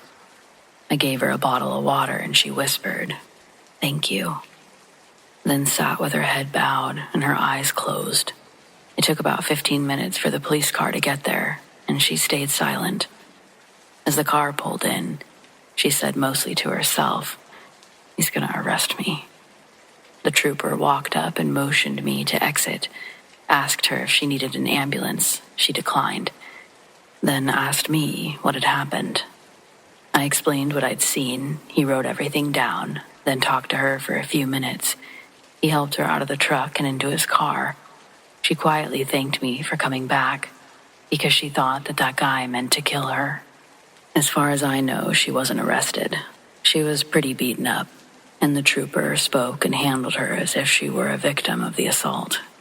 It was almost certainly a transaction, sex or drugs, that had gone very badly, which is why I think she believed she would be arrested. I never found out what happened. I watched the news outlets for that area for a while, but never found anything.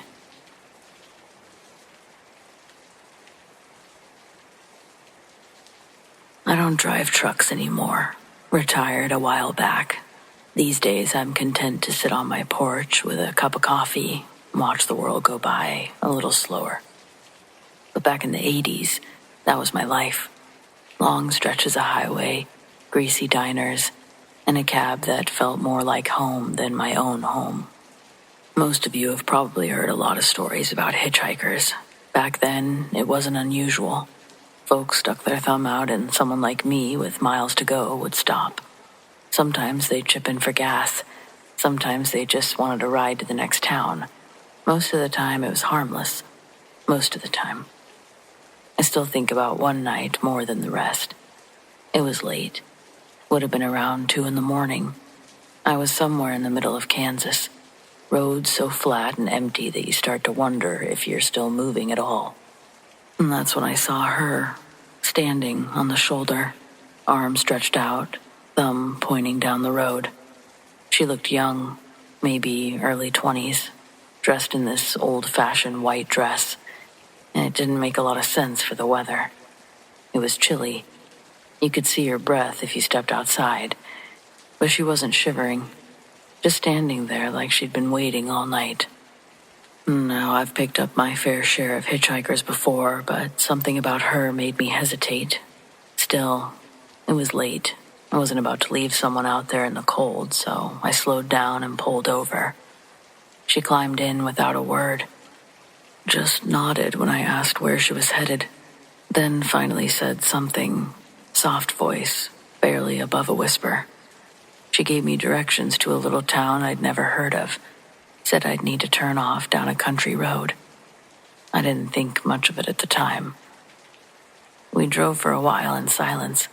I kept sneaking glances in the rearview mirror. Every time I looked, she was sitting there, hands folded in her lap, staring out the window like the fields and darkness were the most interesting thing in the world. When I finally reached the road she told me about, I slowed down. "This the turn?" I asked. No answer. I looked back, and I truly couldn't believe it. The seat was empty. The door definitely didn't open. Didn't feel the cab shift like someone had gotten out. 1 second she was there, and the next she wasn't. I pulled over right there in the middle of the road, hazards on, and I searched. Checked the sleeper, checked outside with my flashlight, even called out for her. Nothing. Just the cold night and a long stretch of empty road. After a while, I figured I'd drive to the address she'd given me, just in case she'd somehow slipped away. It was a little white farmhouse at the end of a dirt drive. I knocked, feeling ridiculous. An older couple answered the door. When I told them what had happened, the woman got this look on her face. I'll never forget it. She asked what the girl looked like. I described her. She said, "That was our daughter. She died on this road 10 years ago." I didn't know what to say. And were they crazy? Was I crazy? They didn't look angry, just sad, like they'd heard it before. Maybe they had. I drove away from that house with my hands gripping the wheel so tight that my knuckles were white. Never picked up another hitchhiker after that. It wasn't like she vanished in a blink. Thinking back, it was slower than that. Each time I glanced in the mirror, it seemed like she was fading, I guess. But it was the darkness, right? A little less there than before, until she wasn't there at all. I don't know what she wanted from me, but it seems like it was a ride home. A chance to relive her last moments. No idea. I just know that I was sharing the truck with someone who didn't really belong in this world anymore.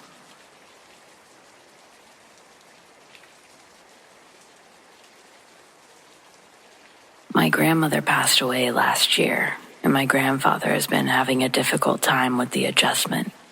A few weeks ago, I went to stay with him, hoping to help him develop a new routine, get the house in order. He lives in the mountains and doesn't have any neighbors, so we always worry about him being out there alone. When I arrived, his yard was overgrown, A large pile of trash bags were stacked beneath the carport, and the inside was well on its way to becoming a hoarder's paradise. I hired people to help with the trash and yard while I focused on getting the house in shape. I couldn't get a clear answer on what happened to his trash cans. They used to have 5 or 6, so I brought new ones. On the 4th night, we heard a noise in the carport while we were eating dinner. Figuring it was raccoons, I stood to go chase it off, but Pappy said to sit down and leave it alone. He's normally a very docile, slow-to-anger man, but he was serious about me not going out there. I tried explaining that something was creating a bigger mess for the contractors, but he only got angrier. Not wanting to upset him further, I resigned to cleaning the mess myself and finished my dinner. While I was doing dishes, Pappy went to bed, so I checked the damage in the carport. Whatever had been there was long gone, but it wasn't a raccoon. The bin lids had been ripped off the hinges, and the contents were strewn all the way to the tree line. The next morning, I asked Pappy if he had trouble with bears, and he said his problem is worse than a bear, that it's something unnatural. No matter what I asked, his answers became more cryptic. Ultimately, I concluded that he was in a very bad place emotionally and must have mistaken a bear for something else in the dark. His mind had turned it into some kind of monster. Just to settle him down, I promised to never go outside after dark, and I got started on the day's chores. On my next trip to town, I picked up some bear spray and heavier-duty trash cans with locking lids. They lasted 2 days. This time, the bins were peeled open like sardine cans. When I talked to Pappy about it again, he told me a little more. He said he called it a wobo. And no, I have no clue where he got the name. I assume he made it up because I can't find anything about it online. Anyway, it made me worry about his sanity, so I told my parents, who said they would speak to him about seeing a doctor. Meanwhile, I focused on what I still considered to be a bear. I slept on the couch for a few nights in hopes that I would wake up if anything got into the trash. The theory was that it might not come back if it got sprayed one good time. When I finally had my chance, I cracked the back door open to see something huge, and it was tearing into the trash bags. I opened the door a little more to extend my arm, and the creature raised up to face me. It definitely wasn't a bear. It looked like a wolf standing on its hind legs, but it also looked wrong. I started spraying it in a panic, and it made an awful sound as it fled, but it didn't run like a wolf or a human. It was more like a kangaroo. I've never seen or heard anything like it. The next morning, I told Pappy what happened, and he was notably upset. He said the wobo only comes during the summer months and never tries to get inside. But now I'd made it angry. He was certain it would come back for us. I stayed another week, brought new trash cans without further issues, but I was still nervous to go home. I've called Pappy every night since to make sure he's okay, and so far, the wobo has stayed away. Have you guys ever seen anything like this? Did I really scare it off? Or should I go back? My parents want to have us both committed, but I know what I saw.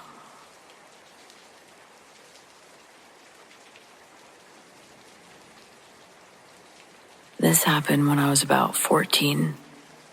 It was me, my best friend Hannah, and 2 other girls from school, Rachel and Kim. We were having a typical Friday night sleepover at Hannah's house. Her parents were upstairs but mostly left us alone, so naturally we thought we were invincible. At some point, the conversation drifted into scary stuff. You know, ghost stories, Bloody Mary, Ouija boards. Hannah said she'd read online about doing a seance without an actual board, just candles, a chant, and focus. We all thought that it would be hilarious to try. We gathered in her basement, because of course the basement is the creepiest place you can pick. There were old boxes down there, a laundry machine, and those pull-string lights that flicker when you yank them. Hannah set up a circle of tea-light candles. She'd stolen them from her mom's drawer. We sat cross-legged around them. We didn't know what we were doing, not even a little. But we held hands and tried to invite spirits by saying dumb stuff like, "If anyone's here, give us a sign." And I can't remember the words we read, which is probably for the best, but we read something out loud, in unison. Then we asked questions out loud. We tried whispering. We even got quiet and serious for a few minutes. Nothing. Not even a creak or a candle flicker. Eventually, Rachel laughed and said, "Guess the ghosts are bored too." We all cracked up. After about 20 minutes of trying, we just gave up. The whole seance ended with us eating chips and playing Truth or Dare until we finally passed out. Setting up to be one of the most anticlimactic sleepovers ever. But then, I woke up in the middle of the night to Hannah screaming, like a full-on panic scream. I sat up and realized Rachel and Kim were both freaking out too. For a second I thought someone had broken in, but then Hannah yelled, "It hurts. My shoulder, it burns." We all turned on the overhead light, and that's when we saw it. On her left shoulder blade were 3 scratches. Not deep, but red and angry for sure. Like something sharp had dragged across there. And here's where it got worse. When Rachel pulled on her pajama top, she had the same thing. 3 small scratches. Then Kim. Then me. All of us. Same spot. Left shoulder blade. 3 marks. We just stood there staring at each other. Our mouths were literally open until someone started crying. I'm pretty sure it was me. None of us had been near each other in our sleep. We were all spread out on the floor, each in our own sleeping bags. There was no way we'd all scratch ourselves in the exact same place, in the exact same pattern. Hannah wanted to wake up her parents, but Kim begged us not to. She was terrified that her super religious mom would hear about it and forbid her from hanging out with us again. So we stayed downstairs, all sitting together with the lights on until morning. The scratches faded in a couple of days, but I swear, I felt that sting a lot longer than that. None of us could explain it. We didn't talk about it at school because we knew people would say that we made it up. Even between us, it became kind of an unspoken don't bring it up thing. But ever since then, if I hang out with Hannah, we'll glance at each other if someone jokes about seances or Ouija boards, and it's like we both remember without having to say anything. I've read since then that 3 scratches is supposed to be a thing, like a mockery of the Trinity or some demonic calling card. I didn't know that at the time. We were just dumb 14-year-olds daring each other to summon ghosts.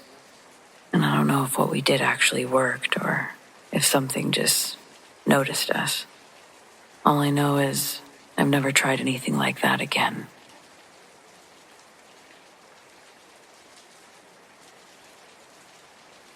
I'm a field biologist, mostly focusing on mid-sized mammal migration patterns across the upper Midwest and interior forests.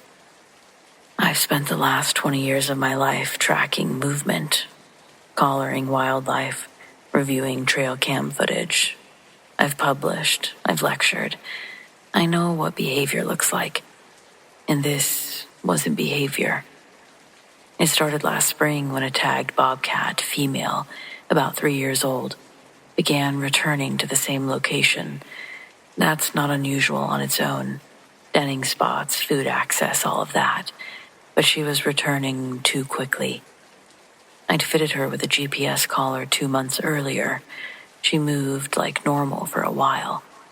And then she started circling back to this one spot, just east of the boundary line. Dense pine, rocky soil, some kind of natural depression in the terrain. At first I figured it was a den, but the data showed that she wasn't sleeping there. She'd stop for about 10 minutes and then leave. Same path, same exact pause and movement. And it wasn't just her. Within 2 weeks, a second animal, tagged fox, did the same thing. Different approach angle, but same stop, same window of time. Then a black bear. Then another bobcat. All tagged, all collared by my team, all stopping at the exact same coordinates. I checked the site myself, and there was nothing there. No visible den, no carcass, no scat, no mineral lick. Just pine needles and rock. Not even a strong scent marker. But the clearing had a weird quality to it. Perfectly circular. Almost too clean, like it had been scrubbed by rain that hadn't fallen anywhere else. I stood there longer than I meant to. I didn't hear a single bird the whole time. I set up a cam, just one, angled low to catch motion. It was tripped 3 times that night. Once by a fox, once by the bear again, and once at 3:11 a.m. That last one didn't show an animal. Just a dark shape moving upright behind the trees. Too tall, too thin. Looked like it was facing the wrong direction, like its back should have been to the camera, but the silhouette was reversed. I checked the lens. No glare or malfunction. I didn't report it, I just swapped the card and tried not to overthink it. A week later, we got a ping from a caller that we'd lost the season before. It was the first bobcat, the original one. The caller had stopped transmitting after a snowstorm, and we'd assumed battery failure. But now it was moving again. Same pattern, same 10-minute pause in that clearing. I pulled the movement data, and the timestamps showed something that I didn't want to believe. All of the animals, everyone that had stopped in that clearing, had returned to it again. Same night, same time, 3:11 a.m. I went back just one last time. It was mid-May by then. Green canopy overhead, thick brush coming in. I told myself that I was just checking the site, taking notes for future exclusion zones. But as I got close, I heard something that I hadn't heard in weeks out there. A voice. Hello. Just once. Spoken softly from somewhere behind the tree line. It was just a conversational tone, but loud enough so that I could hear it. Like someone reminding me they were there. The part that still sticks with me, though, is the tone. Hello? It was just so natural, no distress. But there was certainly no one there. That was the last time those callers did that, though. I tell myself that it was just a glitch, just data. But I can't really explain that voice. And I can't really explain what those animals were doing. That's sort of a first for me.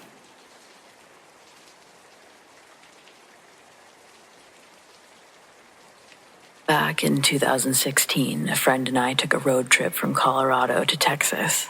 We were broke college kids, and the plan was mostly gas station snacks, cheap motels, and seeing how far we could get before class started again. I don't remember half the tourist stops that we made, but I remember the hotel. We'd driven all day, and by the time we rolled into some small town just past midnight, we were so fried that anything with a bed sounded good. The only place with a vacancy was one of those 2-story motels where every door opened straight into the parking lot. There was that neon sign buzzing, a soda machine half lit, that kind of place. $45 a night, we didn't care. The room was a motel, but at least there were 2 queen beds. There was a dresser, a TV bolted down, and a lamp that leaned slightly to the left. It smelled like bleach and old carpet, but that just told me at least they washed the place. We tossed our bags down, cranked the AC, and collapsed. Sometime around 3 a.m., I woke up because I thought my friend had said something to me.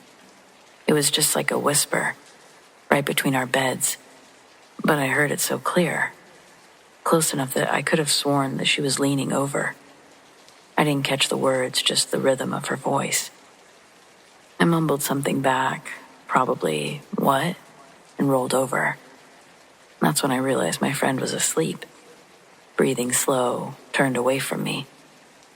I told myself I was definitely dreaming and tried to go back to sleep.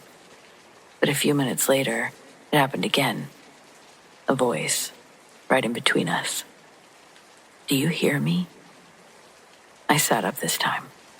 The space between the beds was empty. I tried to rationalize. The TV, pipes, neighbors. Except the TV was off. The AC was humming. The rooms on both sides, I think they were empty. Ours was the only car on that side of the lot. I didn't say anything, I just laid there. My eyes were open and I was waiting for it again. And sure enough, maybe 5 minutes later, a voice whispered, "Wake up." I thought about shaking my friend, but the fear of sounding crazy kept me where I was. I lay still until I finally drifted off out of sheer exhaustion. The next morning, over a free continental breakfast, waffles and watery orange juice, my friend looked at me. "Hey, did you try to talk to me last night?" I nearly dropped my plate. I asked what she meant. She said she woke up twice to a whisper between the beds. First, it sounded like me asking if she was awake. Later, it said their name. They were so sure that it was me until they rolled over and saw that I was out cold.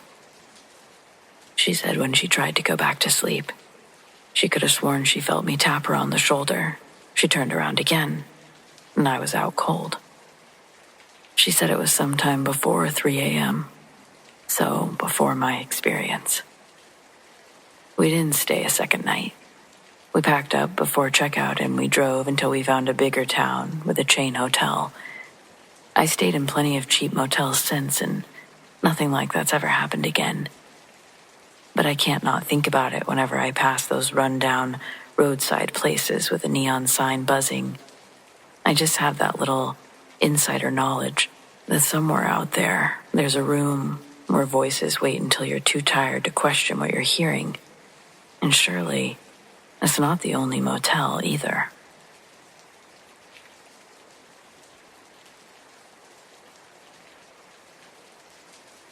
This happened last winter. I was driving home from a late shift around 2 a.m. on a stretch of Colorado highway that cuts through mostly empty terrain. The snow had been coming down all evening, not the soft, pretty kind either. This was heavy, blinding. Thick flakes, the kind that swallows everything. Visibility was garbage, but I didn't want to spend the night at work. I just wanted my bed. I knew the road. I'd driven it tired before, and in worse weather. That kind of false confidence is probably what got me into trouble. It happened so fast. 1 second I was doing maybe 45, radio low, eyes on the dark edge of the road, and the next, the back of the car kicked out from under me. I didn't even register the ice until it was too late. I spun once, maybe twice. Everything blurred. I remember the scream of the tires and then the weightless, floaty feeling as the car left the shoulder. I went down an embankment. There was a hard impact, and then a roll, and then another. When everything finally stopped, the silence is violent. I was upside down, still strapped in, my arms hanging, head pressed against the ceiling. The world was sideways. Broken glass sparkling all around me, and the light from the dome bulb, which was flickering like it couldn't decide if it wanted to stay alive or not. I didn't move right away. I think I was in shock. I kept blinking, trying to understand what I was seeing. The snow outside had this soft blue glow, but inside the car, everything was shadows and pain. And then the panic hit. I I started checking my arms, legs, ribs, head. Nothing was broken, but my left leg was pinned at a weird angle between the center console and the dash. It felt like it was on fire. My chest hurt from the seatbelt, and I had blood in my mouth from biting my tongue. I tried the horn and nothing. Radio dead. I reached for where I thought my phone had been, but it was gone, somewhere in the mess. Or maybe it flew out during the roll. I remember swearing under my breath over and over, trying not to scream. And then the realization, no one saw me crash. It hit like a weight. There was no traffic, no streetlights, just darkness, snow, silence. I was off the road enough that unless someone literally stopped and looked down the embankment, they wouldn't see the car. And snow was surely already starting to fill in the tire tracks. I yelled anyway, just out of instinct. My voice sounded so small, dead on the snow. I started trying to twist free. The seatbelt had locked tight and I couldn't reach the release without making the pain in my legs spike. I grabbed onto the ceiling and pulled until I could get enough leverage to unclip. I dropped hard onto the roof. From there, it was a blur of pain and desperation. I reached into the back, digging under junk until I found a tire iron. I used it to smash out the passenger side window, to crawl through. It took 3 tries, and the sound, it hurt. Everything hurt. Cold air rushed in, snowflakes swirling in like they'd been waiting for an invitation from me. I crawled out, dragging my leg behind me. My heart was pounding. The slope was steep, and the snow made everything slick. It took everything I had to get up to that highway. When I finally reached the edge of the road, I just collapsed on the shoulder, half buried in the drift. I remember watching the road and thinking, this is where I die, on the side of a road that I've driven 100 times. Then a pair of headlights. A car slowed. I couldn't even wave. I just held up my hand. The guy pulled over and sprinted to me, said he almost missed me completely. Paramedics said I was lucky. Mild hypothermia, sprained leg, concussion, nothing permanent. But it stuck with me. I keep an emergency kit in the trunk of my car now. Thermal blanket, flashlights, flares, snacks, portable charger, even a whistle. And I don't drive tired. Not in the snow. Not in the dark. Not anymore. Because no matter how well you know the road, when a storm comes, you're just a passenger, and you don't control anything.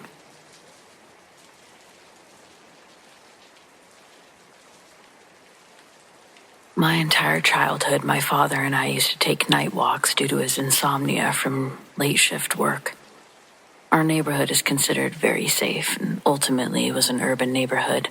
Besides one of the roads towards the back of the neighborhood, it was lined with thick forests, about 1.25 miles deep, which made a circle back in itself.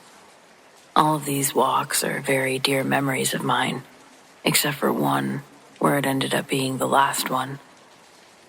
Along the road with the tree line, there was a single streetlight to illuminate a small plot of land that someone owned but was very overgrown and ill-kept. It was very common for us to walk this road.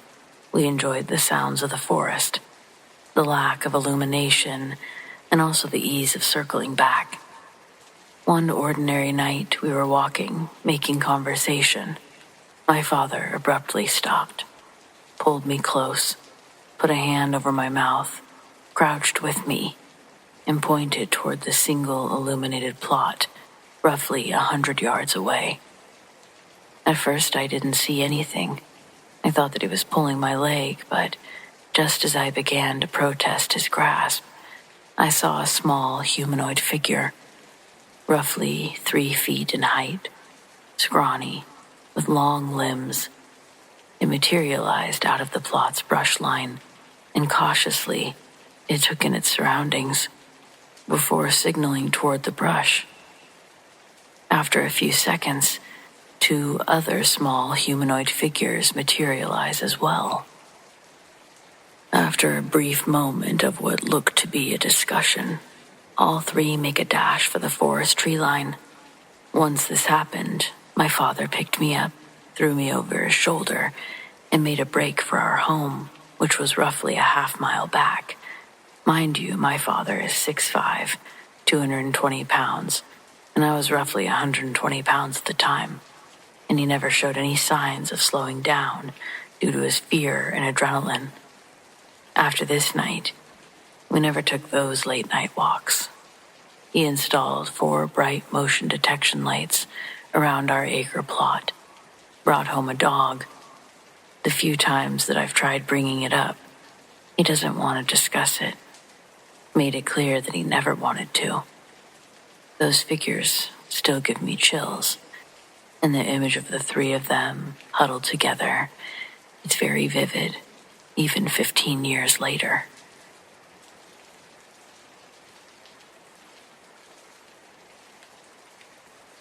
Years ago, I became good friends with my neighbor across the street. We both had young children, and we spoke and or saw each other almost every day. Probably 6 years into our friendship, she developed leukemia and only lived 1 more year. She was 35. One day, I was looking out my front window, and I saw the car she used to drive pass by, turn around, and then it pulled up to the curb in front of her house and parked. I continued to watch, and I saw her husband and her 3 children get out of the car. The car was a light blue station wagon, one that she used to drive the kids around in, and her husband still had it. As I continued to watch, I saw her husband and the kids walk up to the front door of the house and go in. A moment or 2 later, I saw my friend get out of the car and walk to the door. I couldn't believe what I was seeing, but I knew for sure that it was her. I knew because when she got to the front door, she turned, looked at me, and waved. Then she, too, went into the house. I think she was telling me that everything was okay. I'll never forget that.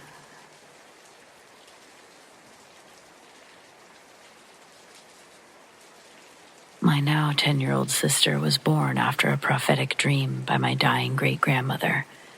She saw my mother holding a pink blanket a year before my mother was pregnant, even said the calendar was on October. My sister was born October 12th.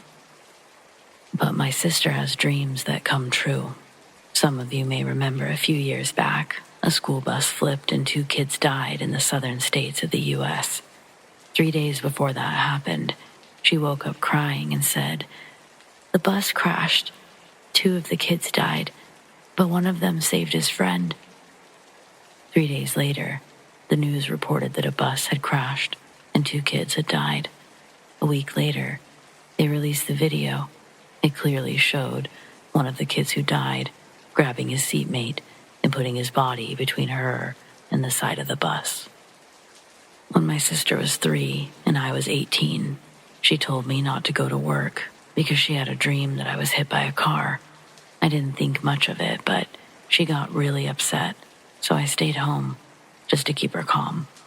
The bus that I'd been planning to ride was sideswiped by an SUV as it unloaded passengers at a stop. And last year, she told me she had a dream about a girl who kept hitting me and screaming that I was a monster and that she would kill me. 3 days later, a girl that I dumped for cheating on me attacked me at a Walmart. She pulled a knife and tried to stab me in the face. Those are just some of the more unnerving ones, but there are a lot of others. I don't know if this makes her a psychic or what, but it's certainly strange, and no one in our family seems to be able to explain it.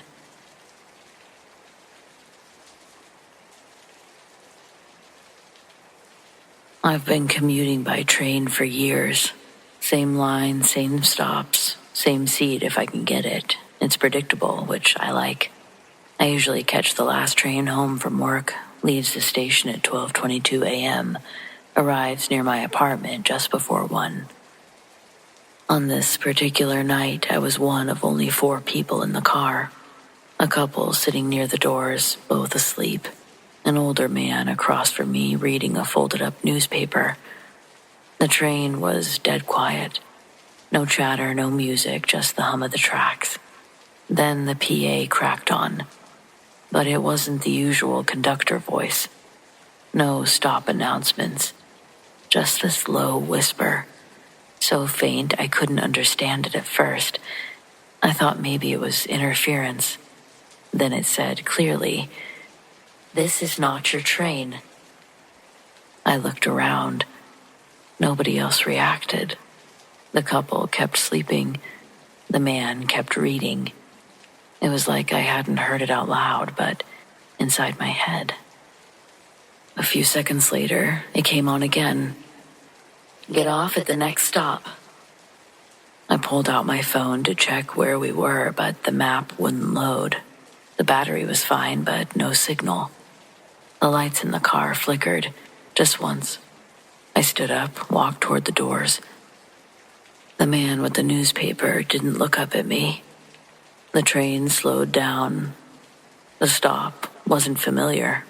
No signs, no benches, just a platform. And fog. It was thick.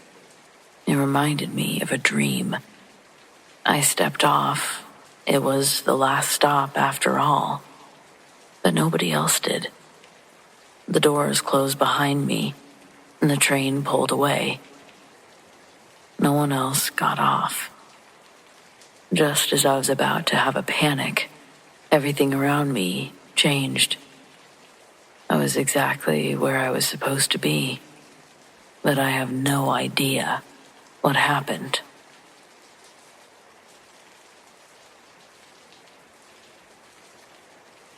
This happened a few years ago, and it stuck with me because, well, you'll see. I was working late in an office, just a weekday, nothing special, when I saw something that made no sense. It was right around 4 p.m. I remember because I'd been glancing at the clock constantly, willing the last hour of the day to move faster. That's when out of the corner of my eye, I noticed movement in the hallway. At first I thought it was just a coworker walking by, but when I turned my head, it wasn't a person. It was something white, wispy, thin, like smoke curling in a breeze, except there was no smell or sound, and nobody was nearby. I watched it drift directly through the doorway into the office I was in, moving with intent, not randomly like dust and sunlight. The second it crossed the threshold of the office, every hair on my body stood up. I got this full-body chill, literally, like my insides dropped out from under me. I didn't stick around. I jumped up from my chair and walked out of the room without looking back. Whatever it was, I didn't want to be in the same space with it. The next day, around the exact same time, it happened again. 4 o'clock, same hallway, same white, wisp-like figure, slipping into the office like it belonged there. This time my instinct screamed to run, but my curiosity kept me planted in my chair. I sat, frozen and heart racing, waiting for something to happen. But after it entered, nothing changed. There was no noise or sudden movements, no objects shifting around. Just silence, like it had passed through and was gone. And then it never happened again. Not that week or the week after. Never. Just those 2 back-to-back days. I told my cousin about it. I thought she's probably the only one that would believe me, but was also half expecting them to laugh or tell me I was overtired. Instead, they got pretty quiet. Said it sounded like a spirit. Their thought was that it might have been attached to someone who came through the office around that time each day. Maybe it wasn't even meant for me. It was just passing by. But because I could see it, even partially, they suggested that it might have sought me out. That idea unsettled me more than the experience itself. I don't know if I believe it, but it's all hard to shake. 2 quick moments, 2 afternoons, one unexplained presence. And for whatever reason, I was the only one who saw it.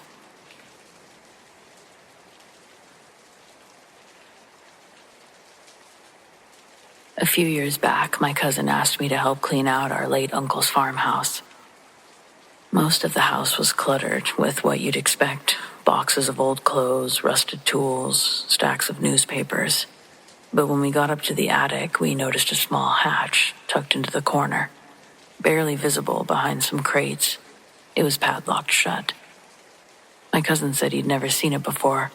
Neither had I. The side of that padlock pulled us in, and there was no way we'd ignore it. We pried it open. Inside was a crawl space no bigger than a closet. The wood inside was carved with strange shapes, circles intersecting at odd angles, lines that didn't form words but repeated over and over. And there was melted wax crusted to the floorboards. In the far corner were bones, small ones, maybe from birds or rabbits. We shut the hatch and we didn't say much after that. But that night I stayed in the guest room downstairs. Around 2 a.m., I woke to a faint scratching noise above me. It wasn't mice.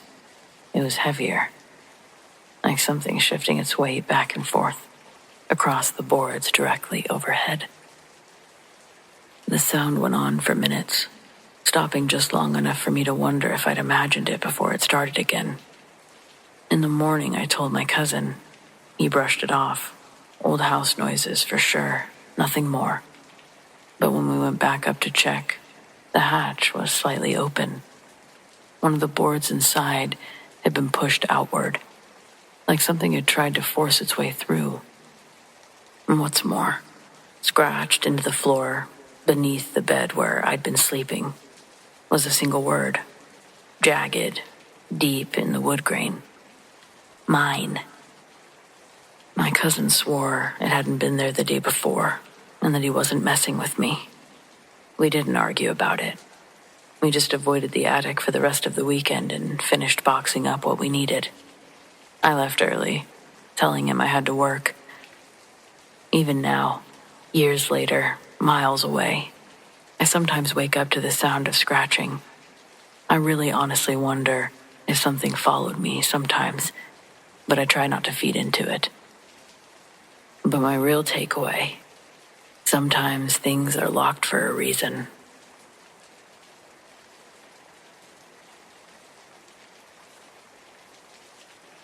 This happened the summer after 8th grade. I haven't told many people about it, mostly because it still messes with me when I think about it too hard. Do you ever have something like that? Where it felt off in the moment, but then later, after you've had time to replay it 1,000 times, it feels way worse. That's this story. There was this summer camp that my friends and I went to every year in the Ozarks. Typical stuff: archery, hiking, crafts, canoeing, that kind of thing. The main attraction was the lake.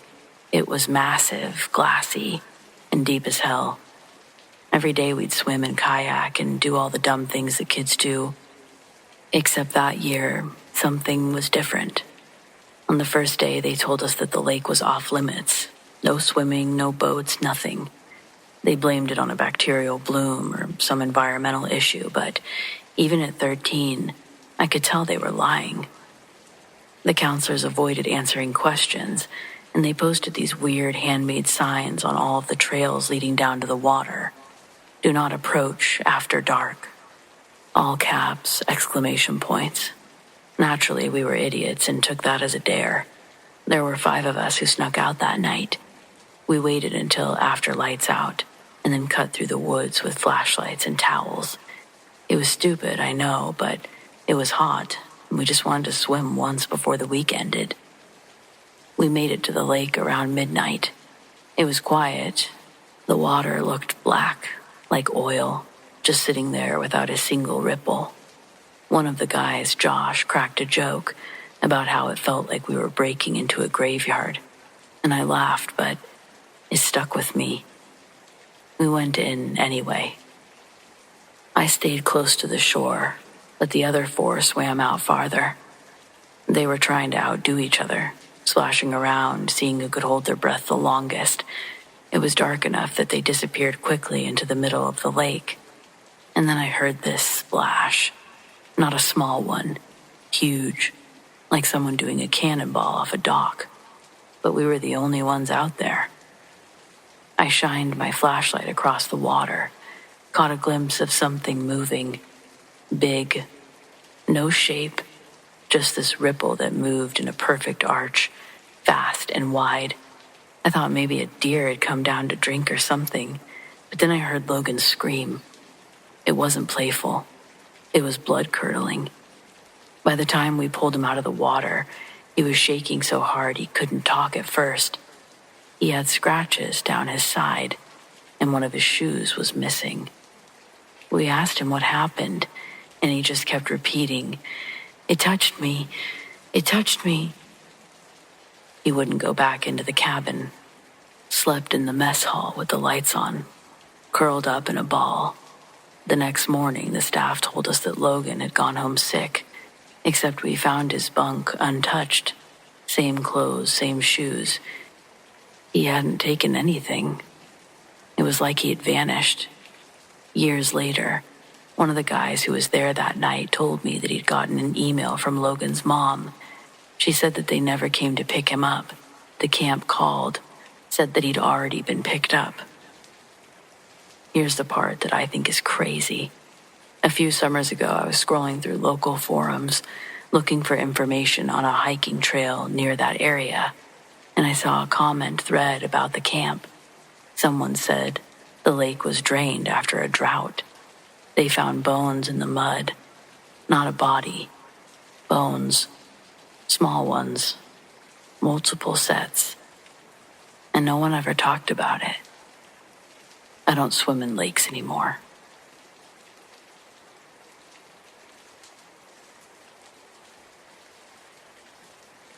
When I was about 8 years old, my family didn't have a lot of money, so me and my sister shared a bed in this small room at my grandma's house. It was an old house where everything smelled faintly like cedar and mothballs. The hallway, always a little darker than it should be. This one night sticks with me more than anything else from that time. It was late, like past midnight. The window was cracked open because it was summer and we didn't have AC. I remember waking up because my sister rolled over and kneed me in the side. I sat up a little, annoyed, and then I saw a woman. She was standing at the end of our bed. She wasn't moving or saying anything, just standing there. She looked kind of blurry in the dark, but I could tell that she had some kind of long dress on, old-fashioned like. Her hands were clasped in front of her like she was praying or waiting. I couldn't see her face clearly, but I knew that she was looking towards us. I thought I was dreaming, but then my sister spoke. "Do you see her?" Neither of us moved. I didn't want to blink because I was scared that she'd get closer if I did. After what felt like forever, my sister yanked the blanket over her head, and I did the same. We stayed like that until we fell back asleep. In the morning, the room was normal.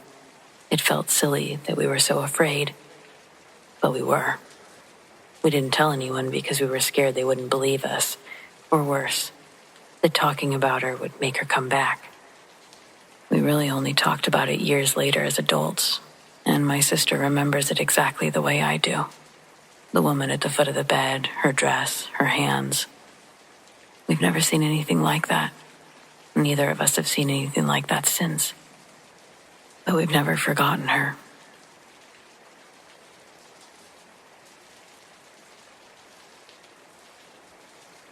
I've got 3 shorter stories for you from my days as a trucker. Now, they're all different, so I've labeled them as such.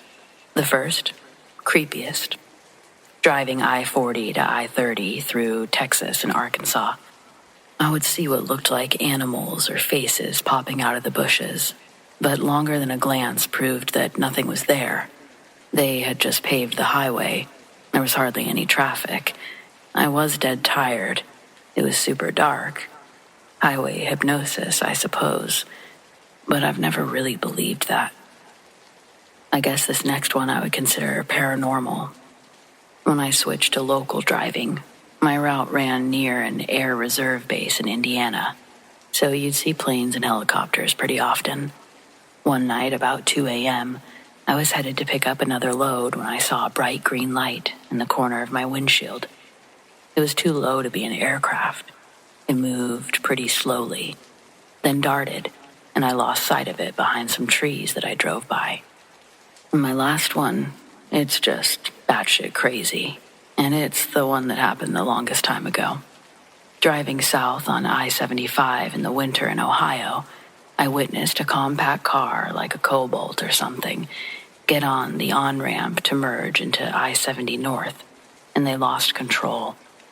They went sideways, fell at least 6 feet off the ramp, went onto the shoulder of the interstate, landing on all 4 wheels, spun 360 degrees, and then proceeded to merge into traffic like it was fucking nothing.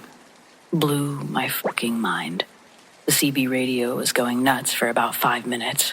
Holy shit, who else just fucking saw that, etc. It was batshit crazy.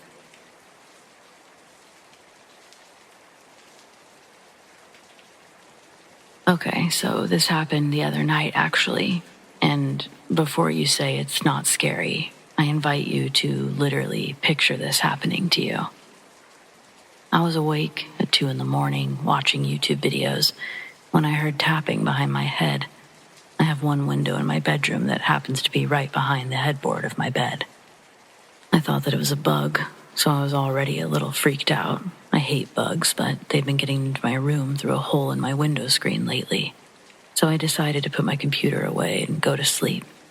The tapping continues, and at this point I'm getting irritated because I just want to go the fuck to sleep.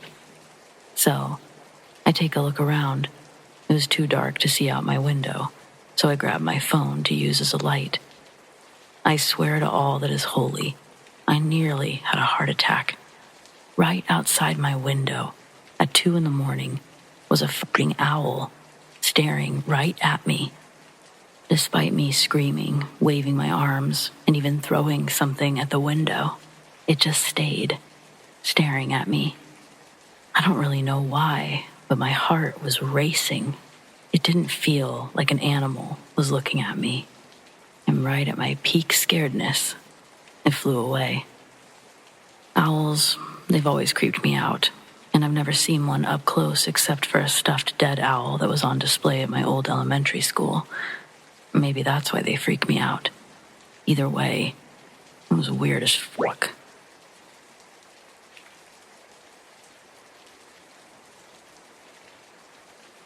My wife and I were paying our respects to friends who lost their 16-year-old son named Justin in a car accident. There were about 12 people at the house, all gathered in the living room, when we all noticed a little 3-year-old girl speaking while looking up above towards the ceiling. When her mother asked her what she was doing, she said she was speaking to Justin and pointed up above the chair. At that moment, Justin's mother let out a wail and began crying and laughing at the same time. That was Justin's chair, the place where he always sat when the family gathered in the living room. The little girl had never met Justin. Her mother was in a church group with Justin's mom. The girl kept looking up at the ceiling for another 30 seconds or so, turned to Jill, Justin's mom, and told her that Justin is fine and not to worry. Unreal. Creepy. Yeah, but in a good way.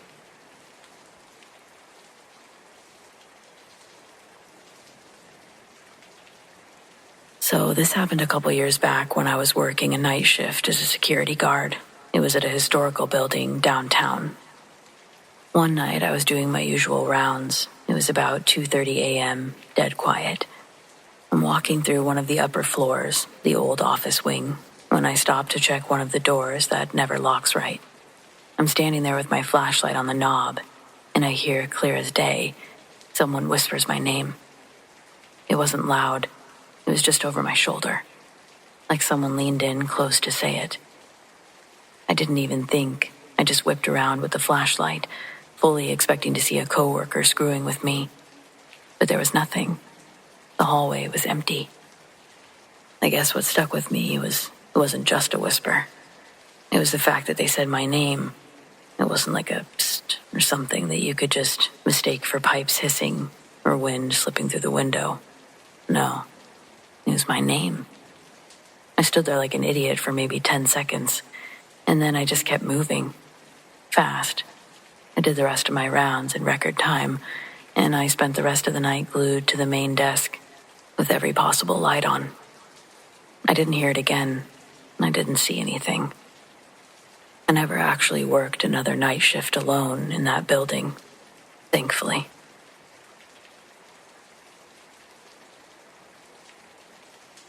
I'm a 29-year-old female in northern Louisiana. My husband and I just moved out here with our son after my brother died 2 months ago.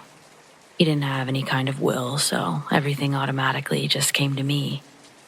And since we were living in a cramped, slummy apartment, we decided to move. My brother overdosed, collapsed in the hallway, but we've always been skeptics, so the possibility of a haunting wasn't even on our radar. I was barely holding it together in general. I can't stress how much that kind of stuff never remotely occurred to us, even after things started happening. It still took a long time for our minds to go there. We were so busy the first week that we dismissed a lot of strange noises as animals living in the walls. The house is in a heavily wooded rural area, so it seemed like an obvious answer. It was only after we finished getting everything unpacked that Nolan, my husband, started paying attention to the noises.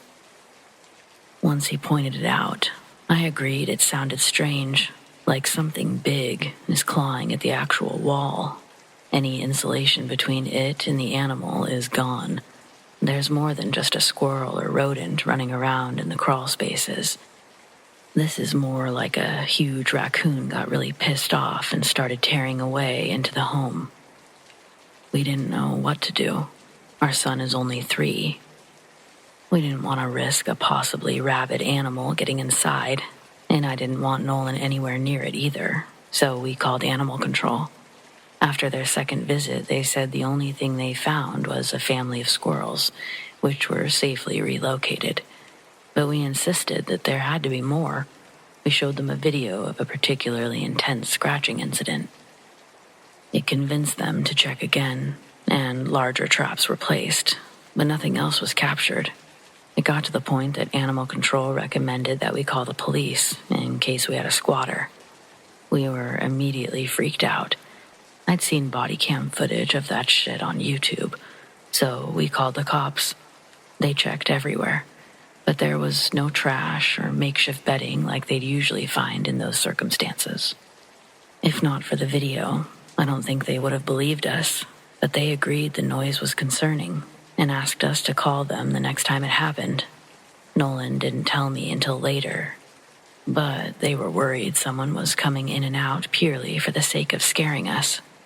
We heard it the next night, and the same officers returned, but it stopped less than a minute before they arrived. They searched everywhere, but still came up empty-handed. The officers were kind enough to stay for an extra 20 minutes, just in case it started again, but no such luck. During that time, we shared our whole story of why we moved here, and the police suggested it could be my brother's ghost.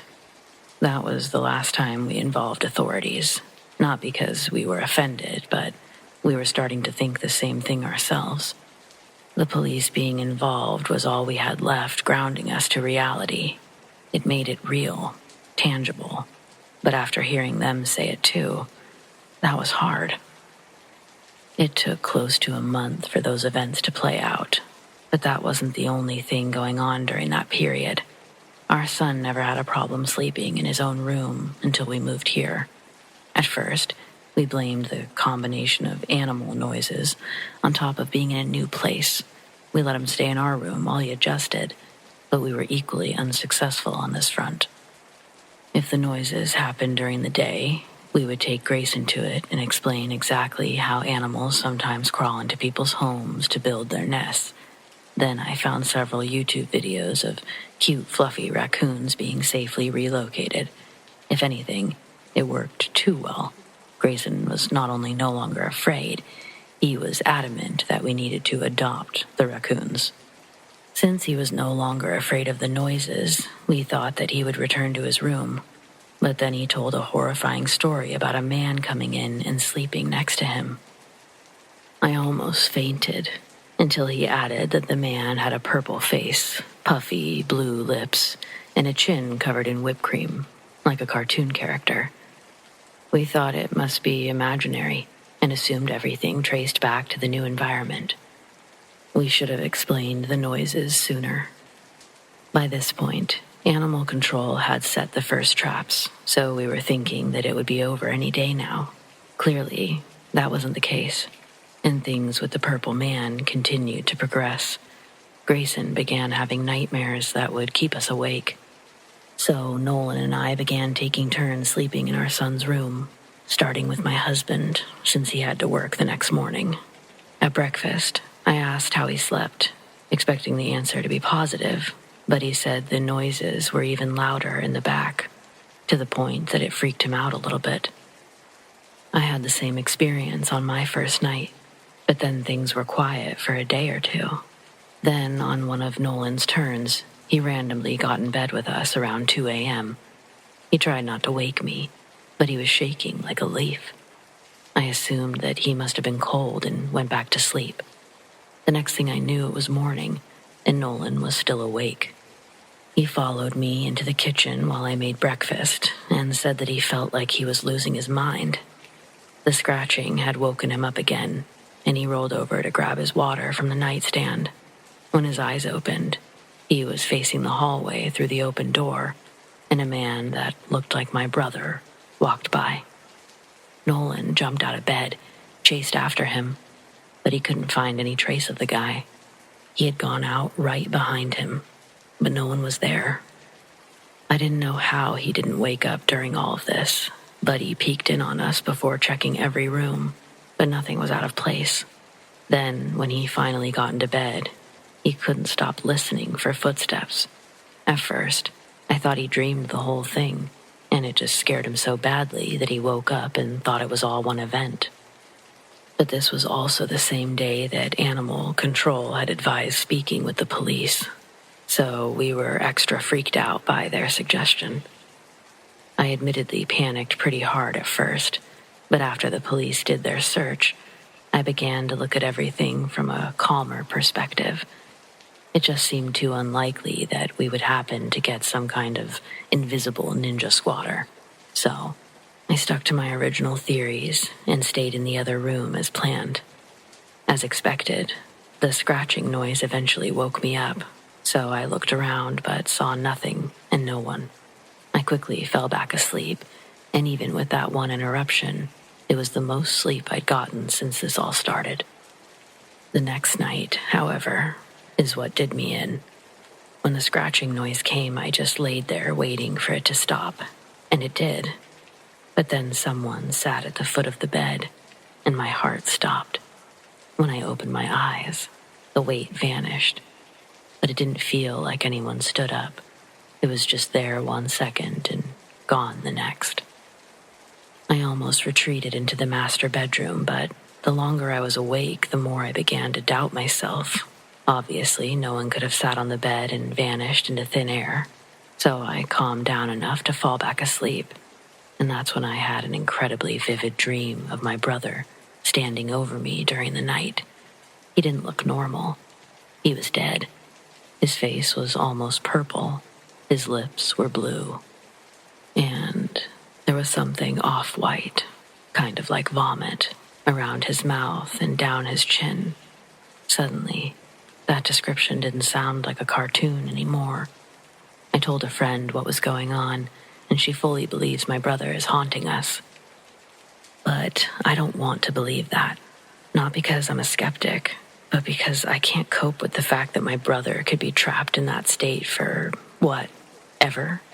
I don't even know how that's supposed to work. It was right after this that we had our final chat with the police and why their ghost joke made us so uneasy.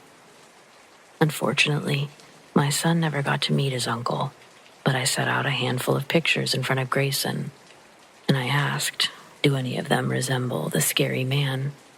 I was even more freaked out when he picked up the picture of my brother. So I started researching spirits and hauntings like crazy. We tried different cleansings and simple rituals, but things only seemed to stay the same or get worse. Not long after this, Grayson was taking a nap on the couch while I cleaned the kitchen, and he suddenly started crying, loud, like he was hurt. I ran into the living room and scooped him up just as he was running out. I saw the scratches immediately, 2 red welts spreading across his neck. That's when I knew this thing wasn't my brother. It was both a relief and extra terrifying all at once. We still don't know what it is, and we don't really care now that Grayson is with Nolan's mother until we can leave. It hurts me to sell the house and the land, but I know my brother will always be part of us. We don't need a place to be close to him, and I know he would want what's best for his nephew. We've talked to a real estate agent and everything is ready to go, but we can't afford to move until we have a buyer, so we're just trying to hang in there. If anyone has any tips on how to survive in the meantime, all advice is much appreciated. It doesn't bother us as much as it did Grayson, but I've woken up with scratches on my back, and Nolan has seen the guy in broad daylight on 3 separate occasions now.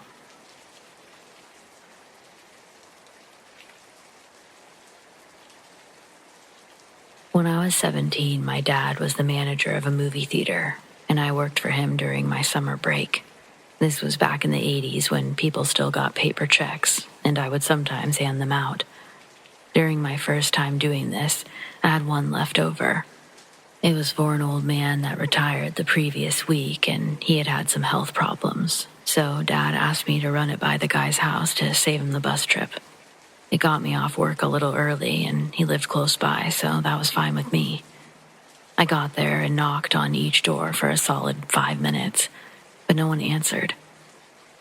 I had to drive back up the road to call my dad from a payphone, just to ask if I could leave it in the mailbox instead. He didn't like that idea very much and insisted that the man was definitely home, but probably asleep. I really wasn't happy about the prospect of knocking on this guy's windows, but my dad is a hard man to argue with. So I hurried back to get it over with. I tried the doors again first, just in case, but still had no luck, made my way to the backyard. Upon identifying the window supposedly belonging to the bedroom, I pressed my face to the glass and began tapping lightly, but stopped abruptly when 2 cats bolted away at the sound. They had been crouched over something, but it took a moment for my eyes to recognize the bulky shape on the floor as a person. I could only see him from the waist down.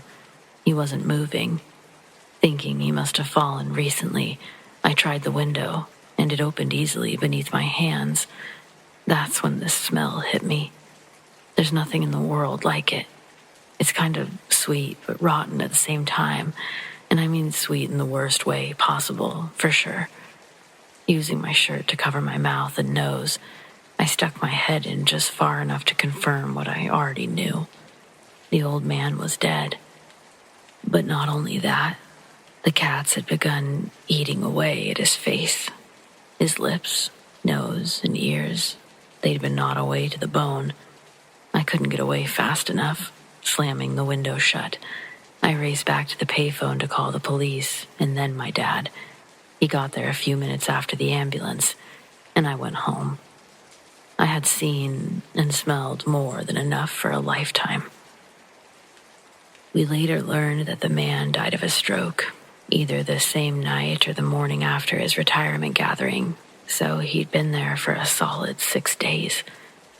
His cats had one of those automatic feeders and water bowls, so they probably had food for the first couple of days, but once they ran out, well, I had nightmares that whole summer, and even though it's been nearly 40 years now, I still remember that smell and the look of his disfigured face like it was yesterday. I'll tell you what, though, Dad never sent me to another employee's house again, and these days, I don't show up anywhere without calling first.